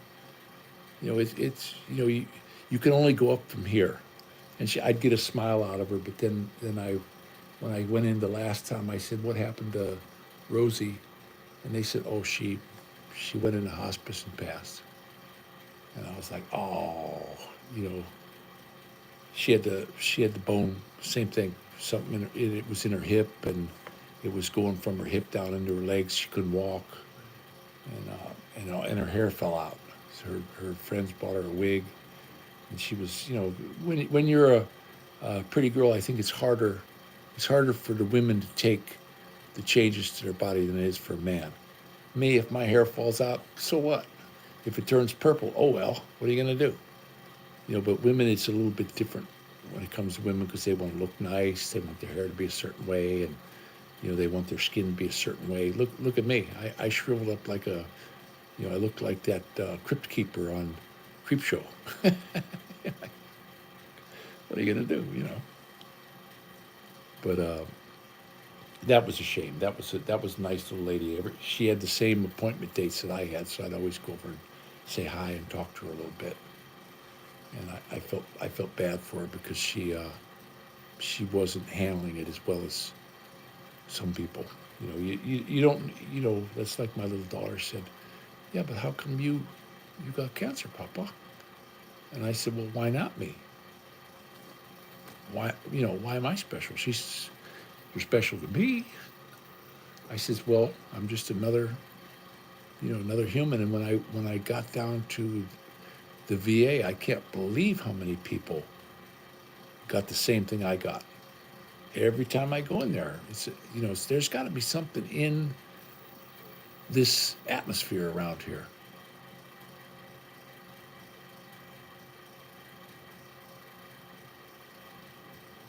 Well, you know something, Pete. She makes her dishes. Like we had cabbage and ground meat the other day with carrots and all that. She made some of them. She makes the Filipino food. And now, right now, nothing tastes right to me. She's been making me these absolutely fantastic breakfast: strawberries, grapes, uh, blueberries, and then I have a couple eggs, some toast. I got to be real careful with the salt, so no bacon or anything like that. Maybe a little teeny weeny piece of bacon, and but after that, nothing tastes right to me. All the food, and it's hard to eat because I want to spit it out. You know what I mean? It's just not good, and it's not her cooking, and it's not mine either. I made spaghetti the other day, and I love my spaghetti. I make the best spaghetti in the world, and guess what? It wasn't good. You know, to me it wasn't. Everybody else loved it. I mean, the kids sucked it up. Just, oh, Daddy, it tastes just like always. It's not the food. It's the chemicals I'm ingesting every day. I can't believe how many pills I got to take. I got. Let me count them for you. By the way, I got to take my last one. These ones here. They gave me one for my hands that's working really good.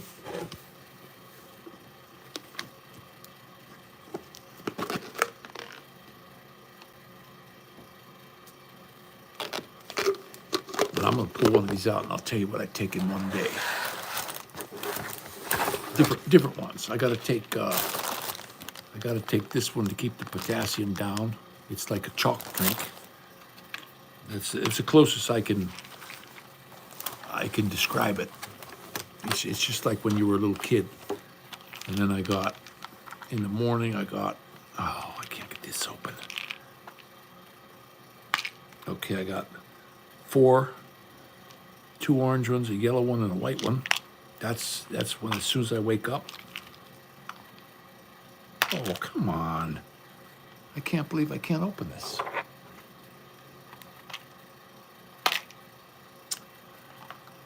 Wow. Half the time the lids just fall off. Now that I want it. Okay, and then evening, 3 different ones. And then, 2 at noon, an orange one and a white one. And then at bedtime I got two blue ones. I got the names of all this stuff. I'm carrying that around with me in case something happens.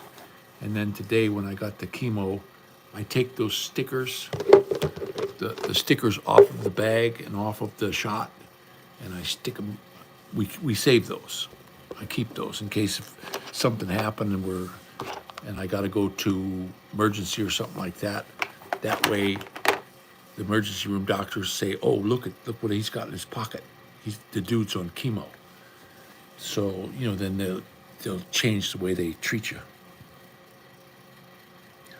Yeah, they gave that to me. The VA gave me, but the problem is, I can get them out one day at a time. But for a while, I couldn't get in there. It's like these pill bottles. They gave me these things here. I can't open them. I got to get my wife to open them. I can't get this open. Now I can. I mean, today. But today's the first day I was able to open this thing in, how long? Months. Because I had no strength. I couldn't do this. The doctor, he says, "Give me your hands." And I squeezed it in. He goes, "Man, you really, you're coming a long way, my friend. But I couldn't, a month ago, I couldn't do this. And they don't feel so cold anymore. I still got a little bit of numbness in there, but the pain management lady that came up, she said the last scan they did of me, she said that lesion that was hitting on, right, I got a mighty hump, kind of like Montgomery Burns. That's right where it's hitting, and that's the one that sends the nerve down to your hands and to your elbow. So they're thinking because the chemo's working so well, it's going to go away. They're saying by the time you're done with the chemo, the problem in your hands is going to be a thing of the past. And I'm like, oh, I hope so, because heck, I can't even wipe my butt. You know. What do we got here? We got, hey, all right, hello, Mrs. Peter, how you doing? But they did us a real solid down at the VA. Once I got my DD-214s taken care of, they had me on reserve, so they weren't helping me at all.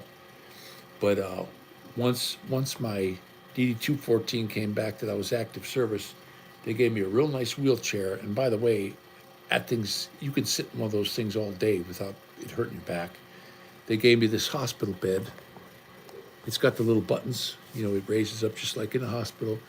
They gave me a toilet seat extender because the toilets are too low and I couldn't get off, so it raises me up about a foot.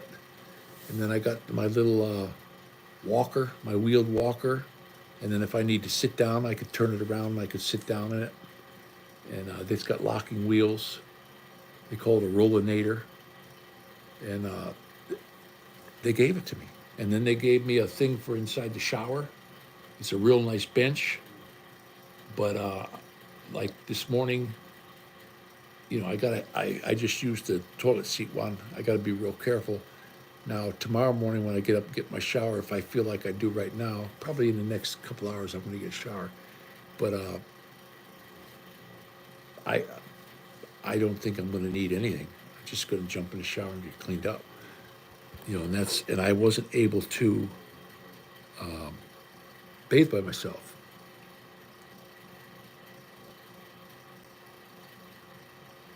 Yeah, Pete, I'm telling you what, I've been in, when I was young, I was in that terrible accident in Pennsylvania. I was out of it. And then I was in the naval one. They're just horrible down there. I was in Maryland. They treated you like you were a piece of dirt. And then I was in a hospital in Pennsylvania before I had the surgeries done on my back. And I had this one nurse in there. She wasn't even she would come just to berate me. And I finally had to get a restraining order. I had to actually call down and I told them, hey, I don't want this woman in my room anymore. And they said, well, if she's your nurse, she has to go in there. I had to call the police and get a restraining order on her. This is how bad she was treating me. And I thought she's gonna give me a hot shot or something and kill me. And then I got my surgery and I got out of there. And now I was at Southwest. The food was good at Southwest. I have to admit, the food was like very good. Now, when you're down at the VA, the people make up for the horrible food. The food, I'm not kidding you, the food is absolutely atrocious. Half of the time I couldn't eat it. And I need to eat, I need to gain weight. But you know what happened to most of the food? I gave it back to them. I'm not eating that. They had one, it was supposed to be turkey and stuffing. And it looked like somebody ate it and then puked it back up. I said, I'm not eating that. And it didn't even smell right. I'm sniffing it going, and I was thinking, boy, I bet they had dogs, people could bring their dog in, not in the rooms or anything, but towards the end. Dogs wouldn't even touch this stuff. That little tiny dog that was in my neighbor, the woman came in with that little teeny Yorkshire Terrier. And I said, hey, does your dog like turkey? And she said, oh, my dog eats whatever we eat. We don't give it dog food. And I said, well, I got some turkey and some dressing. You can have it. Oh, sure. That dog stuck its nose in there and turned around and laid back down. Wouldn't touch the stuff. And if a dog ain't gonna eat it, I'm not gonna eat it. But the people down there, I never was at a hospital where it's pretty much 100% of the people, they care. They're just super nice people. I always loved this area of the country. It's a real mix, black and white, and there's not too many guys from south of the border, but everybody gets along. I've never had problems in this area. I love this town that we're in. The kids are doing well in school, and that's why we're going to go ahead and do one more year. The guy said we're going to have to at least see you for a year, and then I'm going to try to do one more winter. But if it affects me like it did this last one, we're heading south. I'm not gonna stay and freeze my butt off again, and have a relapse or something like that. I want to get into some warm weather. So we'll see what happens. We're still working on a car, and we got they're going to move us. We're going to be on the first floor, across from the pool, and instead of having one bathroom, we're going to have two, and we're going to have two bedrooms. So that'll give Dorothy her room, and the rest of us just plop in here. I'm going to buy some of them couch. I saw it at Walmart. They got the couch beds. They're not like the old style where they got to unfold them. These ones they just pull straight out. And there was a love seat one, like I guess that's a full size, and then there was the regular couch one, which had been like the queen size. And that's what it says for the sheets anyway. And it was $1,000 for those two. And we're going to take this black one and put it back out in the dumpster, and hopefully I can swing that, because when I paid my rent this last time, they said we're going to get the one down there. So I went ahead and paid double because I still had it in the account. So when we go to move, I like to stay a month ahead. Well, right now I'm 2 months ahead. And they tried to say, no. You're behind. And I said, no, you better check that again. And they said, no, you're behind. You owe us right now. Well, I grabbed every receipt off the top of the refrigerator from the time I moved in here and all my money orders, and I'm ahead by 2 months. And I said, here, you take a look at this. You can photocopy it all you want, but don't tell me I'm behind. I'm 2 months ahead right now. And she looked at that. She goes, oh, and she got her name on it. As soon as they get it, they're the ones who sign off on that. So, so they messed up. That's all there was to it. So, but that happens. I'm not gonna hold it to them.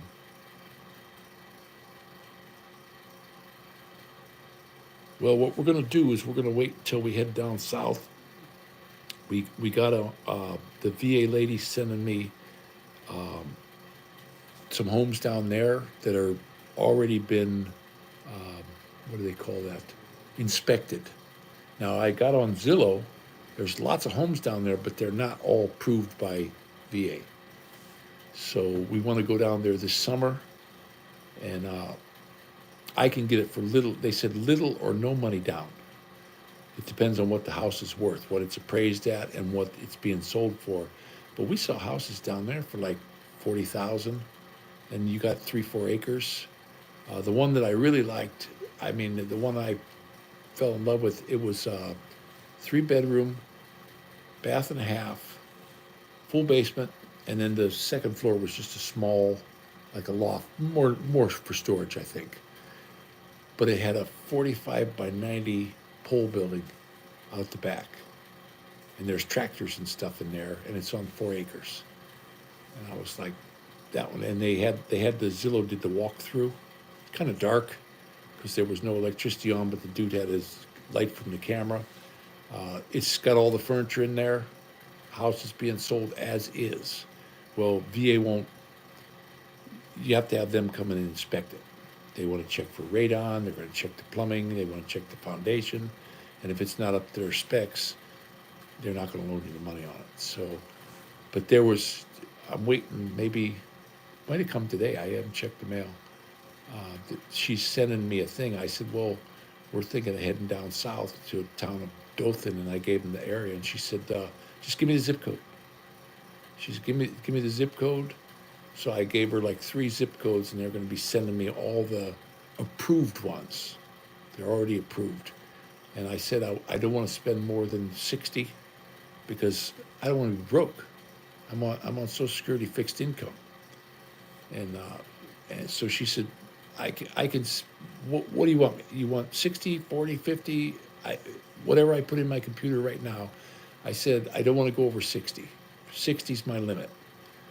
And she said, well, the computer's automatically going to be if there's one for 62 or 65 because people come down in price, and that's going to be automatic. I said, that's fine.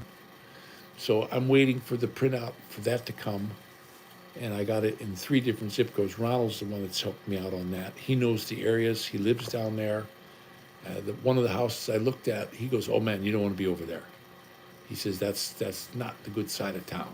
You want to be over on this side. So I got to take my cues from Ronald. He's a good Christian dude. He's been, him and me have been going back and forth. It has to be at least 4.5 years that him and I have been going back and forth. And he's had some health problems. He was going to the Philippines, and his legs, when my foot swelled up, his legs got real big, and he's not shedding the water, and he's afraid he's going to get stuck in the Philippines, and they're not going to know how to treat him. So he's doctoring here, and he's just running. He's 65 years old, and he's got some trouble with his legs. So.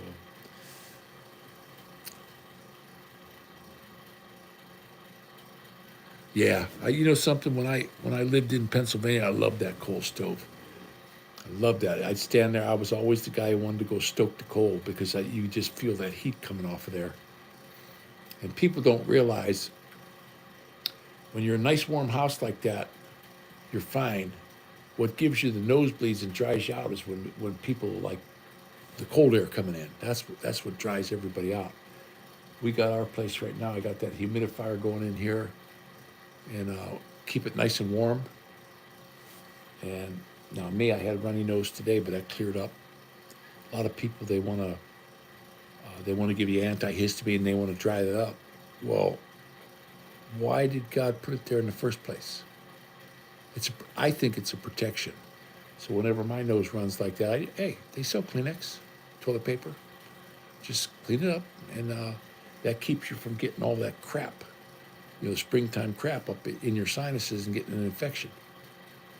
That's my take on it. I might be wrong, but I never was one to take, like they wanted to give me some Tylenol at the hospital today. I said, lady, you can take those back. I said, what do you got here? She said, oh, that's your steroid. I know I have to take that. And then they got this other one. She said, oh, that's for the spine. Okay. And I said, what are these 2 white ones? She says, Tylenol. Take them out. I don't want them. Never eaten a Tylenol. I'm not going to start now. And I'm just not going to eat them. They had that when they were first making them. I think it was 80. You have to go online and look this up. But somebody sent this to me about a year ago. Maybe it was 2 years ago.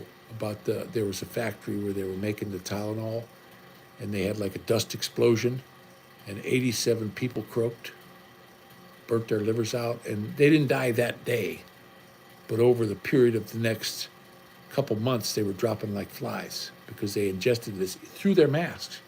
They had their little N95 masks. Oh yeah, that did real good. How come if they tell you, you got the coof, and how come you can smell a fart? I mean, if these things are so wonderful. I went into the clinic today. They got the oncology one. You have to wear a mask.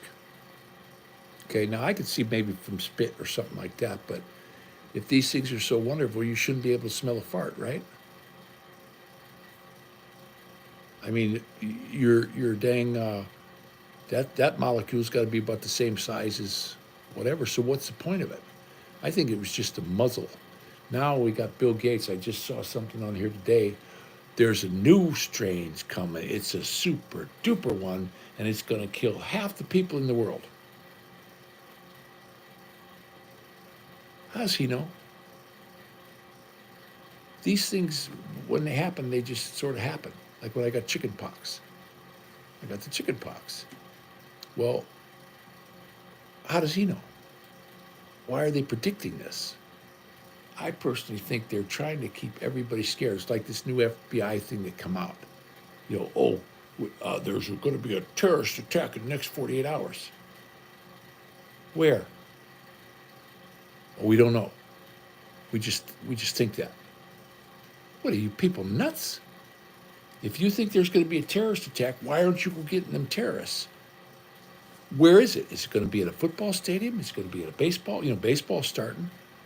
Where's that? Oh, we don't know. There's going to be one though. So I'm starting to think, you know what, guys?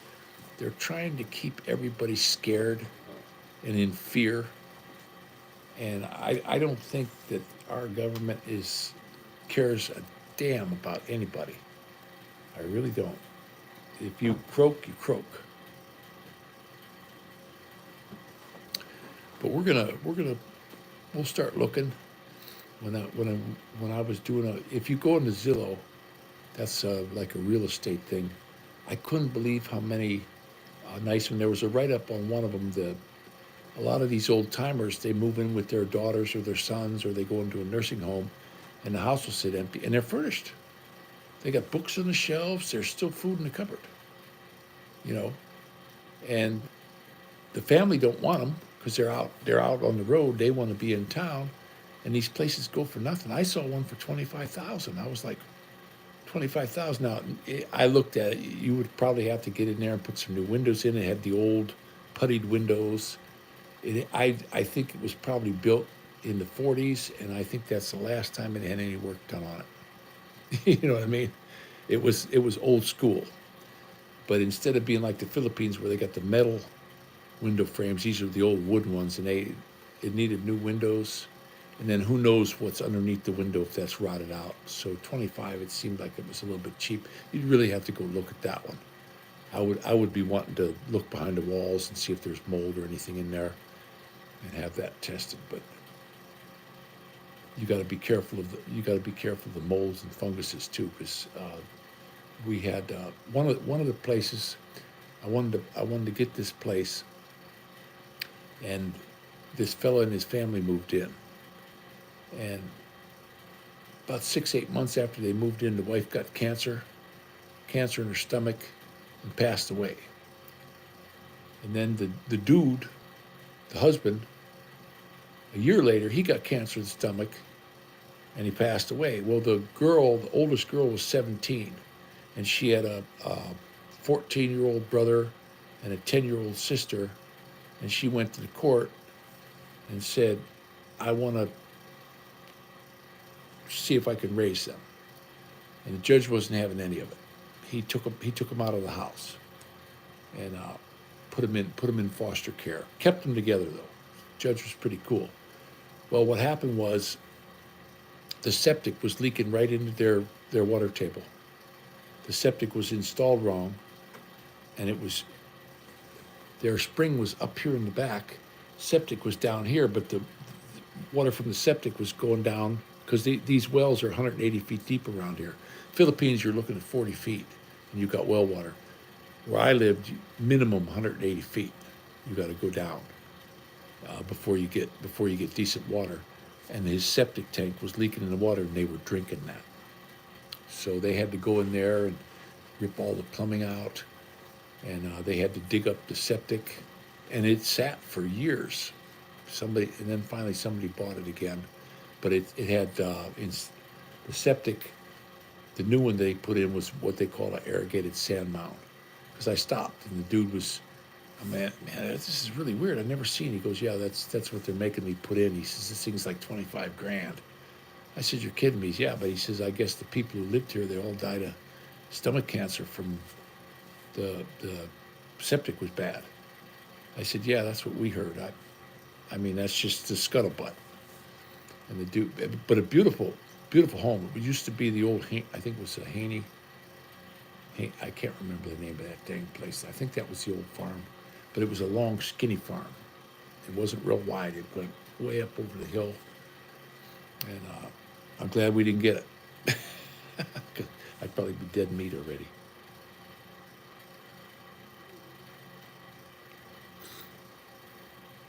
I gotta get a little bit more water. My water is running low.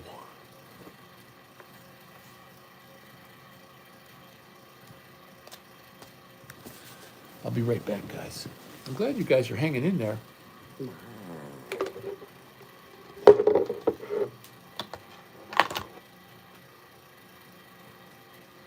Lots of people still on here, right?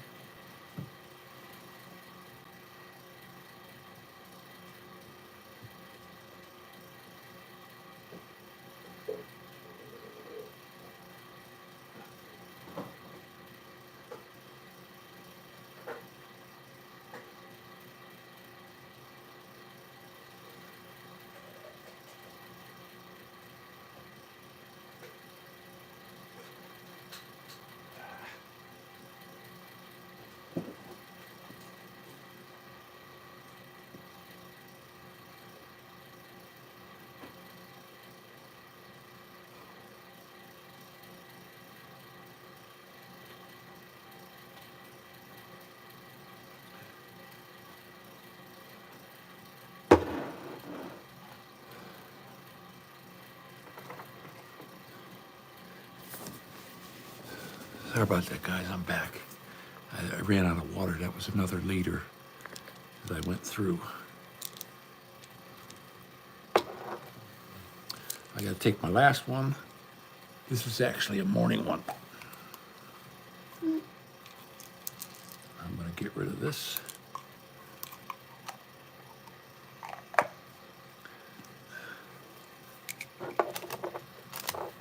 And I'm going with their program when it comes to the making sure I take all these things, because I looked it up myself. It's not just what they told me. I got online. And the coolest thing that ever happened to me, you don't even gotta say anything. You just take the phone and you got that camera, and then you just take a picture of it on Google. And it just gives you the complete write-up on this drug, why you take it, the reason that they give it. And it's not like the paper that they give me. They give me these papers. I don't know how to read these things.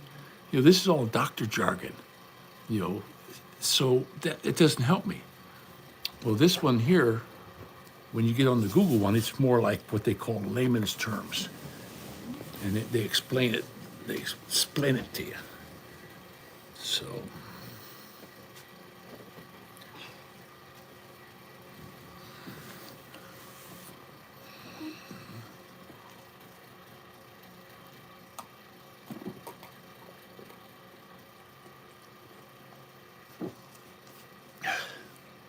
there's 500 milliliters right there, 400, just in one gulp. And I was dehydrated when I was at the hospital today. So it doesn't matter, how much I drink. I said, what happened? He said that's why people died in the, when they get amoebas and stuff like that, because you could drink gallons and gallons of water, and you're still dehydrated, and your organs are shutting down. And so they put me on the bags today. And when I was in the hospital, they had me on them every day. But I wasn't, it just didn't seem like I was getting better. I asked the doctor, I said, when's this going to kick in? When am I going to feel better? He says, well, your chemo's going along good. He says, we're about got you cleaned out. The last scan, everything's looking great. We went through from 440,000 of these antibodies down to 400, and you're supposed to be around 40. He says, you're in the right direction. But he goes, you've got other problems. I got to watch the potassium. I was getting these terrible jerks in my arms and I was jolting my whole body, and that was because the calcium was low. So that was giving me these terrible jerks. The cancer just discombobulated my whole system, and when these antibodies, the body was trying to throw it, clogged up my kidneys. So that was definitely bad. and they had some kind of medicine that was making my hands feel better. But then the kidney guy came in and he said, well, it's kind of a trade-off. And I was borderline, what do they call that? Oh gosh, my brain. Here I go. I just mentioned it here a little bit ago. Where they gotta hook you up to a machine and they filter your blood. I forget what they call that again. My brain doesn't always work. And he said you were like borderline for weeks, and I held off, and he says now you're going in the right direction. My kidneys are only 50 today. They told me it's about 50% function. But he says it's better than 5%, which you had 4%, which you had before. So they got me on almost no salt. I'm not doing that, and I got my renal diet, and we're following it. I'm being real careful. I'm eating a lot of fresh stuff now, fruits and stuff like that. And they said, man, I can't. You really came around. The kidney guy, he was like, man, I can't believe it. Yeah, I tell you what, something. I'm not going to waste this. You know what I mean? This is the best I've felt in months, and I'm not tired. I slept most of the day today. I was sleeping at the clinic, while they were giving me the bags of stuff, and that the one chemo bag that it takes them an hour and a half to put that in you. And the nurses down there, you're never going to run into such nice people. Even the dude, they got this one little squatty dude. That dude's pretty cool, and he's strong.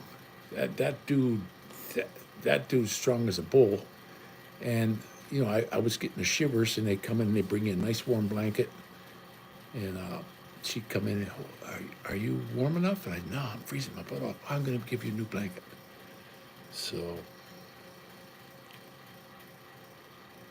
seems to be, Pete. It seems to be, like I say, I feel pretty good. I'm hoping that I start picking up some weight, but they gave me this Ensure, and it's an Ensure Clear. And I told them today, I said, I'm not going to take that. It's full of high fructose corn syrup, and, plus it's horrible. Well, it could be me. You know what I mean? It may not be horrible, but it's my taste buds are shot. My taste buds, they got us so chemicaled up that there's just no way I can taste anything that tastes good anymore. So, but breakfast is always good. And when I was in the VA, I was there for almost a month. They were giving me grits. Oh, I love them damn grits. Grits and scrambled eggs, and they'd give me a big biscuit with some gravy on it. I said, do you have that gravy? It's like almost like a mushroom soup type gravy. She says, well, I've got this cans of sausage gravy. And I said, can you hook me up? Can we try that one? Well, she must have been from down south, because she took a ladle of that and she just covered everything with that gravy. And I'll tell you what, I was like, oh, I asked the nurse, I said, could you call down there and thank that woman for making me the nice breakfast? Plus they give you apple, grapes, grape juice. What else did they give me? They had a whole bunch of, the breakfast was always the best meal of the day. But then lunch would come. What I was doing, I was getting hamburgers, because the hamburgers or Salisbury steak, because those were always good. But they'd bring up the stuff that they'd say it was turkey, and I don't know what the hell that was. It looked like a piece of wood, and the damn stuffing looked like testicles out of a smashed, roadkill. I couldn't eat it. Dog wouldn't even eat it. And then they were, some of it, I had to get the paper out to find out what the heck it was. I take the little thing off, and I'm like, what the hell is that? And then I'm like, okay. So then I got to go pull the paper out from underneath the plate. It says, oh, this is Kriegsvan. They have all kinds of weird names for some of the foods up there. But it was terrible. Yeah, turkey vulture. But yeah, the food over there. But the people make up for it. I had some of the nicest nurses. You know, when I left, they said, well, we don't always get patients like you either. And when I was leaving, they all came up and gave me a big hug. Not the dudes, but the girls up there. And what I really liked about them, if I had a question, they were knowledgeable. Now they had this one fella, John.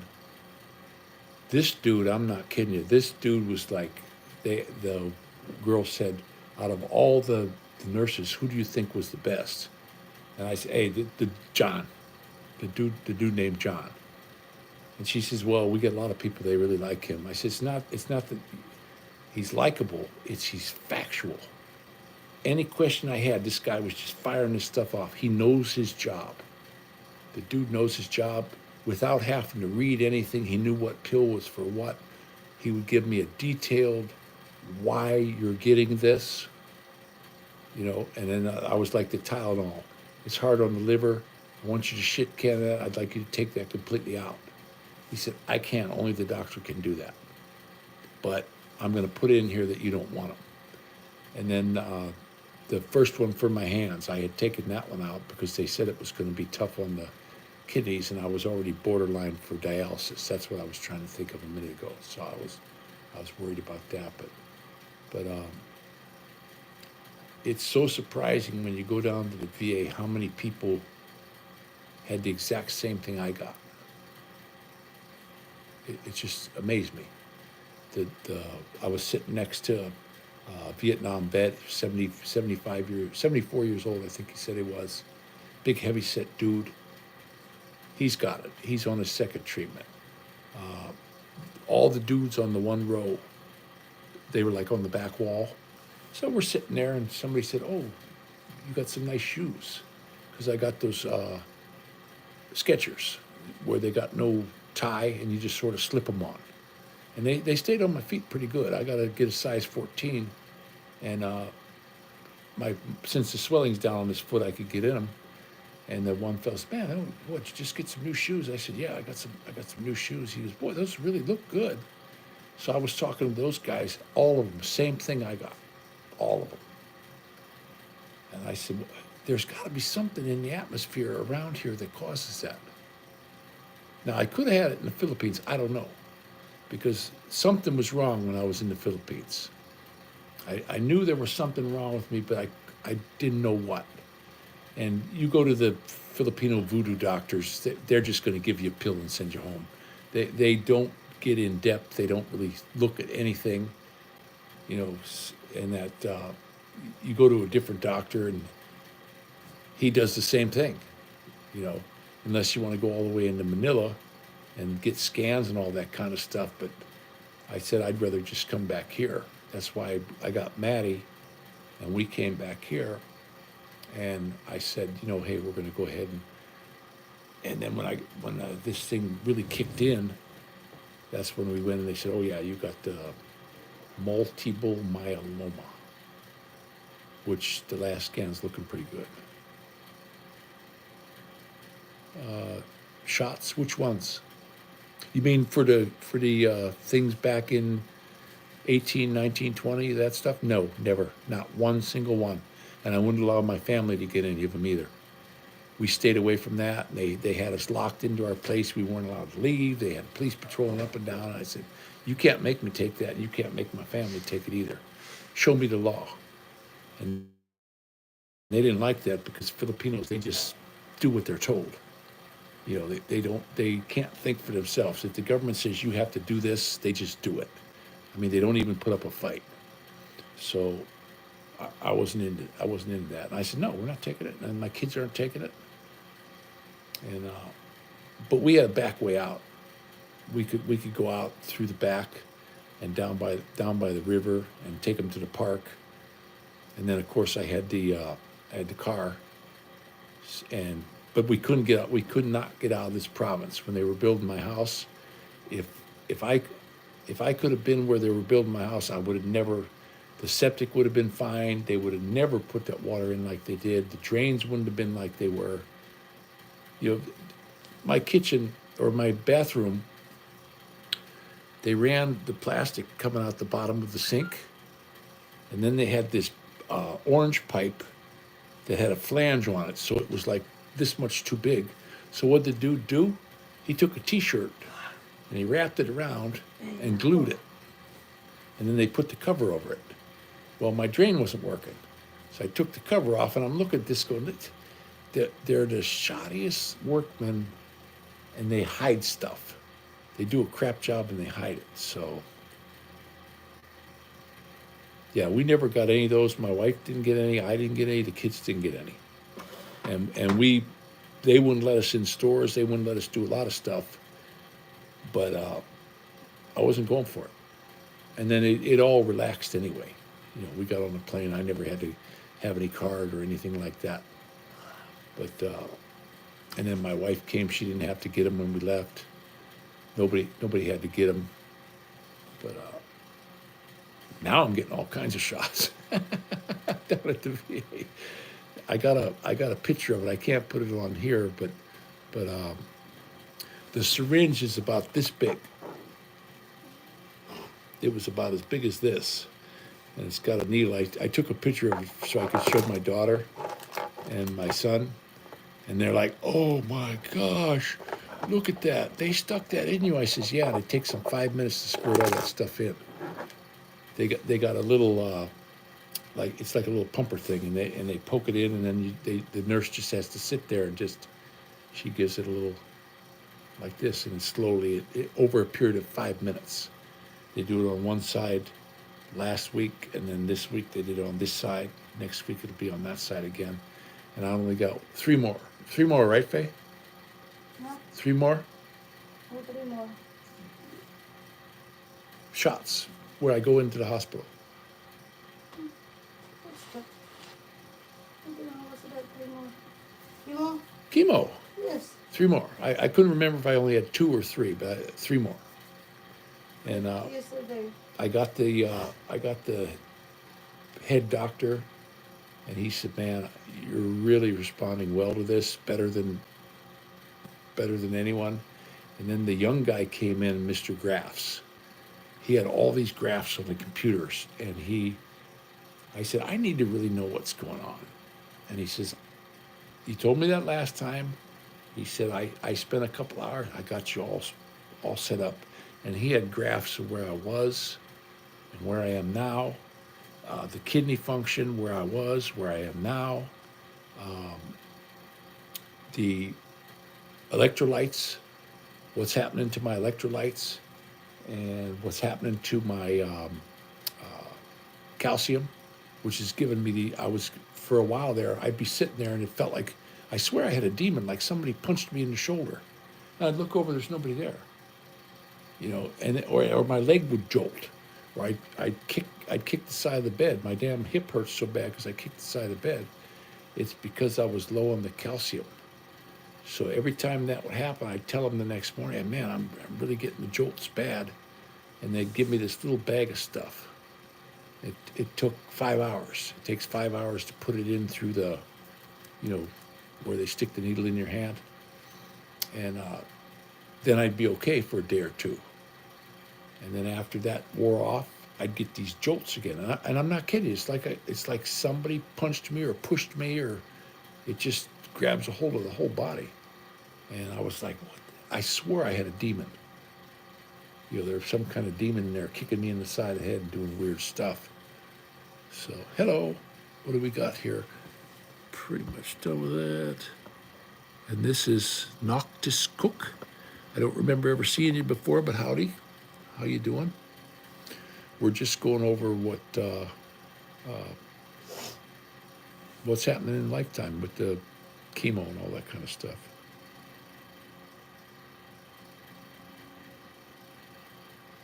Hey, and Pete, you're dead on the money there. You are dead on the money.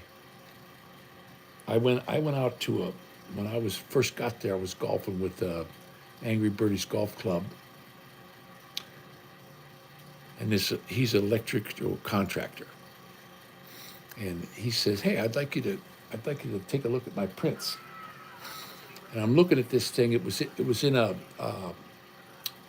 they made little plastic balls of different sizes. They send these plastic balls up. It's for toys, and they can do metal ones too, lead ones for shotgun shells, and they send them up this big tube, superheated, and it rains down, and they shoot water at certain heights, this cold water, and that's what makes the ball of a certain size.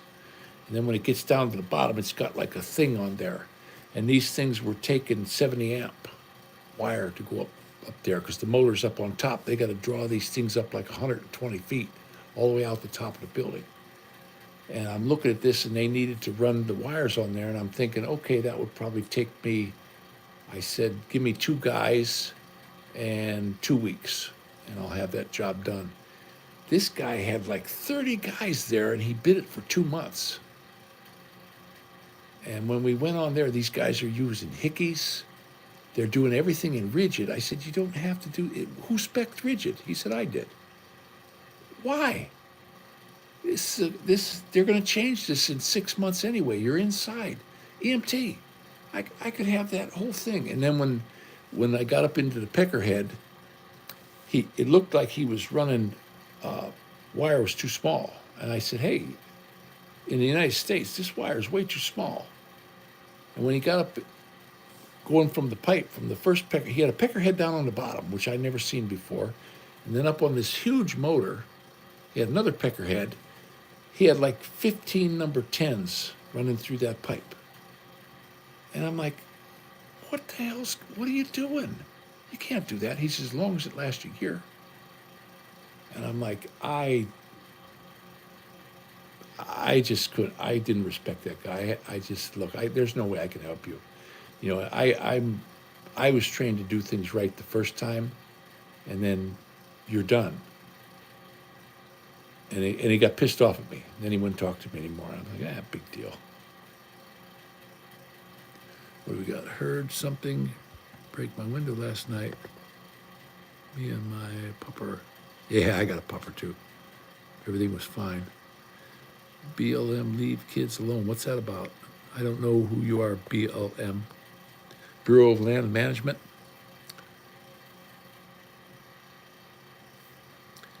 Leave kids alone.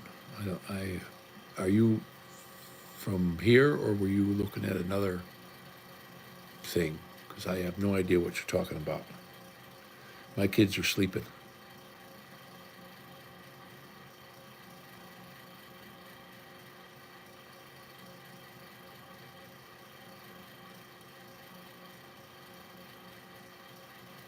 Lib Weep. Yeah, we've got 15 after 4 here. I slept a good part of the day today though, and I was just telling people the changes that's happening to the body. My hair's turning black. I got a little bit of gray on the sides, but I got pictures over at my sister's place before Christmas when I was basically walker. I got out of her car. And I went in on the couch, and I never budged from the couch until she brought me home. I just couldn't. I couldn't go. And my hair was almost pure white. Everything down here, everything. And then they started me on the chemo, and I'm not dying it. It's turning black though. Look at that. This is all black in here. This is all black. It's cool. I mean. It's weird.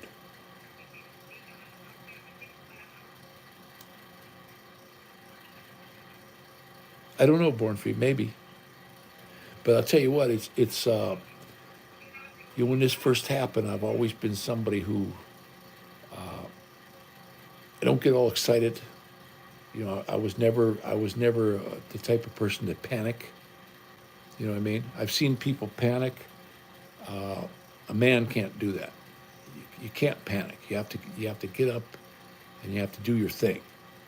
And I just, my little daughter was saying, yeah, but why do you have it? And it's like, sweetie, why wouldn't it be me? But she's like, oh, I don't want you to die. And I said, I don't either, sweetie. But we'll see. That's not in my hands. It's not in your hands. The good Lord's got you. And my little buddy, when they went to church on Sunday, I couldn't go. I couldn't hardly walk. He went and told him that he believes in Jesus Christ, like my papa. That was cool. That was really cool. He's a good boy, and I want him to grow up the way I did. You know, I want him to believe in Jesus Christ, and they'll probably give me a strike on here and demonetize me just for saying that. And it's a shame. It's a shame that this is the way it is in this country right now. Everybody's turning from God. And you listen to all these YouTubers and all these some of these Jewish guys and stuff, and as soon as you say anything about them, oh, you're an anti-Semite. Hey, man, do your thing. If that's your bag, man, I don't care. Do your thing. Why don't you leave me alone so I can do my thing? If I want to talk about it and you don't like it, are your legs working? Get up and leave. I'm not going to come over to your house. If you rather I don't, okay, I'm not going to bother you. But you know, some of these people, you know, it's like that little the little black girl, one with the button nose, just had a baby. What's her name again? She got canned. Well, if I was her, I'd be laughing because they still got to pay her contract, and now she don't even got to get up and go to work. She could stay home, get up at 10 o'clock, go down to the gym, you know, and she's still pulling down millions. And I guess, from what I understand, her husband's a, you know, super millionaire anyway. And she's no dummy. I listen to her. She's no dummy. But that little egghead dude that runs the outfit that she was working for, I've been watching him for years, and I always said, man, there's something wrong with this guy. I never could put my finger on what was wrong, other than, you know, he's a Jewish guy, he doesn't believe in Jesus and all that kind of stuff. But that's to do at your own peril, guys. You know what I mean? Okay, this message is held for bro, shut up. Oh, good. Nyan Stooch. Hey, pal, you don't like it? Go somewhere else. You don't have to be here. You go wherever you want to go.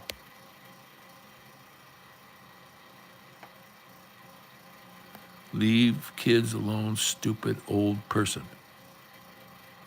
I have no idea what that's about. I have small children. I'm their father. Maybe this isn't the place for you.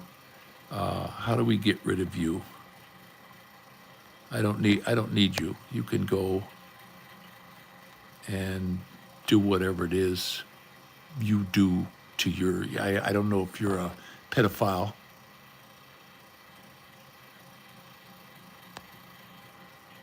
That's what it looks like to me. It looks like that's what you are. I mean, if that's what you're thinking everybody else does, then it must be, you know, you're looking in the mirror.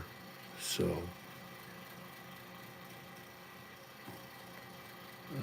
remove. I don't know how to block these people.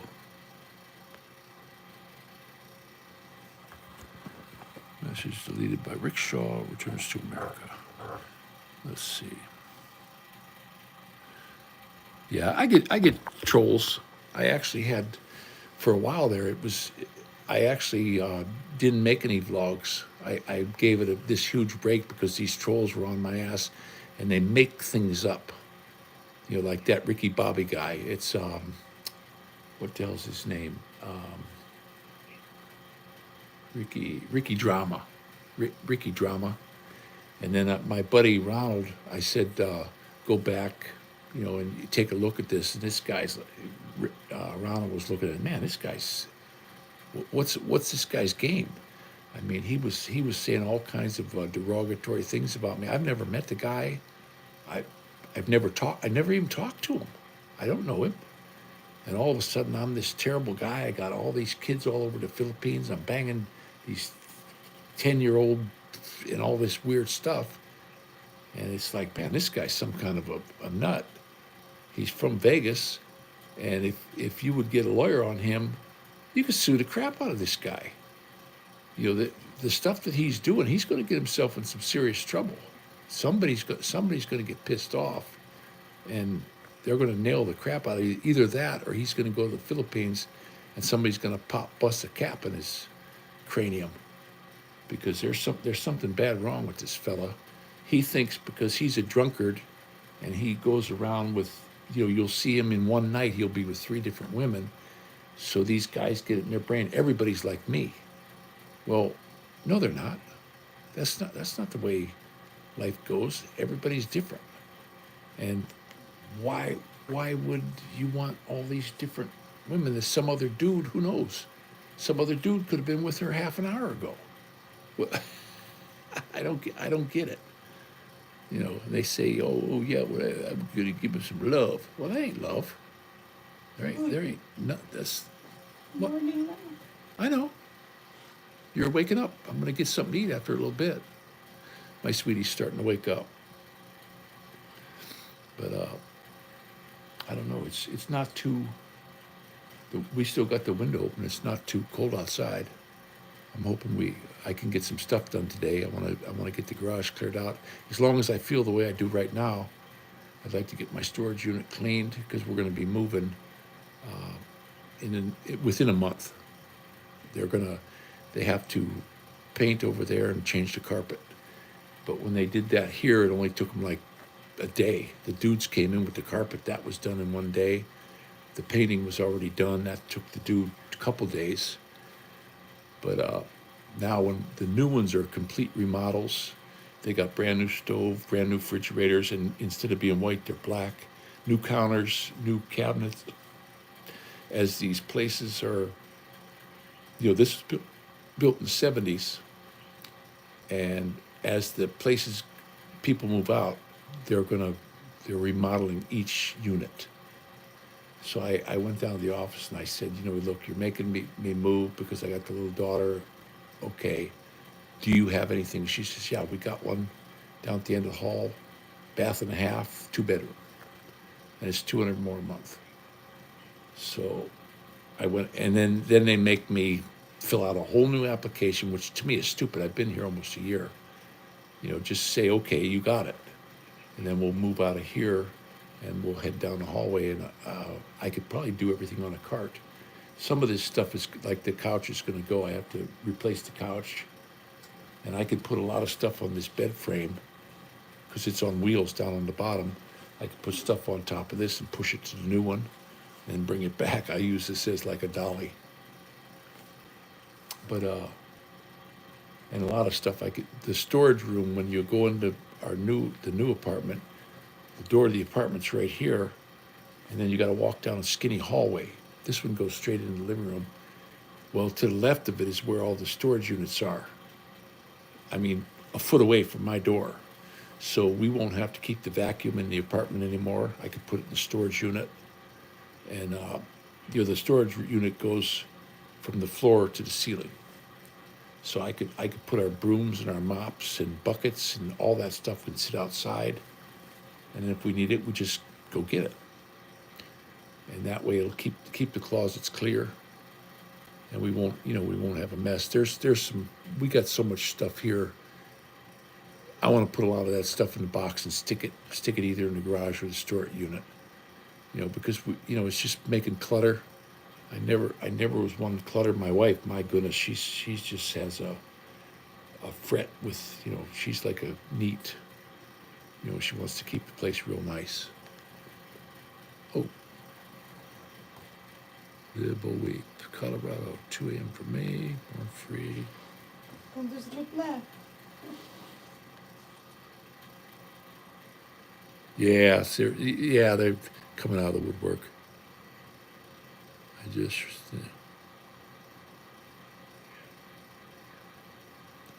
You neutering yourself there, Pelican? Oh, we got Rambo. Yeah, that's a shame. That's a shame when the trolls. No, I was never. I used to, when I was younger, I played. I played baseball, basketball, football, but I was never one to really watch it. I do like to watch the UFC, the dudes who fight, and I like boxing. I like to watch the boxing. But when it comes to like football or baseball, they ruined me when I was playing baseball in high school. They said if you win the regional, we're gonna the Cleveland's gonna be playing the Pirates, and we're gonna it's a doubleheader, and we're gonna take you guys to the game. Well, we won, and this was way back when Gaylord Perry was around and all these ball players.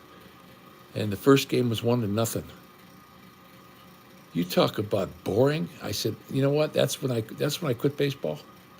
When I got back, I focused on basketball and the football. And then the football, all these guys are slapping each other in the butts and all this weird crap. I said, nah, you know what? I'm just going to play basketball. Okay, limit. I subscribed. Oh, cool. Watched the movie Civil War. Mr. T. I haven't seen Mr. T in a long time. Yeah, here, you know something? You can let's see if I can get rid of you. User on this channel. Goodbye. You guys go find somewhere else to do this kind of crap.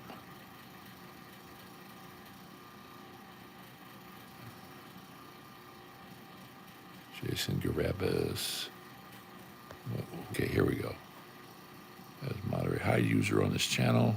Yeah, that sounds good. Not born free, but generous. I don't know what that means. Hello. Well, oh, you're from Sweden. That's the Swedish flag, right? Jason Garabas. I believe that's the Swedish flag. Correct me if I'm wrong.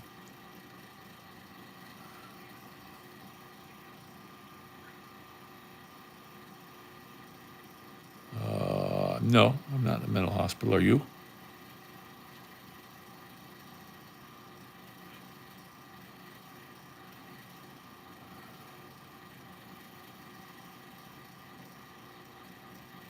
Okay, good. Well, good for you, buddy. Okay.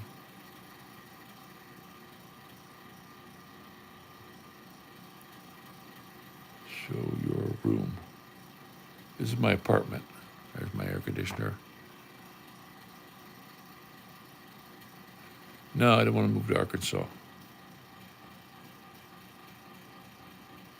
One of my favorite movies was a movie called Sling Blade.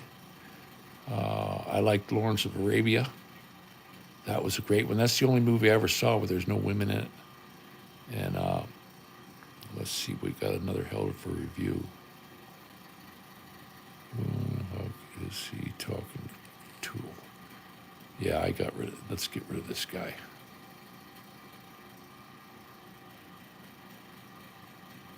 Okay. Yeah, if you don't have something nice to say, like my mother used to say, don't say anything. Go somewhere else.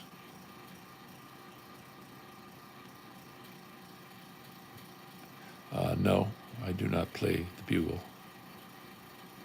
See, okay, trolls. Hey guys, I'm going to go ahead and let you go.